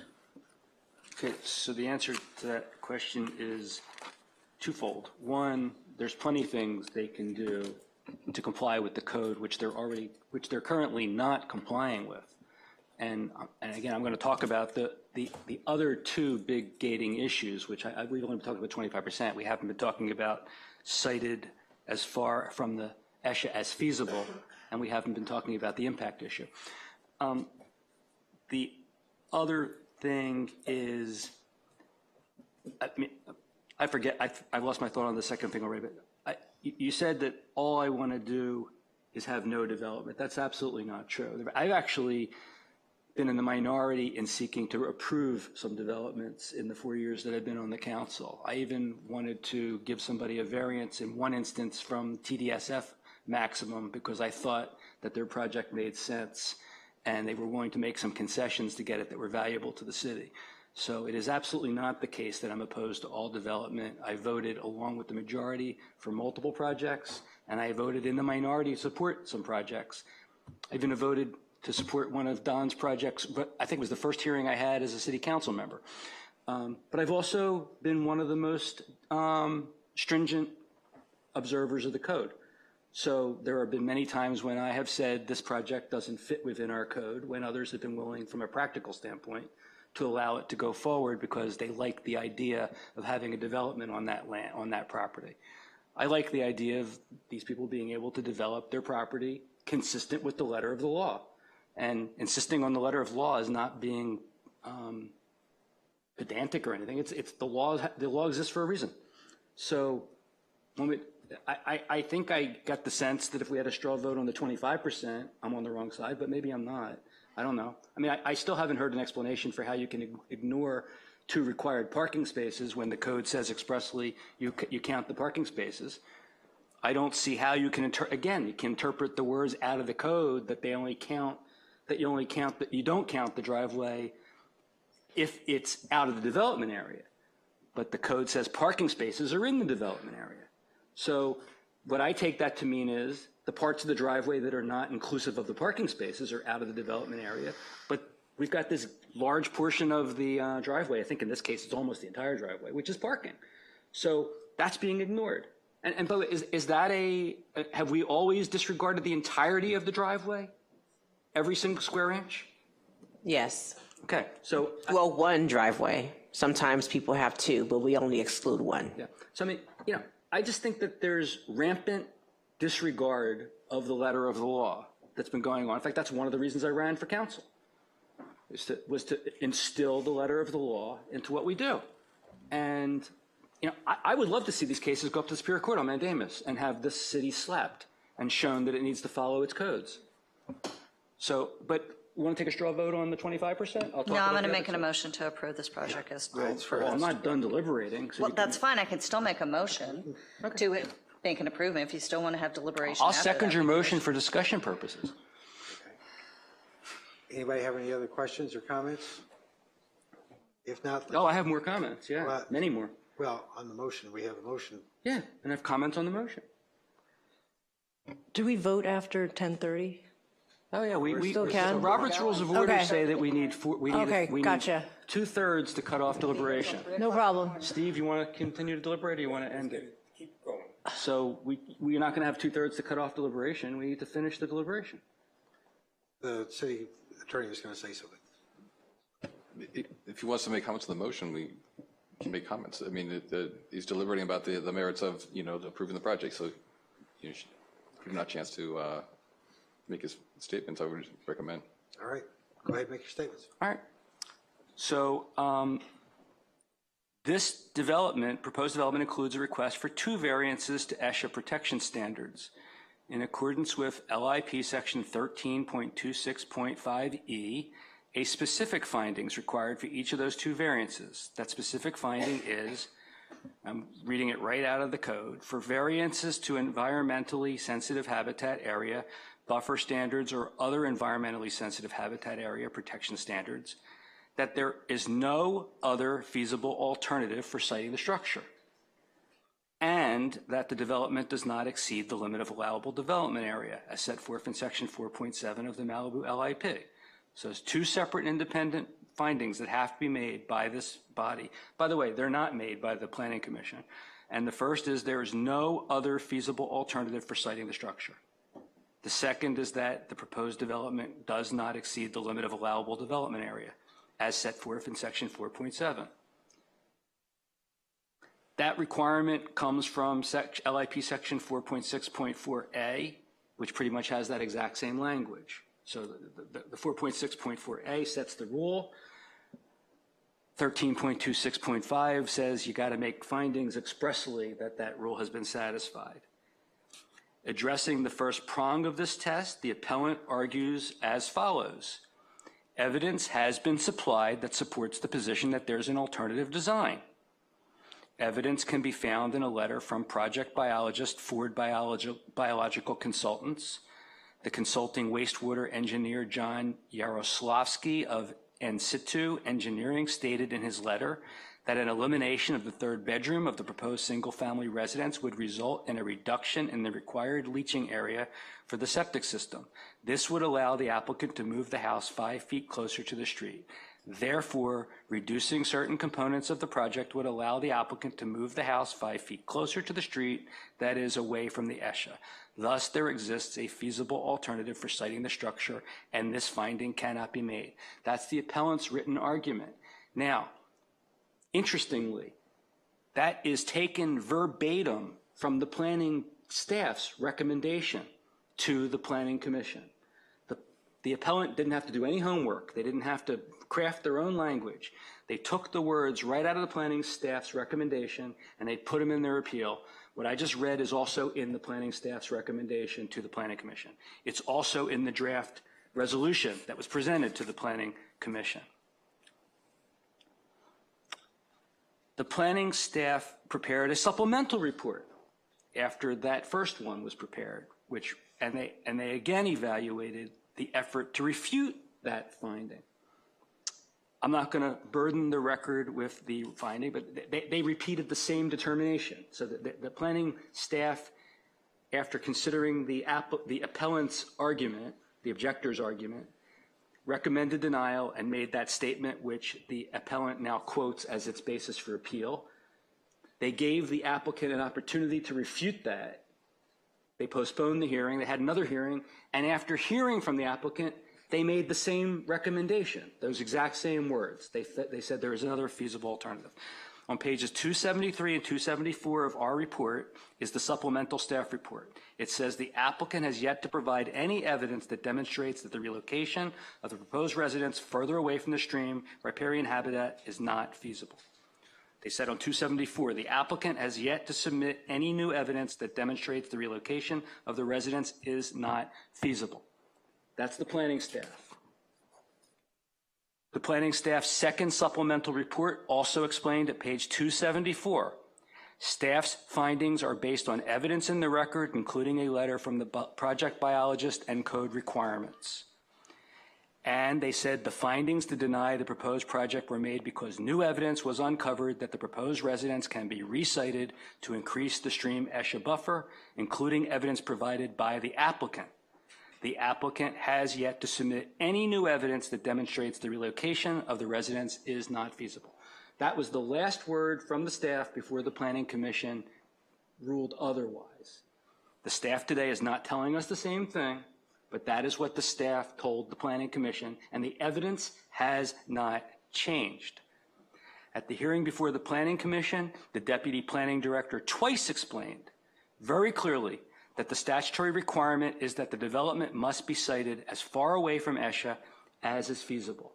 Could you please play clip 1 of Mr. Fernandez?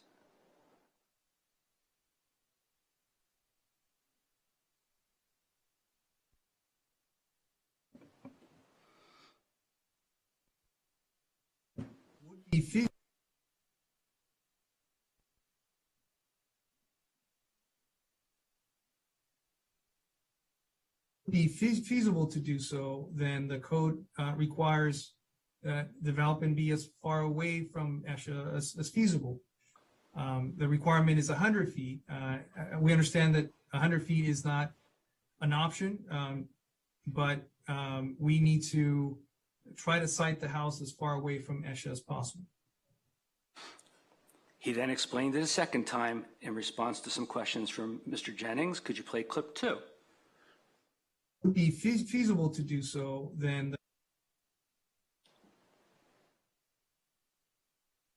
they require 100 foot, and just because they can't meet the 100 feet doesn't mean they get free reins to place the house 0 feet from the ESHA, right? So it has to be, again, pushed as far back as feasible per the code.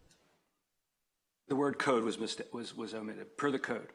So twice the planning, in writing and then twice again at the hearing, the Deputy Planning Director explicitly explained that the code requires, and it's the plain language again of the code, that this must be sited as far from the ESHA as is feasible. And the record includes irrefuted evidence that this house can be sited further from the ESHA. Also, the planning staff's original report to the Planning Commission explains at page 63 that the smallest allowed residence within the city of Malibu is 800 square feet, and that a home of that size would considerably reduce the development footprint, which is a given. And no one's arguing this home should be 800 square feet. In fact, the appellant isn't even arguing it should be 1 inch less than it is. They're just saying it should be sited further from the ESHA because it is feasible to do so. The planning staff's original report to the Planning Commission also notes that there was something about the grading. They talked about the additional grading that's required by this basement. They didn't explain why that mattered.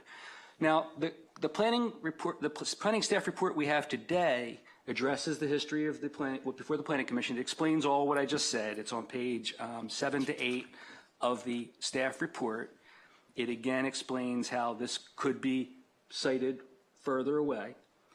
And up to that point, it's factually correct, it's legally accurate, and it supports the grant of the appeal. But from that point forward, the planning staff, which I think is doing its best admirably to support the Planning Commission's decision. And in the past I've said that really is what they should be doing. When they come before the City Council, they should try to support the Planning Commission's decision. So I respect that. I'm not quarreling with that. But I think the Planning Commission in this case got it wrong. I think the planning staff was correct. And the Planning Commission, which, by the way, the 3 votes yay, were Jennings, who approves everything, Smith, who approves everything, and Schuyler, who I'm going to play a clip. Schuyler actually thought this wasn't cited as far as it could be, and then he inexplicably voted to approve it without ever explaining why he, despite what he said. And we'll play that clip too. So as I see it, both the Planning Commission and the current planning staff report incorrectly focus on the question of whether the structure has been cited to minimize potential ESHA impacts to the maximum extent feasible. In fact, so there's this sleight of hand. They go from the code requires it to be cited as far as feasible to we're concerned about whether they've reduced the impacts to ESHA to the maximum extent feasible. That's a different requirement. That's the second prong of the statute, which says both prongs have to be met. 1, it has to be as far from the ESHA as feasible, and 2, it has to satisfy 4.7. 4.7 says it has to be cited to maximize, or to maximize the I'll read the words exactly, but to prevent the disruption, the impact to ESHA, to the maximum extent feasible. So there's 2 What design do you want for this house to either vote yes or no? Excuse me? What design do you want for this house? We're debating No, over we're not here basically inches at this point. We're not debating that either, and I'm going to get to that. But the point is, it's not for us to design the house. It's for us to decide whether this project meets the code. And the Coastal Commission is going to be hearing this. That's fine. Then let's get it into their hands. And I want to get the record into their hands too. The record of my deliberation. You can go testify at the hearing. No, I can't. I think Trevor's told me in the past I can't do that because I've asked about that. I don't recommend that to the moment to make your opinion maybe. So here's my testimony today. How much longer is this going to go on? By the way, and I'm not 100% positive I'm not going to persuade Helen to change her view. That's fine. Everybody is here to make their own vote. Can we get to the vote, please? No, because we're not yet presented with all the arguments and evidence in support of the right result. So, in your opinion? Are you moving to cut off deliberations? Because we need 4 votes to do that. You can move. Do we have 4 votes to call the question? To call what? To call the question as to what the vote is on the motion. I'd like to know, have you guys, can I speak to, no. Yeah. If you were to redesign, not redesign, but push the project away from ESHA, I think it's the whole property is ESHA. There's no way it's the 5 feet. 5 feet It's further 5 from feet the stream. Further from the stream. Then let's call the question and That's we what can. I'm doing. Well, let's have a vote on whether to call the question. All right, we'll have a vote to call the question. Let's call the question. I vote no. What we voted to approve or not? No, just to even call the question. Whether we should cut off deliberations and. Oh, no, I'm not cutting that off. I That's was what call the calling. question means, cut off the deliberations and just vote. If Halen's not in favor of it, then we're no reason to go forward. I mean, I feel like I need more information, unfortunately, but it might not be tonight. I need more answers. I need. Tonight's the night. I know We that's vote it. on this tonight. If you want to move to continue this and have another hearing, you can. No, You just can. we can't. We could carry this on to a fourth. Okay, do we So, have let me 4 votes to call whether or not to approve or deny the motion to approve the project? No, we already established that. No, we didn't. Halen, are you willing to call the motion? To. Cut off Cut off deliberation. debate. We can't talk about it anymore? Right. It would be time to vote. Do you have anything to add? I mean, we're voting. No. You either vote. Yes or no. Right now, we're I voting can't whether or not abstain? to have the vote. You can abstain. Oh, great. Okay. If you abstain, then we carry on. That's right. Okay, so, as I said, the required finding is that there's no other feasible alternative for siting the structure. There was never a finding made by the Planning Commission that there is no other feasible alternative for siting the structure. What they did was they conflated the requirement that it be sited to the maximum extent feasible to protect biological resources, and they ignored this express first prong requirement of the code, which is exactly what Pat was explaining to us. It's exactly what Adrian explained to the Planning Commission. It's exactly what the staff report said 2 times before it was decided wrongly by the Planning Commission. And That's can I exactly ask what I'm now, saying tonight. is that the staff's point of view as well? Is what staff's point of view? All of the denial. So Adrian denied it, you guys denied it, Planning Commission approved it, and now we're back here tonight. You're in agreement with the Planning Commission, the staff's original denial? We did not make a recommendation on the appeal before you tonight, but I will state that anytime a variance is requested, we do our best to minimize the deviation from the code as much as possible, if that makes sense. Right, and just to put a finer point on this, the staff, and again, admirably, I think the staff's making no recommendation tonight because we've actually, Steve and I have been advocating for the past 4 years that where there's not a clear answer, the staff shouldn't advocate a result, they should just present the facts. So what we have is the planning staff previously advocated to the Planning Commission to reject this project. That's what I. Mayor and Councilmember Silverstein, I do want to clarify that, though. It's not an advocacy position of staff. Just because it says recommendation, they're just providing. It says recommended. I just want to be clear. Fair enough. The staff is not making a recommendation. But hold on a second. But they also at one point had recommended approval. Before they got all the evidence that they made their final recommendation on the basis of. And then they twice evaluated that additional evidence and said that it was not refuted. So we don't have a recommendation tonight from the staff. We previously did have a recommendation that there is another feasible alternative. I want to read the staff specific. That's because in addition to that, they gave the applicant a chance to go back and change it, fix it, and they didn't do that. Right. So I always say that the applicant is the master of their application. And they should make that application in a way that they are confident is going to be approved, or else they're going to have all these problems that we're dealing with tonight. And we know this is going to go to the Planning Commission. In fact, I want to implore the applicant to just change their plan, get their house built 5 feet closer to the road and 5 feet further away from the stream. They can have even closer to the road because the code expressly says that a variance from the setback from the road should be subservient to the setback from the ESHA. So they asked for the wrong variance. They should move the house further forward. They can have their full house, which is almost the full TDSF.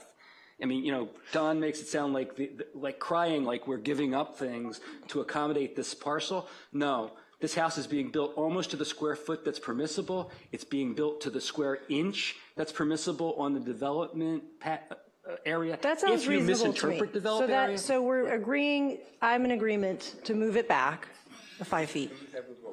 So, well, I'm that good would with that. mean, that would mean we'd need to reject it. Now, I normally say don't give them a chance to go back, just say yes or no, but I'll propose a substitute motion, which is to send this back to the Planning Commission to consider a revision to this plan development which satisfies the furthest extent feasible, which means they have to move it 5 feet. And the reason that we're not just arguing about 5 feet, by the way, just so the record's clear, there's 4 other parcels.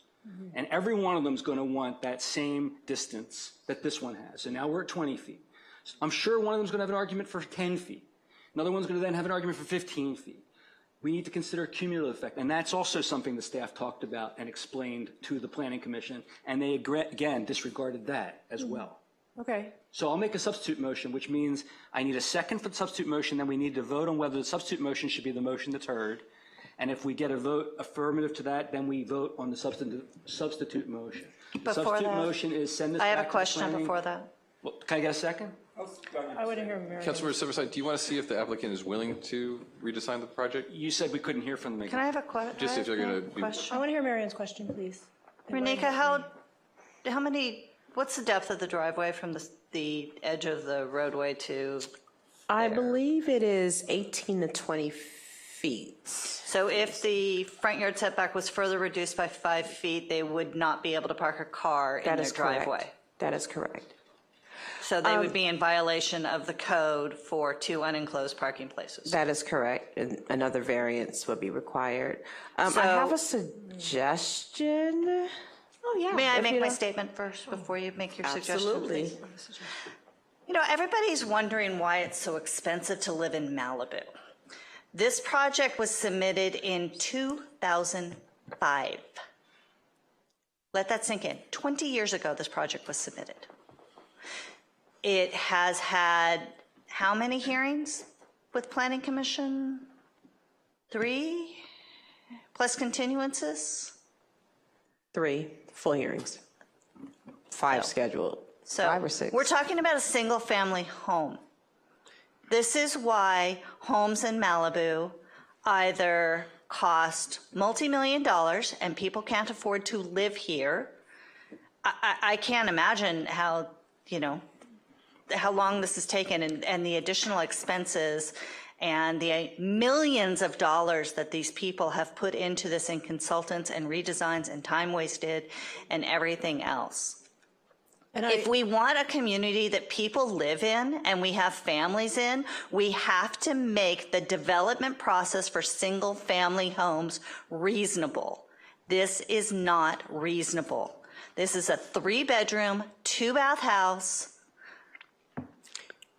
Totally, you know, the square footage amount you would find in a normal suburban location. This is not an extravagant, large mansion. And yet, this has gone through the ringer for endless amount of times. What kind of a community do we want to have here? Do we want one where people can afford to live in it because the development process is reasonable? Or do we want to continue to making it absolutely impossible to get through the system in a timely manner and allow people to build homes that want to live here and not be sold because they can't afford to keep the property any longer?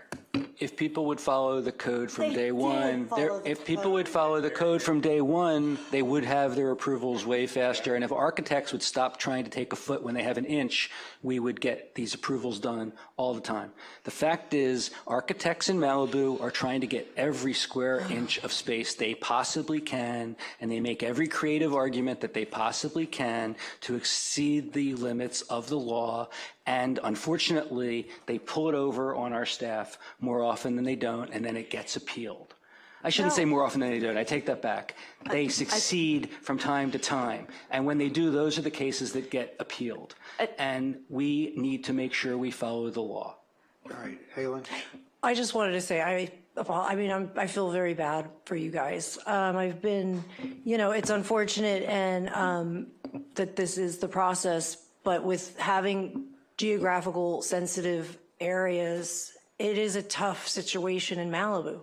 There's this ESHA and blue line streams, and then it scares me with the one way in, one way out, and the fire department with that very narrow driveway. And as much as I love the community and I want things to be affordable for 2 bedrooms, you know, I just want it to make sense, right? So if there is a compromise, maybe in here somewhere, I don't know how you feel about that. But I also heard that it wouldn't be legal anyway, because if you moved it 5 feet forward, you'd need a variance for that. So I guess let me suggest one other thing, which is that I think the appellant has a lot of other arguments on an appeal to the Coastal Commission, if not a mandamus to the Superior Court, which could tank this project altogether. Whereas I think they're willing not to make those arguments if the house is sited 5 feet further. So there's a substantial gain to be had by the applicant here by moving this house 5 feet. It'll stop the 20-year process of getting this house approved, and it'll get it approved. It'll cut off the appeal to the Coastal Commission. It'll cut off timely and expensive litigation in the Superior Court, and it'll get this project done. And Ms. Brooks had a suggestion.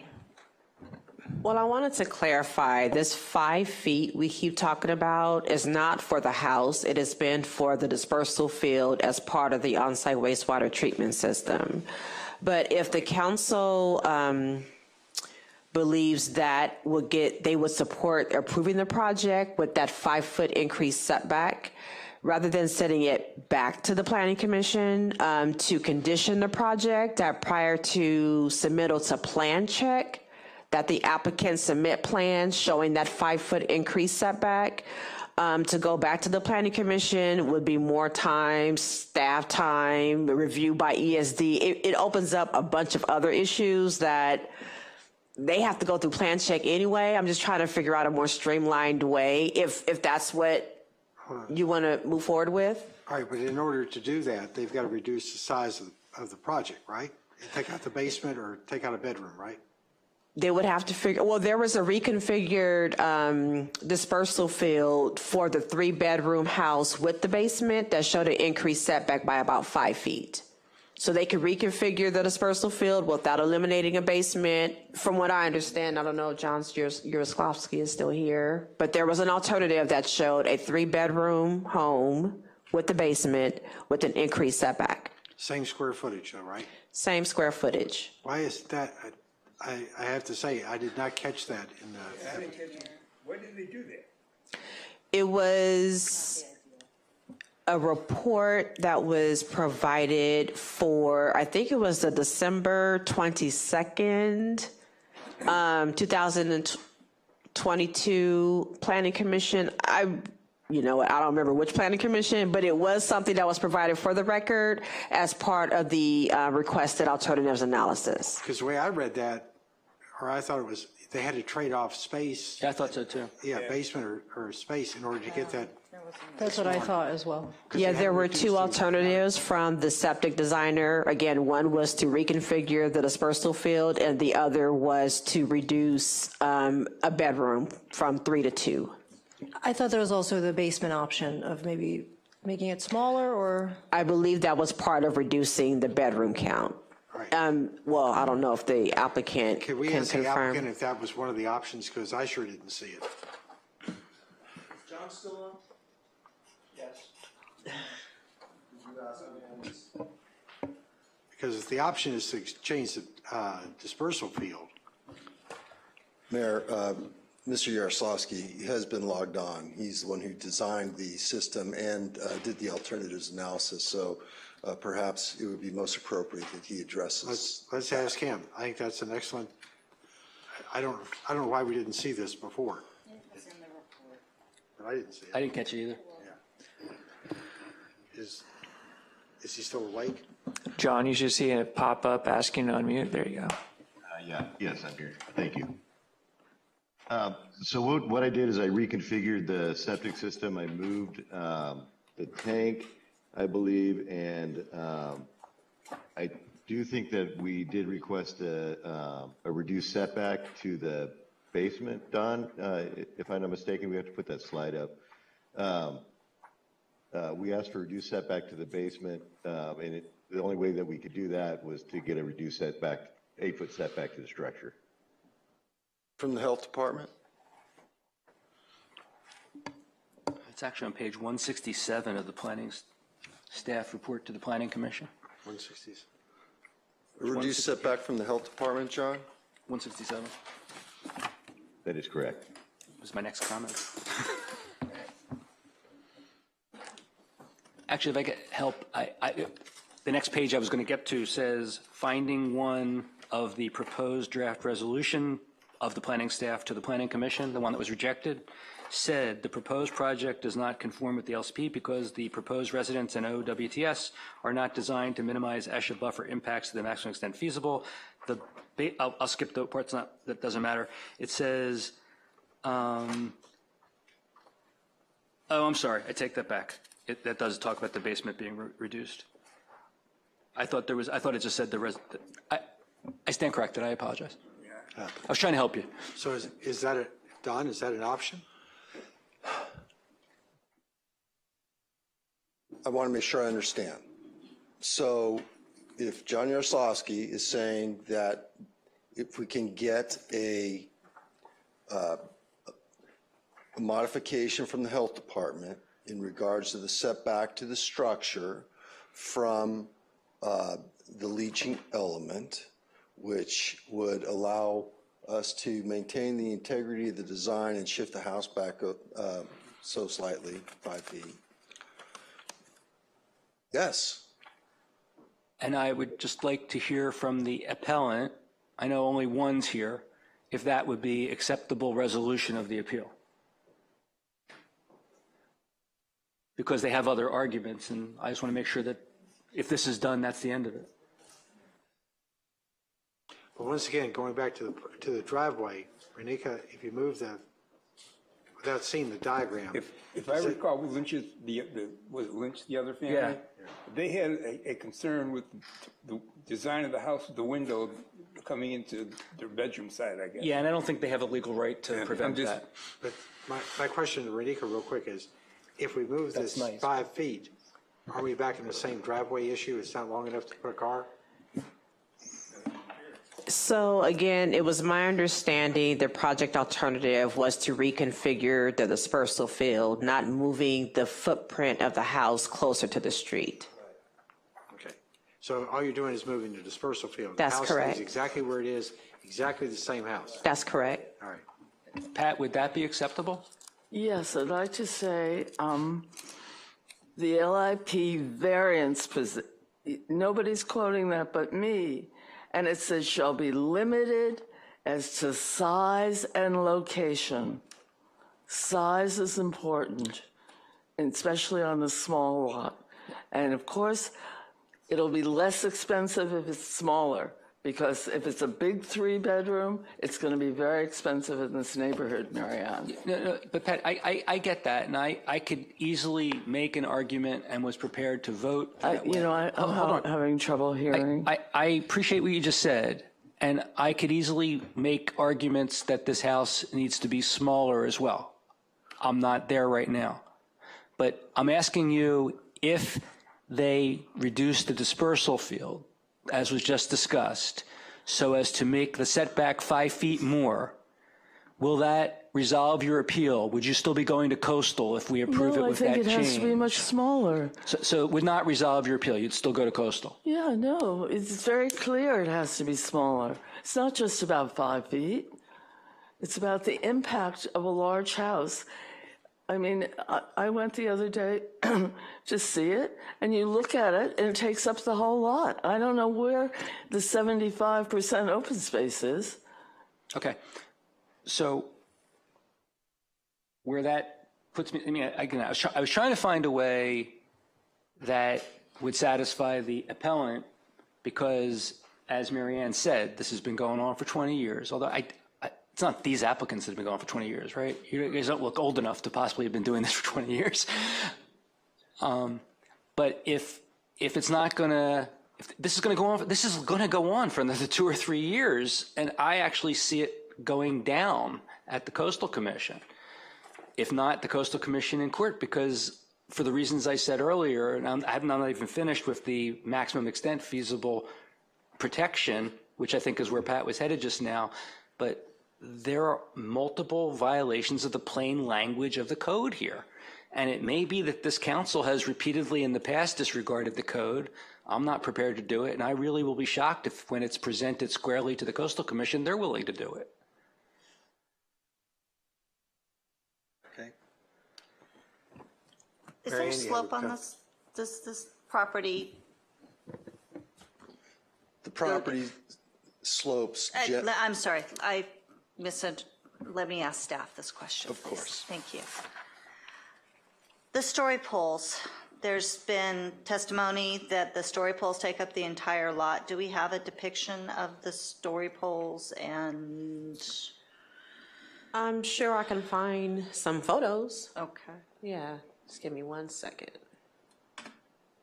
And I have been to the site. I believe the story poles include the deck, etc. The property boundaries are not staked, so maybe that could be the confusion that it's not clear where the bounds of the property are located relative to where the story poles are installed. But let me see if I can find some photos.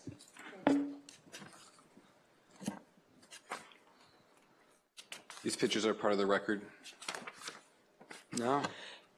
They're in one of the Planning Commission staff reports, yes. Okay. Yeah, I'm not introducing anything new.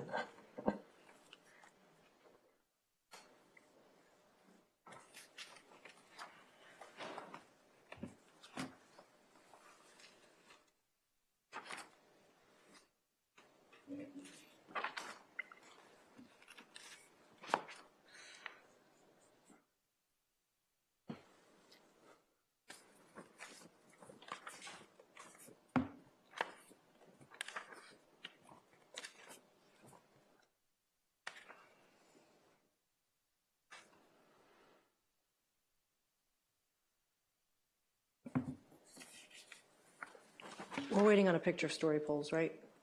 While you're looking for that, let me just finish this point out, and there's one other major point, but okay. So here's what the staff report today says. As previously discussed, according to LIP section 4.1, the purpose of the ESHA overlay is to protect and preserve ESHAs from disturbance or degradation by human activities and development. The ESHA overlay establishes buffers necessary to ensure the continued protection of habitat areas. Accordingly, staff has applied the required 100-foot ESHA buffer as the minimum necessary to minimize impacts and considers development with less than a 100-foot setback as impacting ESHA. When development in the 100-foot buffer is inevitable, staff requires development to be sited to the maximum extent feasible to minimize potential ESHA impacts.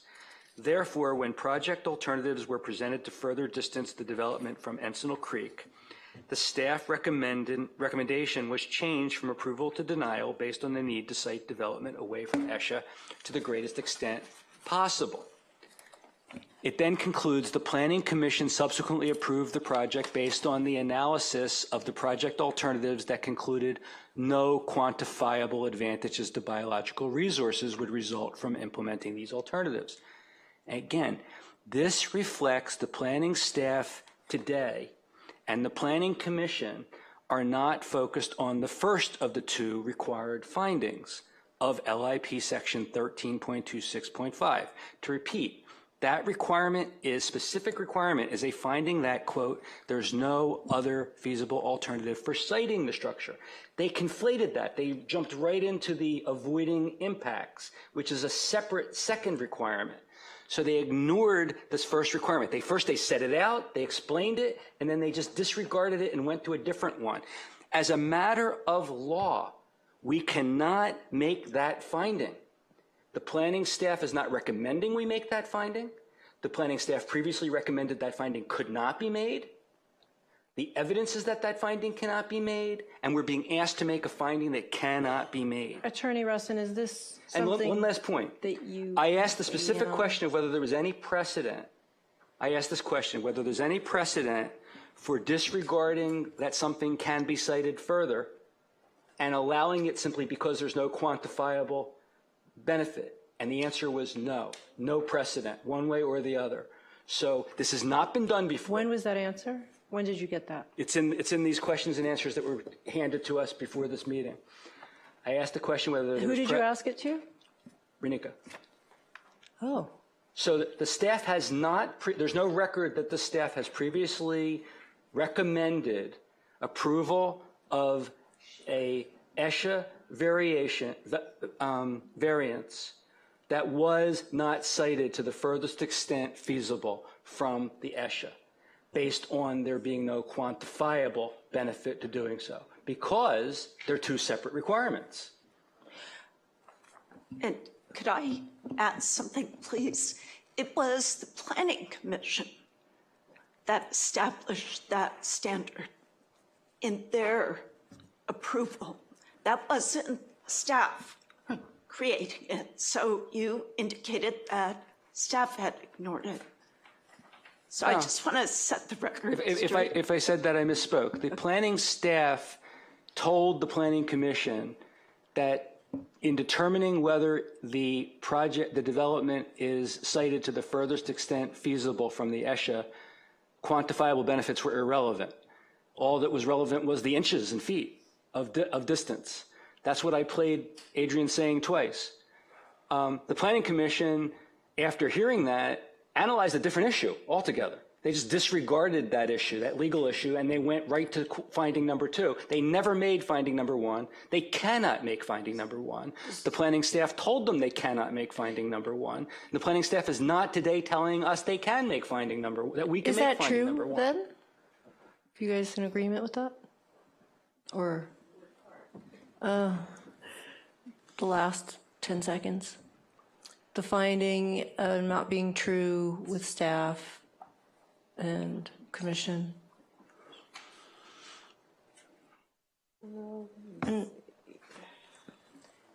And I'm going to just assume, Attorney Russin, that you'll jump in at some point, that if there's something going askew with legal stuff, right? Nothing seems... Sure. So you're looking at here is whether it is pushed back to the maximum extent feasible. And that's what's, I think what we're debating here is whether it feasibly can move farther back. And I think there was an impression here originally that it could move farther back if the basement or a bedroom was removed, but there may be a way for it to move back without that. So then the question becomes whether removing the basement or the bedroom would be something to be necessary to move it back, well, farther or not, but it seems that there's a way to move it back without removing those. As I read the code, and you can tell me if you view it differently, however many things that can be done to move it back, it needs to be moved back as far as feasible. So if there's one way to move it back, if there's 3 ways to move it back 5 feet, you don't have to do all 3 of them. You only have to do one of them. If they all work, if any one of them gets you back 5 feet, you only have to do one of them.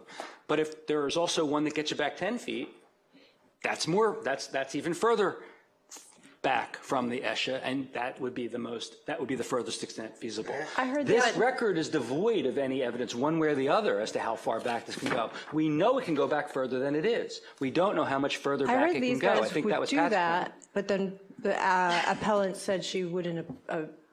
No, her point, which I didn't understand until she said it, I forgot it by now, was clearly it can be moved back 5 feet more. So it already violates the rule, the requirement. We don't know that it can't be moved back even further than that because it wasn't adequately explored. How much further? The street is next. A smaller house would move back further, and the code says size and siting, not size and location. It doesn't just say location. All right, we're just going around in circles here. All right. So We've got motions on. Are you through with the discussion yet? Well, no, I'm not. Oh my God. No, I'm not. There's a whole other issue, which is whether it minimizes impacts to the maximum extent feasible. This is an ESHA property, and the fuel modification for every neighboring property overlaid this particular property. So every time they do fuel modification, it's going to impact the ESHA on this property. So why is a house being there more impactful? So I'll tell you why.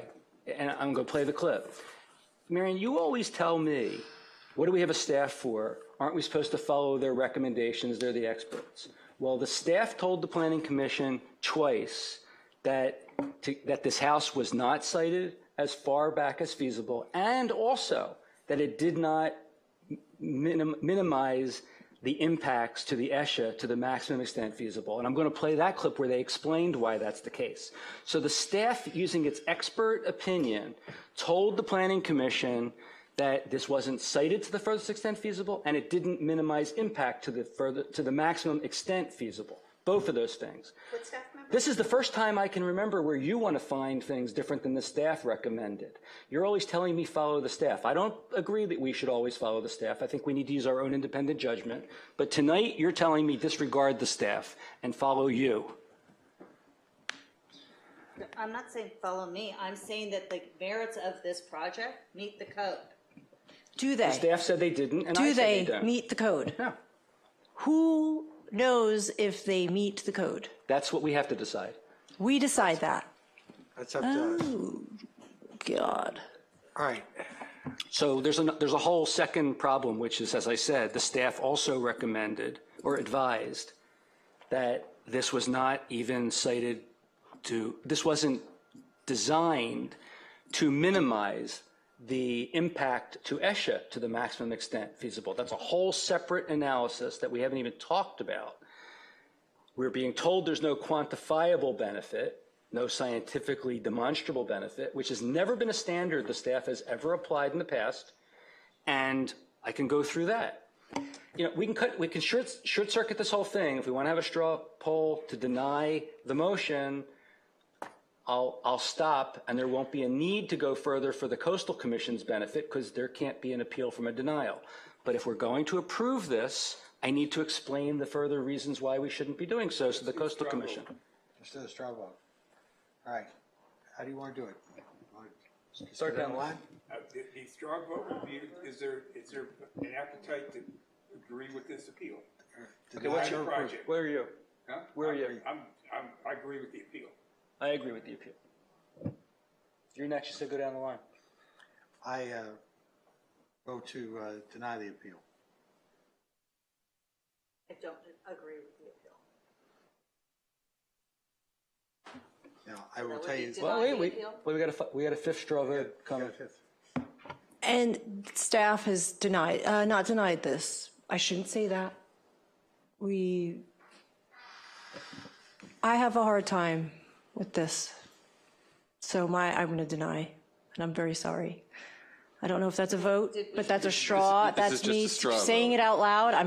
That's where I'm at. Did I vote the wrong way? No, you went the right way. That would be that's your inclination is to deny. R2 is to deny the appeal. Wait, No, you said you'd grant the appeal. Yeah, I grant the appeal. So you're denying the project. Yeah, I mean. 3 votes to grant the appeal. So again, I typically say if we say no, and we haven't voted yet technically, but I typically say if we say no, that should be the end of it. You don't get another bite at the apple. I'm willing to change I'll go back to my substitute motion, but I'll change the words of it, which is that I'm willing to make a substitute motion that we send this back to the Planning Commission with an opportunity to redesign this development to be cited further from the ESHA in a manner which is cited to the furthest extent feasible and which minimizes impact to ESHA to the maximum extent feasible, which is what the code expressly requires. I don't understand why you don't just approve the project. microphone. I don't understand why you don't approve and let it go to the Coastal Commission so we can, hear what they have to say. Because I don't vote contrary to what I understand the law to be. So the question is, did the applicant agree with Bruce's proposal? Well, before you do that, I want to Are they willing to go back to the Planning Commission? I want to clarify one point. My approval of the project was going to have the condition that they adjust the septic system to move it to 5 feet. But that still won't maximize the distance. That doesn't change your everybody's opinion. No, it did until Pat reminded me that wasn't the sole issue. Okay. Can I ask what they would like? They want their plan. They want their development Obviously, approved. but if the two choices are coastal or back to planning, because that's what's on the table, it sounds like. Well, it's not coastal. It'd be denial. But that seems to be the track, No, possibly. the options are we deny it outright, And that stops it. Which ends this, or we send it, or we give them the chance to go back to the planning commission and try to redesign it in a way that satisfies the appellant or satisfies the law in a manner that when it comes back up to us, we would affirm it. If you deny it, their only option would be to challenge it in court. Right, if Deny the project. we grant the appeal and they don't like that, they have the right to go to the Superior Court and claim we committed error of law, but I don't see how that could possibly succeed. And if we grant the appeal here, it's quicker than going back to the. Councilmember, your microphone.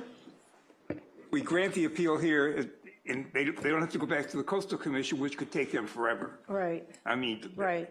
So we're giving them an option. But they'd rather, no, if I were in their shoes, I'd rather take the the denial of the appeal, and I'll take my chances with the Coast Commission. But I'm not willing to vote contrary to the law. I can't do that. You don't have to. Okay, so, all right, we've got two motions on the table. Well, I think you want to ask the applicant if they want to go to the planning commission, because they have a right to a Yeah, determination I on the would like merits if that. they want it. I know they don't want to go, but Nobody wants it's to between go. that and getting their appeal, getting this appeal granted. So as I understand it, our two options are to be denied tonight based upon a straw poll and start out from scratch. Adding on to the 20 Or you can years. say, Or, don't vote. Or we can accept going back to the planning commission with some sort of redesign. Yeah. Yeah.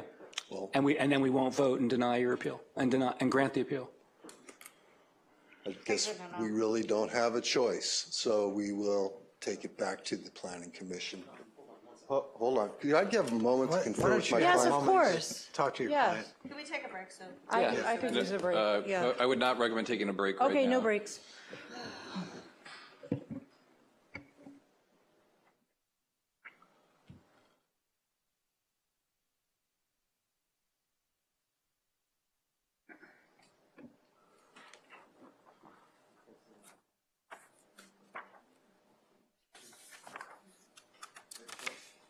Let me ask a question. Can you ask the question, please? I've Sure. been fighting this for a decade now. Please. I know. Go ahead, Don. So my client would like to know specific, because some have been very clear in regards to their disposition, but if he agrees tonight, as staff suggested, and they would be supportive of, that they do the redesign to the septic system under plan check. Yes, I know, Councilman Silverstein, you're not in supportive of that, okay? But I'm asking Councilwoman Conrad if they agree that they will do everything possible with staff to modify the septic system and increase the setback in plan check.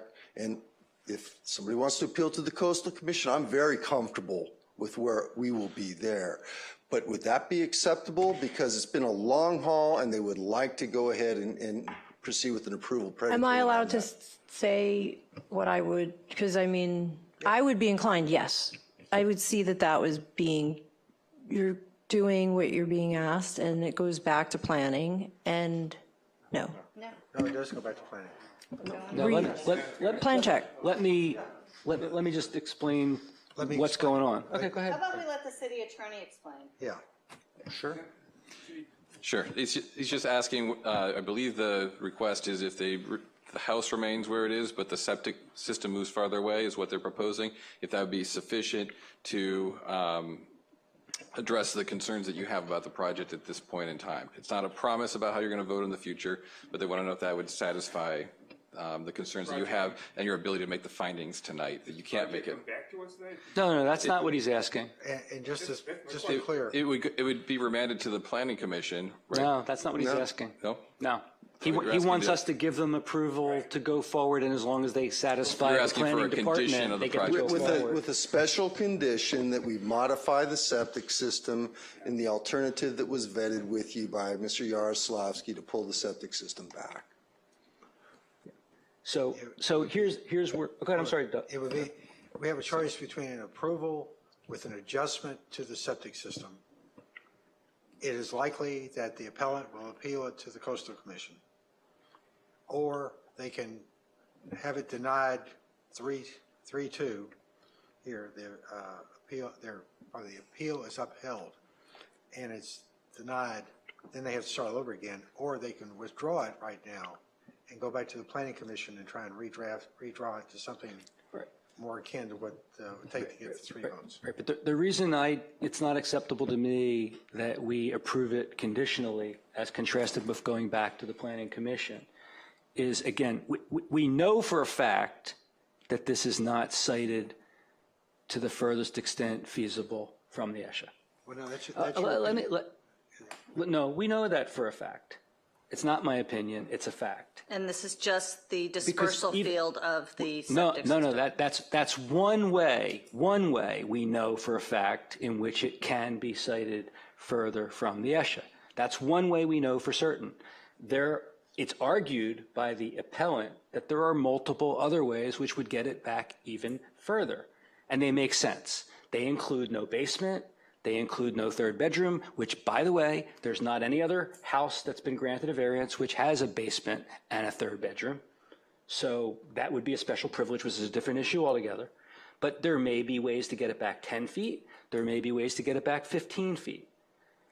There may be. We don't know. The record is devoid of evidence, and it is the burden of the applicant to prove that there's no other feasible alternative. So it should go back to the Planning Commission because they haven't proven that it's back to the maximum extent feasible. We know one thing they can do to get it back further. They have an opportunity to prove that they can't do anything beyond that. That's the only thing that could be done. Pat and the other couple who appealed can argue to the contrary. No, here's a way it could be done. The Planning Commission, I presume, at that point is going to say, no, we're satisfied with this showing. But we don't know that for a fact until it happens, and then they'll be done. But right now, we don't know that this is the only way to get it back further. All we know is there is a way to get it back further, and there's a difference between there is a way and it's the only way. Well, hold on a second. The is a way is to reduce the size of the house. That's right. And I also object with the comment you made. We know for a fact. We have your opinion. Everybody else has their opinion. It's your fact. Bruce, it's your opinion at this point. What? His opinion of what? As to what he just made a statement. We know for a fact that there's an opportunity to change the. We do. We know there's at least 3 different ways this can go back at least 5 feet. You're a softie. We know that for a fact. I'm just saying, we know the dispersal field, but not the actual house. No, that's what I said. We know for a fact there's at least one way to alter this project to get it back. That's what I said. Yeah, okay. We know there's at least one way. There may be 5 ways. There may be ways to get it back 10 feet. Okay. We don't know that one way or the other. So there's 3 options before the council you're debating right now. One is to deny the application. One is they're requesting you to approve it, but condition it to require the dispersal field to move.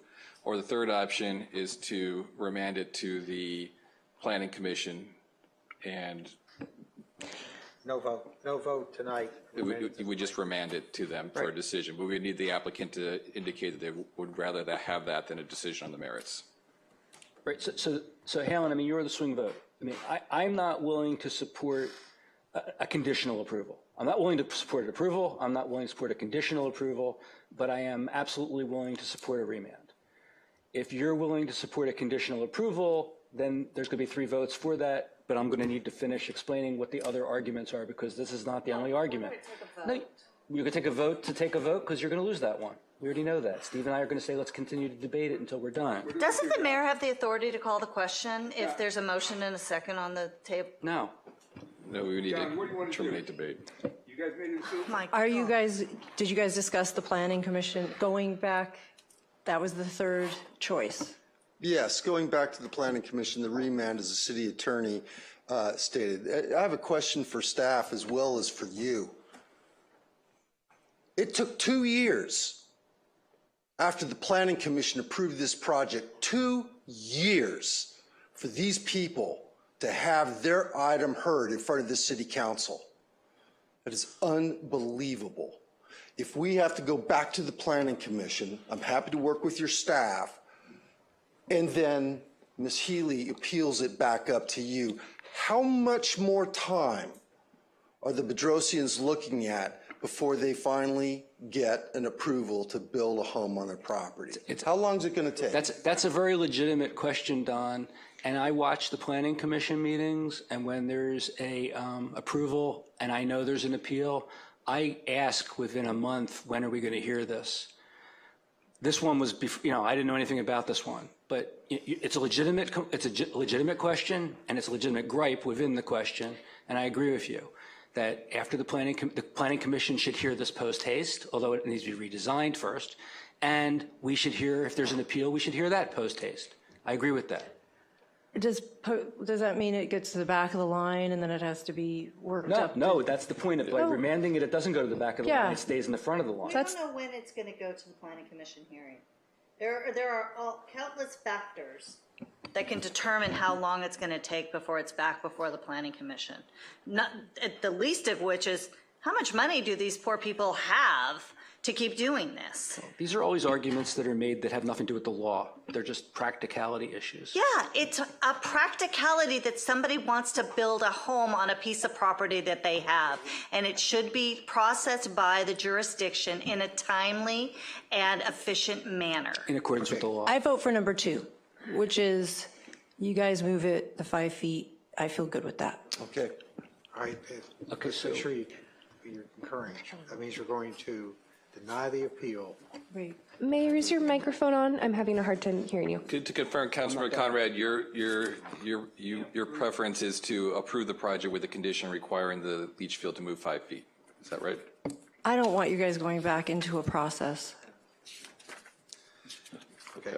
So we have a number of motions pending right now. We had an original motion, and then we had a substitute motion. If those just can be withdrawn, we can. Yeah, based on the straw vote, I'll withdraw the substitute motions. Mary Ann's motion remains the motion on the table, and we're still having debate. I think you were the second on her motion also. You could withdraw your second. No, I'm not withdrawing the second. Okay. Do we have 4 votes to call the question? So the motion should be to direct staff to return with a recommendation of the resolution memorializing the will of the council to approve the project, deny the appeal, but include a condition requiring the septic system to move 5 feet closer to the road. Is that correct? That would be the motion that we would present, but we've got 2. Well, that would be a friendly amendment. Be a friendly amendment. But we've got a second motion. You had No, I withdrew the substitute motion is withdrawn. Based on the straw vote.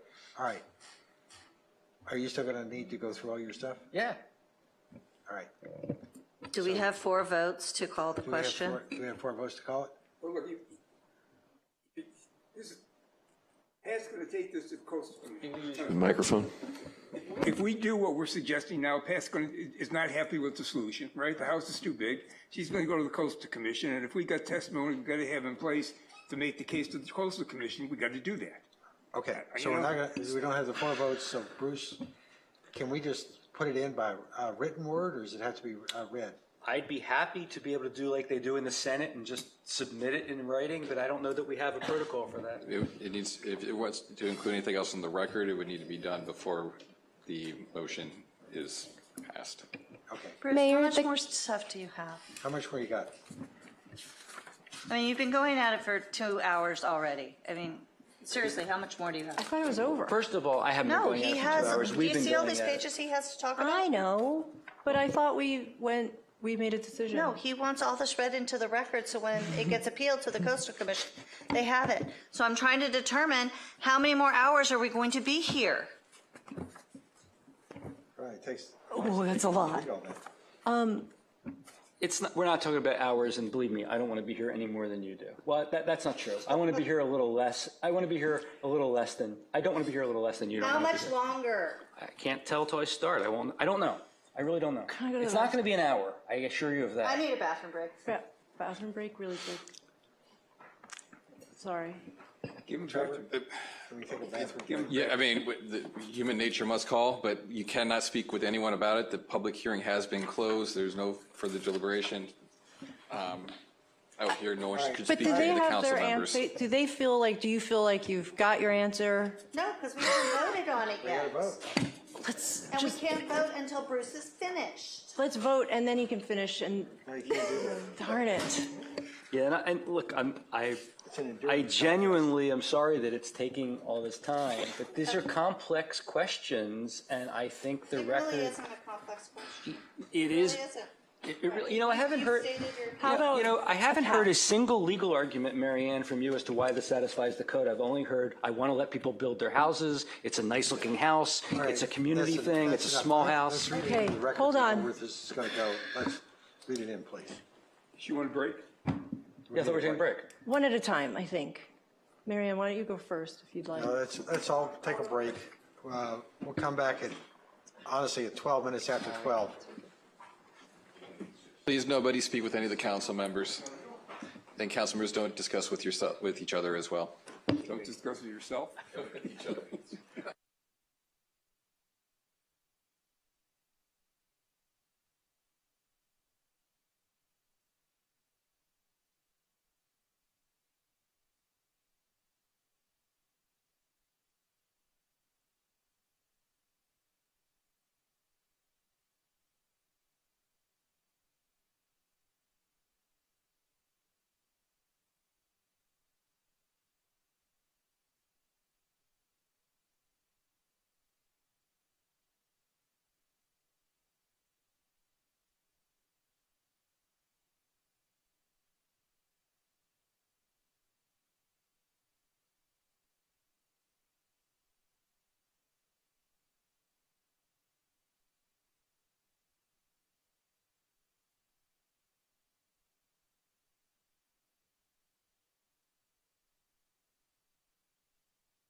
We're back in session. And I believe we have a potential for a vote, but we have items to bring into the minutes. Councilmember Silva, I know you wanted to read stuff into the record, but it is a de novo appeal. There's no reason you have to lay it out on the record here. Yeah, it's not literally simply to read it into the record. I actually have a little confidence, not a probability, but that once I explain the next issue, it's still a possibility that Helen's not going to stick with a vote to approve this conditionally, because I'm not just making this stuff up. And I want to say, you know, based on Don's presentation, I actually did cross out about 5 pages of things because he satisfied my concerns about some things. So it's not like I came in here with a predisposition that I can't be persuaded otherwise. But these I'm not persuaded otherwise from. So I'm going to continue, and I'm hoping that others are going to listen to them with an open mind. If I don't persuade them, that's fine. Okay. Let's go. So I'm sorry, Mayor, council can continue with debate. I do just want to clarify at one point, the substitute motion was withdrawn. The interim city attorney read a proposed motion based on what the council seemed interested in proposing, but that motion has not been made by a council member, and the friendly amendment to that effect has not been made. So before we move off that topic, I wanted to clarify if the council wanted to make that motion. I'll amend my motion to include the reduction of the setback. Completely right technically. Thank you, Kelsey. Right, so And Councilmember Silverstein, you were the second. Would you accept that friendly amendment? No, I'll let someone else go with the second this time. I'll second.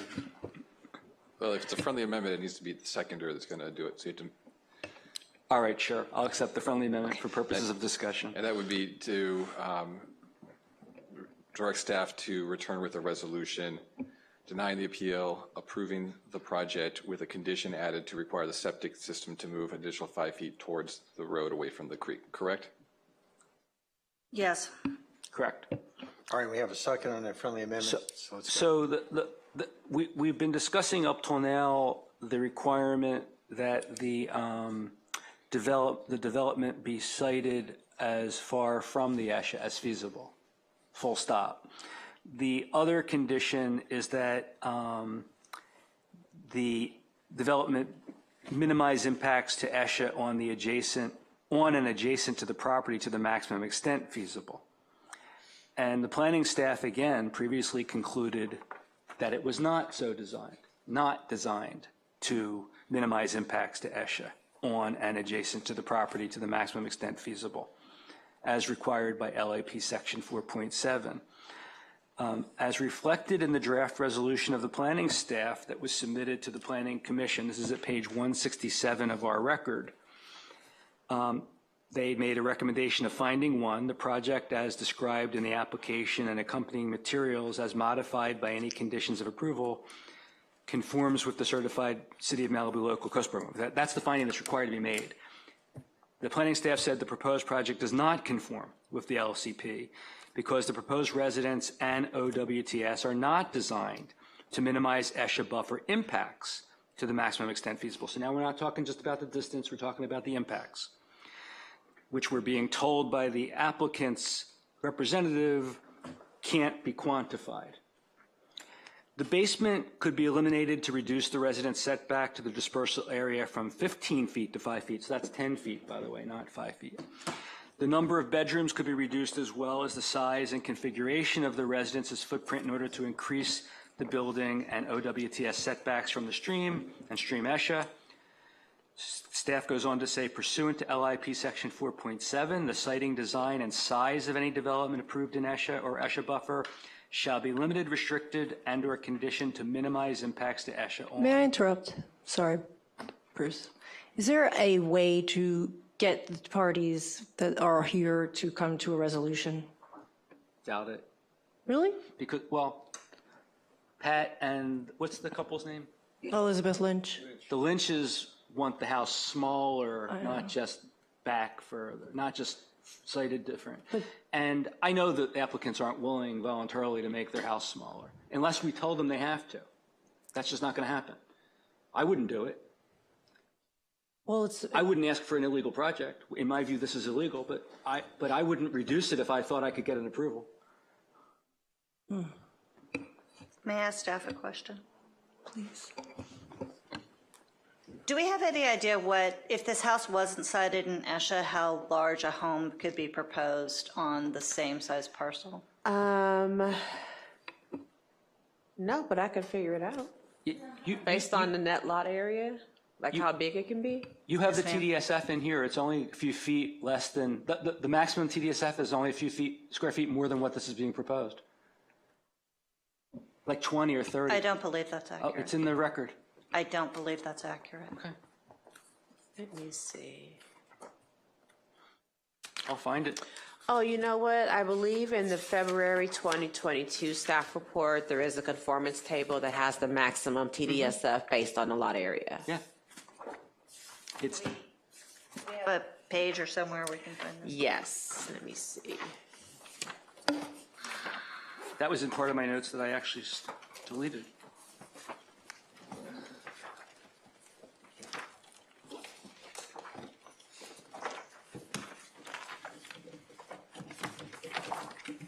Renika, is that page 60?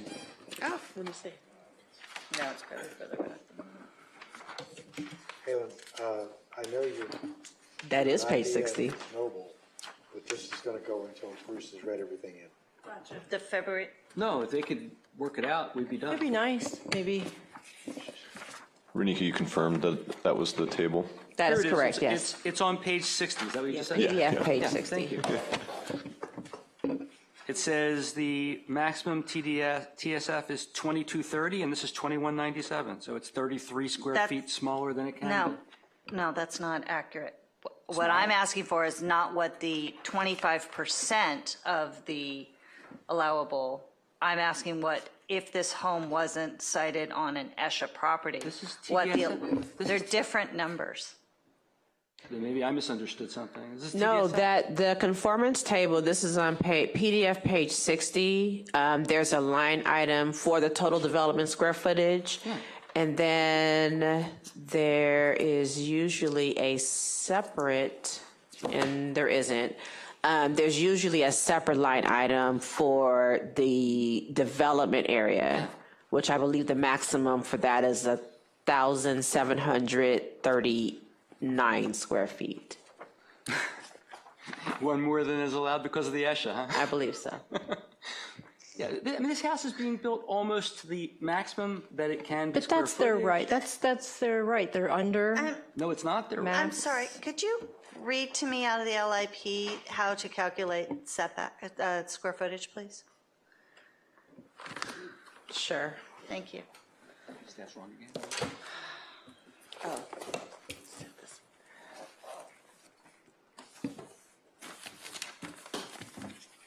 For a standard lot, not for an ESHA lot.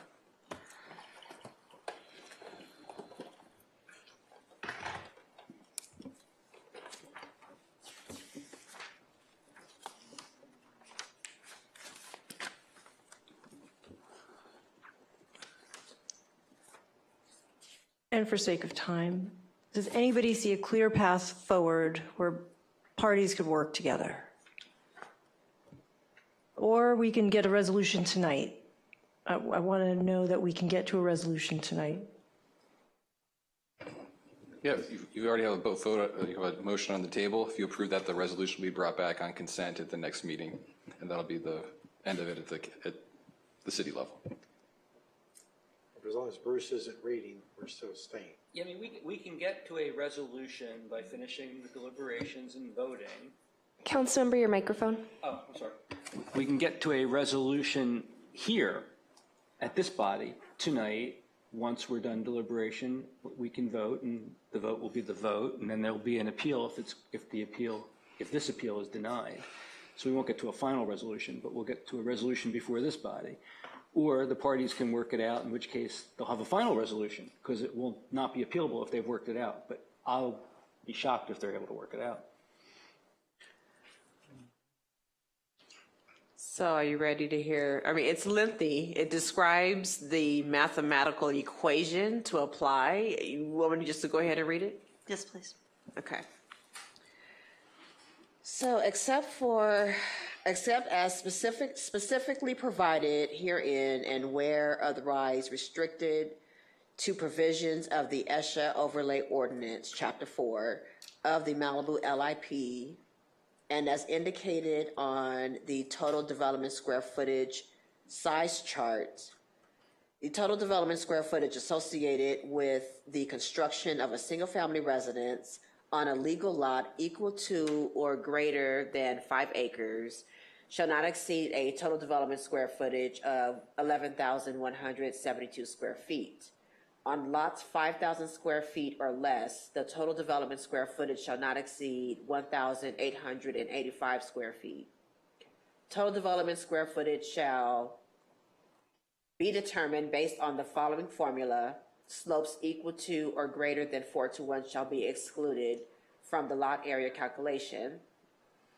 For lot areas up to 1/2 acre, which is what applies here, and up to 1 acre, total development square footage shall be increased by 10% the amount of the lot area exceeding 1/2 acre. For lot areas greater than, you want me to continue? I don't think the rest applies. No, that's great, thank you. Okay. So if this were less than 1/2 acre, they'd have 1,885 square feet. And that area above would be multiplied by 10% and added to that 1,885. That's correct. So if this was not an ESHA lot, the maximum TDSF would be 1,885 plus 10% of that area exceeding. Right, which the staff says is 2,230 square feet. That's correct. And this is 2,197 square feet. I mean, look, the architect did a beautiful job. They took a piece of property that's extremely constrained, and they took it to the ultimate inch of what they can do development, lot size, whatever the word is. And I think that's the wrong legal definition that's being applied here. But using all the bad precedents that they have, they managed to get every square inch of development square footage, and using, and they've managed also to build it in a way which don't even include the basement, because TDSF excludes basements and all kinds of other things, but they managed to get it to be within 33 square feet of the TDSF. Beautiful job, but they broke the law, in my opinion, to get it there. So, and that's what we're here talking about. What is the law besides Bruce's opinion? Until the Supreme Court of the United States rules on anything, the law is always on someone's opinion.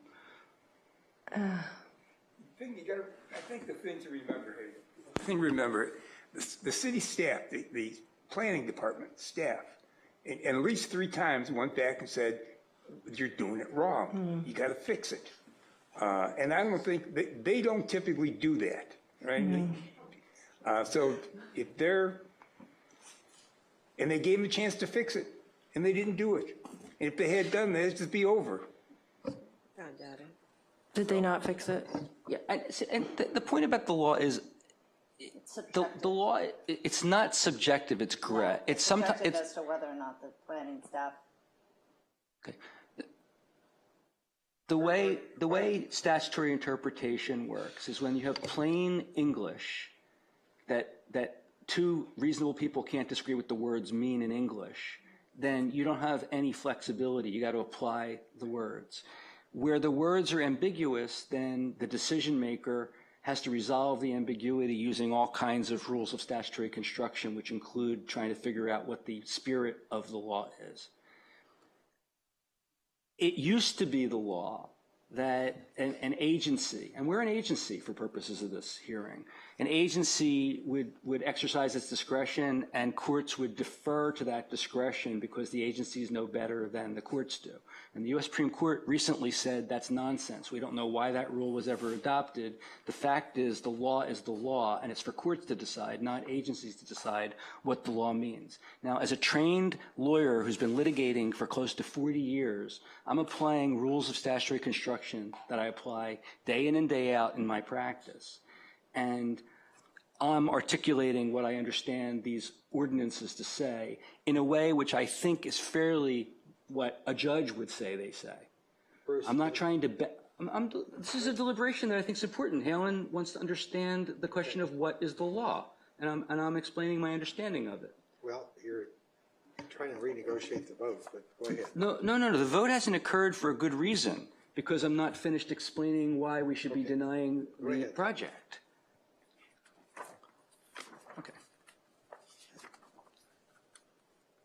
So, again, so the staff opined or advised that this proposed residential development is not designed or sited to minimize ESHA buffer encroachment.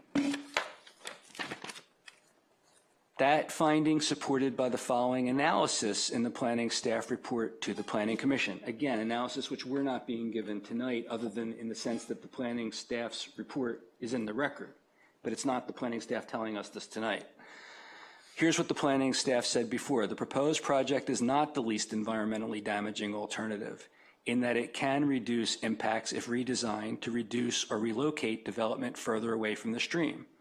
According to a supplemental letter prepared by the project biologist, Ford Biological Consultants, dated May 3, 2022, the reduction in dispersal area would allow the applicant to move the house 5 feet closer to the street. ESHA impacts are the result of reduced ESHA buffer.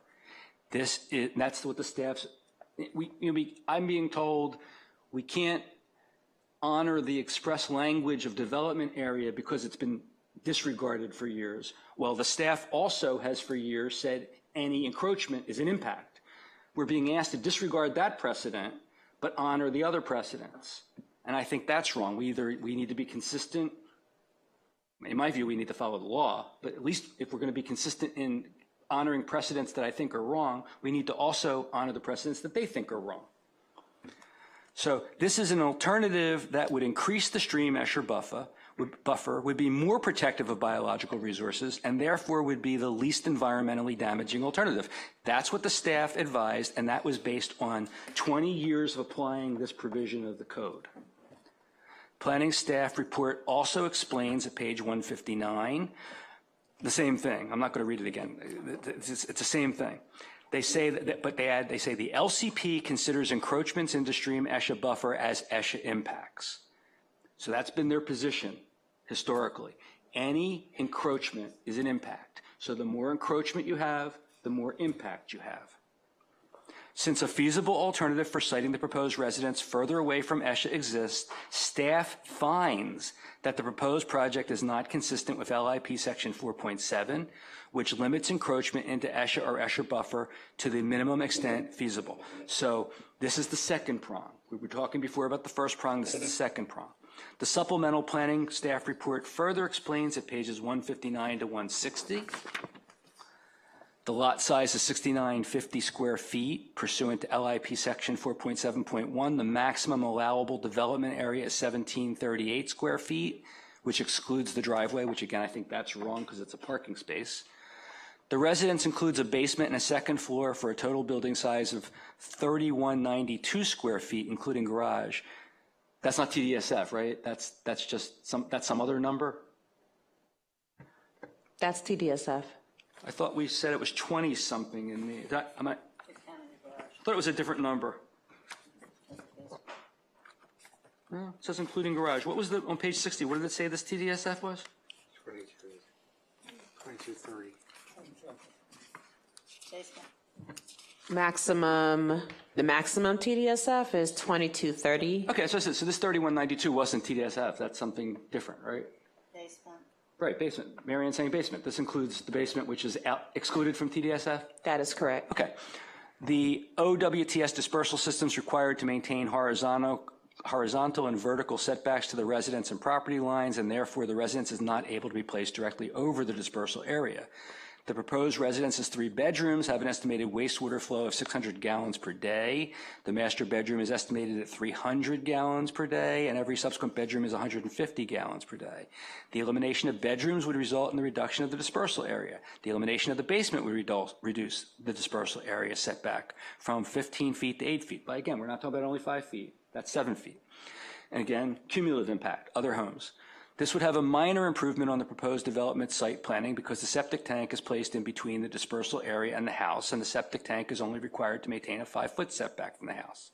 The combination of both eliminating 1 or 2 bedrooms and the basement would result in improvements to the stream setbacks. It should be noted that a reduction in the number of bedrooms does not equate to a reduction in building size. The applicant provided a detailed response to the concerns brought up at the last commission meeting. The applicant response states the proposed OWTS is not expected to have an adverse effect on the adjacent stream and associated riparian habitat. The response includes letters from the project biologist and the OWTS designer, as well as various other exhibits. The response concludes that the proposed three-bedroom residence and OWTS are feasible and will not impact the creek. We heard that again today from Don. It also mentions that there's precedent for approving similarly situated projects, although we didn't get them. The staff then says the LCP establishes ESHA impacts to be both a result of new development on ESHA and within 100 feet from ESHA. While the proposed development may not have quantifiable impacts on biological resources, the project's ESHA impacts result from new development within 100 feet of the ESHA. Pursuant to LIP Section 4.7, development in ESHA or ESHA buffer shall be limited, restricted, and/or conditioned to minimize impacts to ESHA on and adjacent to the property to the maximum extent feasible. Therefore, any alternative that would increase the setback from ESHA would further reduce impacts to ESHA. Could we play clip 4, please?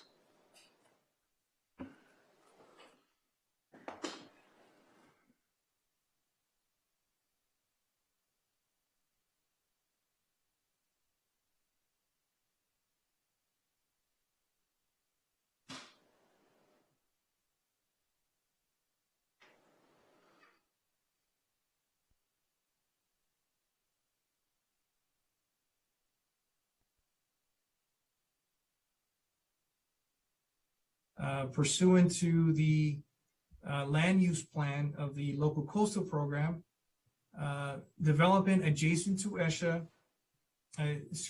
specifically stream ESHA, is required to provide a 100-foot buffer to minimize impacts to habitat values or sensitive species to the maximum extent feasible.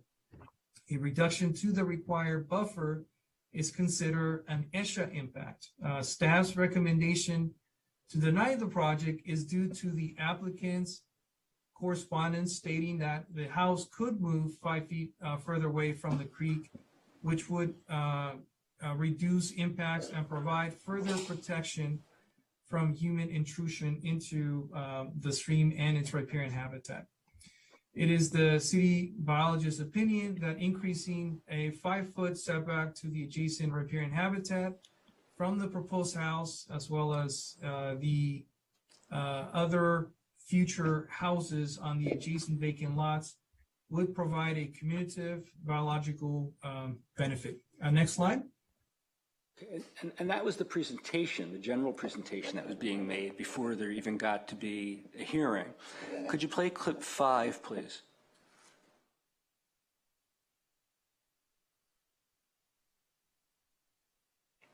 But also, the reason that there is a buffer for stream ESHA that requires development to be at least 100 feet is to keep human intrusion as far away from ESHA. And there is impact as a result of human intrusion. There's noise, lights, etc. And pushing that house further away reduces that impact. Now,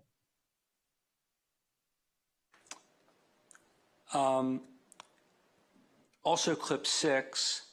Yeah, let's go with clip 6. It's like the precedent here already, the most immediate one is the parcel up on the north end, closer to the entrance, where they brought the application, and the Planning Commission at that time required them to minimize things to fit it onto the site better. And I had some discussion with Adrian the last time about, I looked on the map and it said, well, it looks like that house is about 75 feet from the blue line, whereas this house was proposing 50 feet from the blue line. And Adrian said, well, actually that house is about 67 feet from the blue line. In other words, 13 feet further from the blue line than this house is proposing. And that house is also something down around, I forget the exact number, but it's not much more than 1,000 square feet. So. Okay. And then, as I said before, even Schuyler Peak, although he ultimately voted to support this project, he agreed with the staff's analysis. That's clip 7, please. I think it's really important for us at this point to set that precedent that kind of gives some clear goals for the other potential applicants on the street. And I think we ought to get a way to cite that. I think that we should try to cite it as far away as we can from the stream that's feasibly, possible. I think that the other thing that sort of, when you look at the impacts of what anything has on a stream, and yes, the properties in that disturbed area, I very much understand that, but that's not to stop people from playing outside of the house. And when you talk about that, distance, the closer that home moves to the stream, the closer those impacts get. And I think that staff is very sort of intelligent and pointing some of that stuff out. I know that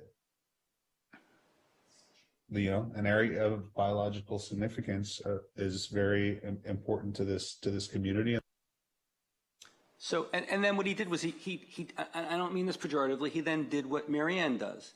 He said, well, as a practical matter, I like this project and I don't want to stand in the way. But he identified the problem, the legal problem. Later on, Jeff Jennings argued, as did Don tonight, that there's no quantifiable benefit from moving it further. And Craig pointed out that that was just with respect to the biology of the water. That's all that had been analyzed, not ESHA in general. So that's clip 8. And see, these are the things that are not in the staff report that you would never know unless you actually watch the hearing, and which I find informative and persuasive.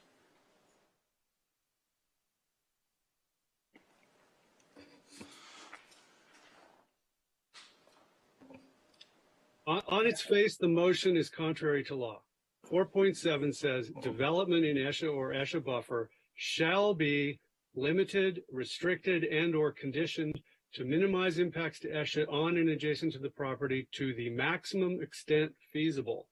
We've heard testimony that it could be set back further. So yes, you have, Craig, but you've also heard testimony from the experts that it already has no impacts. Only with respect to water quality, not with respect to habitat, butterflies, raccoons, anything. And those are all things that our staff has historically considered to be part of the ESHA value. Clip 9 is similar. Let's see it. We're talking about this LIP ESHA buffer, ESHA protection law that is about protecting wildlife habitat. The nominal number we have here is 100 feet. It's not just about water quality to say, does it affect the water or does it not? It's about the habitat. And, going to have raccoons and possum and deer or whatever are going to be in that zone drinking or getting access to the beach or whatever they need to do. And so to say there's nothing going on there, the further we can pull it back, the more we improve that. And so my last comment would.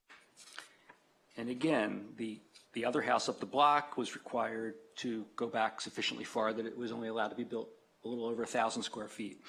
The last points I'll make on the clips, and then I'll just wrap this one up, is clip 10 and 11 both deal with the cumulative impact from the other projects that are yet to be brought before the Planning Commission and this agency, this body. And those were discussed by both the staff. There's another member of the staff. Well, let's play them. Clip 10, and then someone else can explain who the. Potentially 5 feet, which I understand is not much. But when you talk about 5 feet times 5 houses, then again, we can consider the impacts of all 5 houses. Now, again, it is. How can we do that, Adrian, since we don't know where those 5 houses are going to be located? Well, again, it's depending on your decision today. That decision would be likely used by future developers. And if the decision is we need to provide this analysis and we need to make sure that the house stays as far away, then we would make sure to have that analysis for all the other houses, and we'll make sure that those houses are as pushed to the road as possible. And then the last clip was actually an interjection that was requested by, I don't know who this person is, I should, but we'll start it, maybe the staff can explain who she is when she speaks. Clip. Good evening. So I guess I'm asking is did you see a problem here with all this? I mean, was there, I didn't see a letter from you stating that we have to move the house because there's impacts.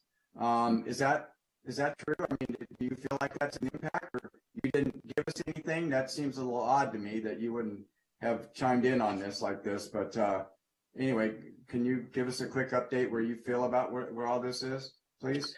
Sure. Yeah. I wasn't asked to write a letter about this project, but Adrian is correct in what he stated, that we had a conversation about it, and he included my thoughts on the letter that he wrote, and he quoted me and sent it to me prior to tonight's meeting. So with the information that was presented to me, that the house could feasibly be moved back 5 feet. I do think that there are a lot of impacts that maybe people don't generally think of, that 5 feet cumulatively could be negatively impacting the stream. So yeah, I do agree with what was written by Adrian, and yeah. Who was that? That is the city biologist. The one we were told said there was no impact, right? But not by you, by Don.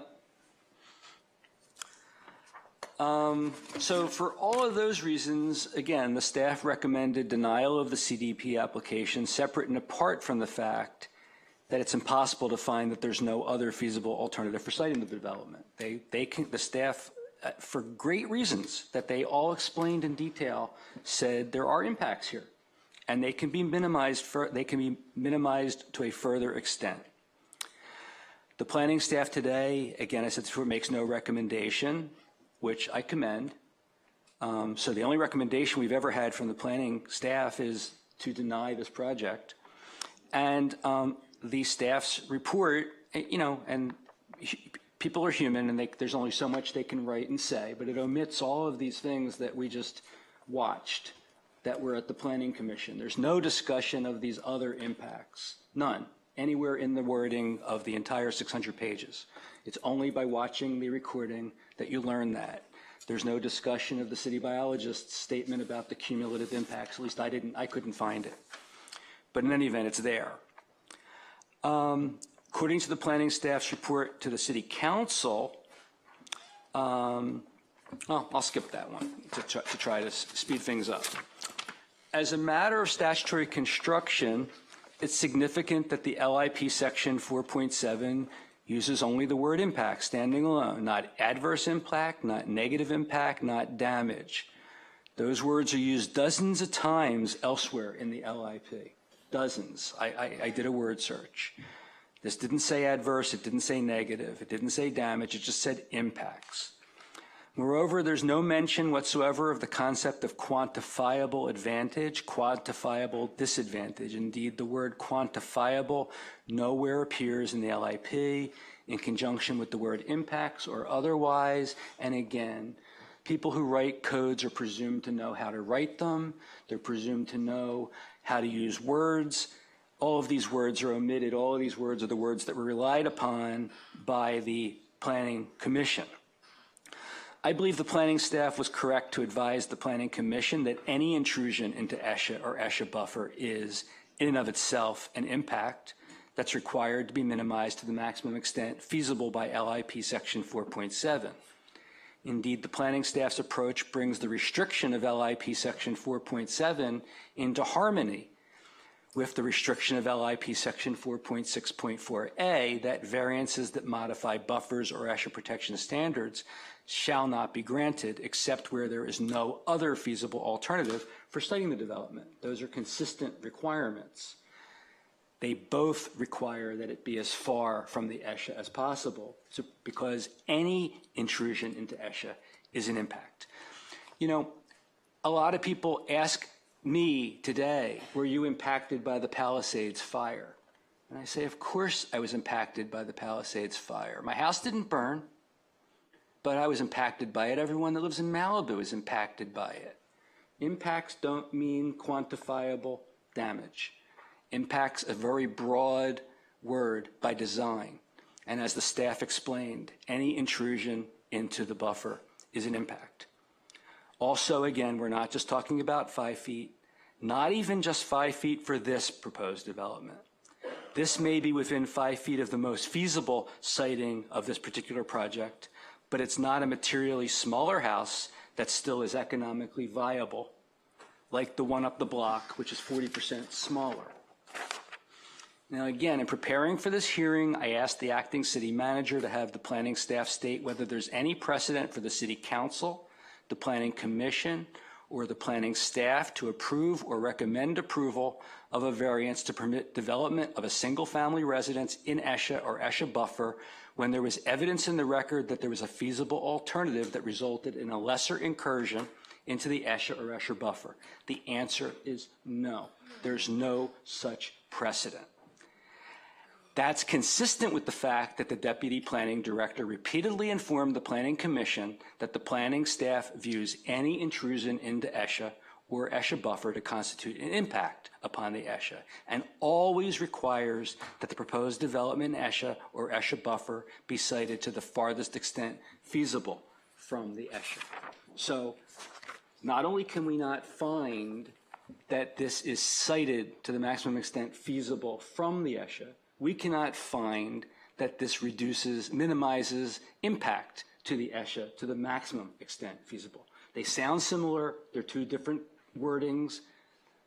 There's actually a way to harmonize them and make them both mean it's got to be as far as possible, even if it means making it smaller. And again, skilled architects who know our code know this. And this is not an accident, and this is not bad. This is not us being strict. This is people trying, not the applicants. They hire experts, and it's a shame that their experts gave them something that doesn't work, but they did.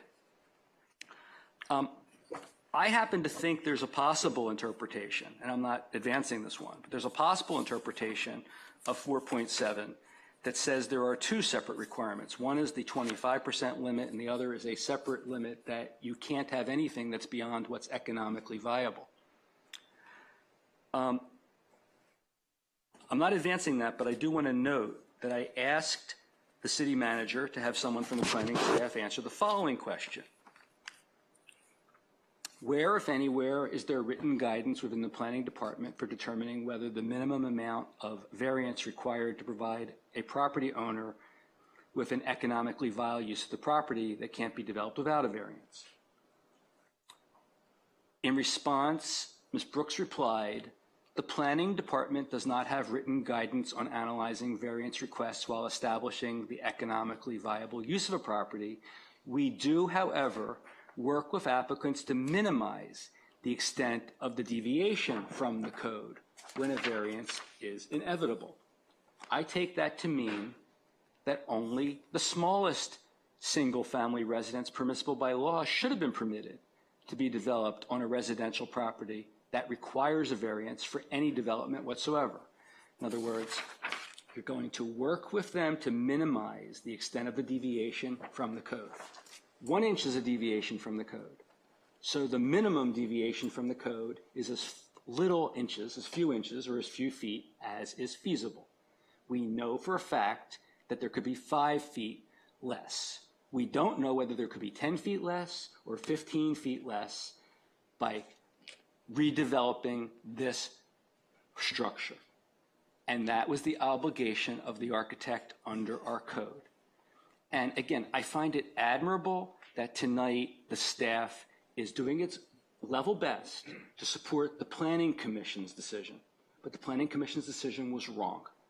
And the staff properly got it right 2 years ago when they told the Planning Commission over and over in writing and orally and with explanations that this project fails the test of the law. So that's the second reason that this has to be denied. And that can't be solved by approval conditionally. It can't. And if we care about all those things that Craig talked about and that Adrian talked about and that the city biologist talked about and that Schuyler Peak acknowledged is very smart of the staff to recognize and yet then voted practically to let this go forward. If we acknowledge all of those important things, we can't approve this project. Cannot. As Craig said, as a matter of law, we cannot. There are various ways in which the 25%'s been not calculated properly. This is really about 40 or 50% of the property that's being developed in some way or another. I asked about the balconies. I suspect the answer is the second floor balconies don't create further development, but you said you were going to have that confirmed. Has it been? Not yet. Okay. Yes. So we gave them an opportunity to prove that out, and they haven't. If there are second floor balconies that project beyond the footprint of the first floor. Yeah, I didn't get a response. I don't know if that came later from the architect or not. I don't know. Okay, and that would be further development area or whatever the words are, right? Development area. If for whatever reason the balcony does project beyond the footprint. And I'm not presuming it does, but I asked the question, does it? And I was told we would get proof by the applicant that it doesn't, and we don't have that. I do want to clarify, though, that in the past, the city council has actually exempted second floor projections above the first floor from the development area. So that's not, it's not a... Where it would have been the tipping point? No, it wasn't. No, it wasn't. It was, no. I mean, and every one of these things, any one of these things is a tipping point. 1 foot of wire, 1 pipe, 1 foot of balcony, 1 parking space. Every one of these is a tipping point, right? It could be, but again, I'm just stating that there have been other projects, one specifically that comes to mind that was appealed twice to the city council, where the second floor, there was like a second floor breezeway that was not required to be included in the development area calculations. Okay, so just so the record's clear, and again, for the benefit of anyone on council who might care to try to get it right, the definition of development area is the approved portion of a project site that is developed, including the building pad and all graded slopes, all structures and parking areas. If it is demonstrated that it is not feasible from an engineering standpoint to include all graded slopes within the development, then graded slopes may be excluded. That's not an issue here. The area of 1 access driveway or roadway not to exceed 20 feet wide and 1 hammerhead safety turnaround as required by the Los Angeles County Fire Department not located within the approved building pad shall be excluded from the total development area. So again, it's not automatic that a driveway is excluded. It has to be not included, it needs to be not located within the approved building pad. And it also says the fuel modification area required by the Los Angeles County Fire Department for approved structures may extend beyond the limits of the approved development area. That's an interesting one too to me, because that language suggests that there's such a thing as a fuel modification area that's within the limits of the approved development area. And it's saying, notwithstanding the fact that there's additional fuel modification requirements that go beyond the development area, they're not counted. But that doesn't mean that all fuel modification area is necessarily outside the development area. And I haven't seen any analysis of that. The way that code section reads is that if there is fuel modification that occurs outside of the development area, that it is excluded. It's allowed to occur outside of the development area. Right, but that doesn't answer the question of whether any part of it is to begin with in what is the development. Again, if this property had previously been developed and there was a building pad and that building pad had some fuel modification, it would still be part of the development area today because it was previously developed. The mere fact that it's fuel modification doesn't make it not development area. What makes it not development area is whether it is or isn't in the development area in the first place. That is correct. Okay. So it's the same thing with the driveway. It either is or isn't in the development area in the first place. If it's not and it's required by the fire department, then it's excluded. If it is in the development area, doesn't matter whether it's required by the fire department or not, it's included. pipes, wires. I understand precedent to the contrary by the planning staff, maybe even by the city council, which I would suggest wasn't thinking straight or didn't know what they were, didn't understand these details. But all of these things are in the definition development area. And again, I read this before, the definition of structure, because all structures have to be included. Structure includes, but is not limited to, any building, road, pipe, flume, conduit, siphon, aqueduct, telephone line, electrical power transmission, and distribution line. There's a reason all these things were put in the code, and they can't be disregarded.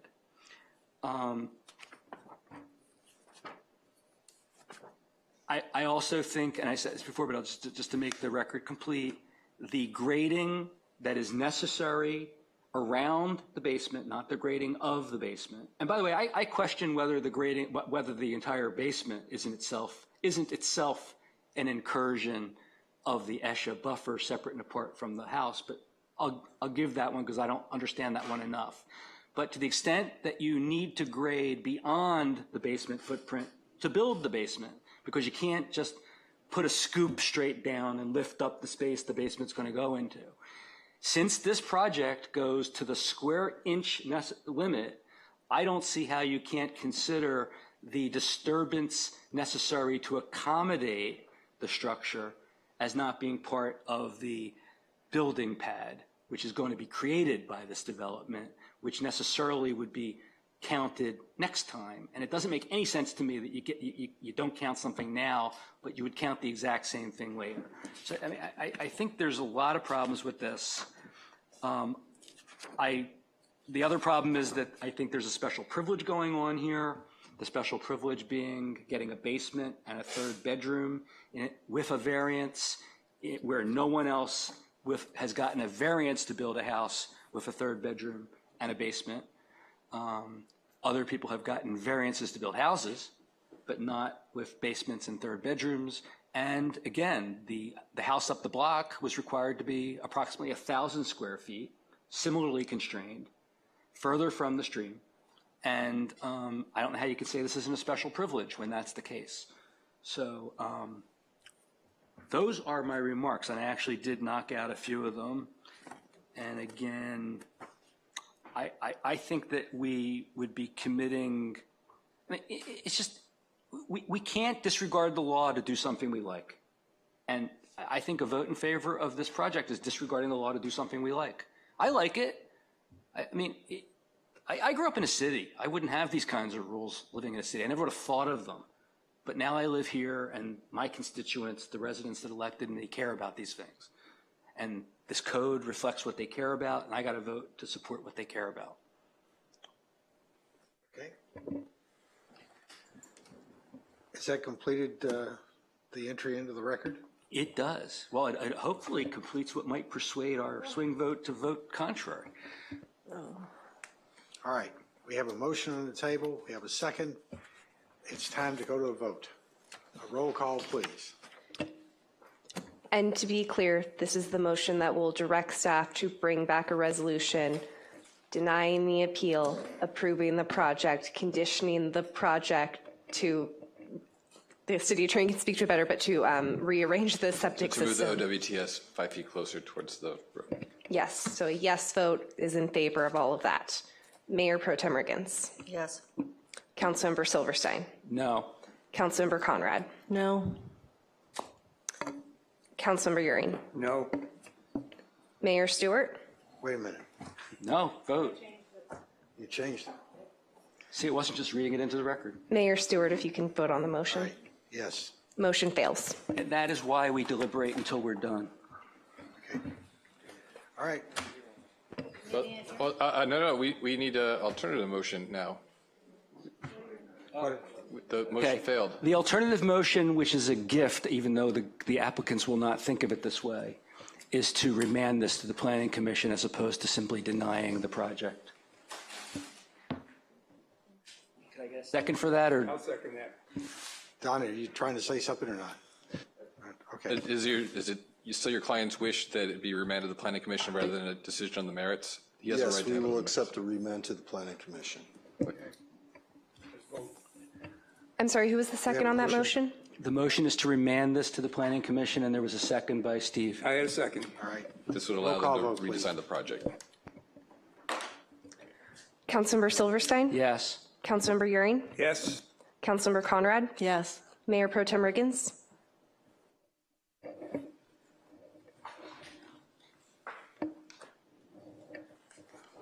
No. Mayor Stewart? Yes. Motion carries. The agenda is completed. The meeting is adjourned.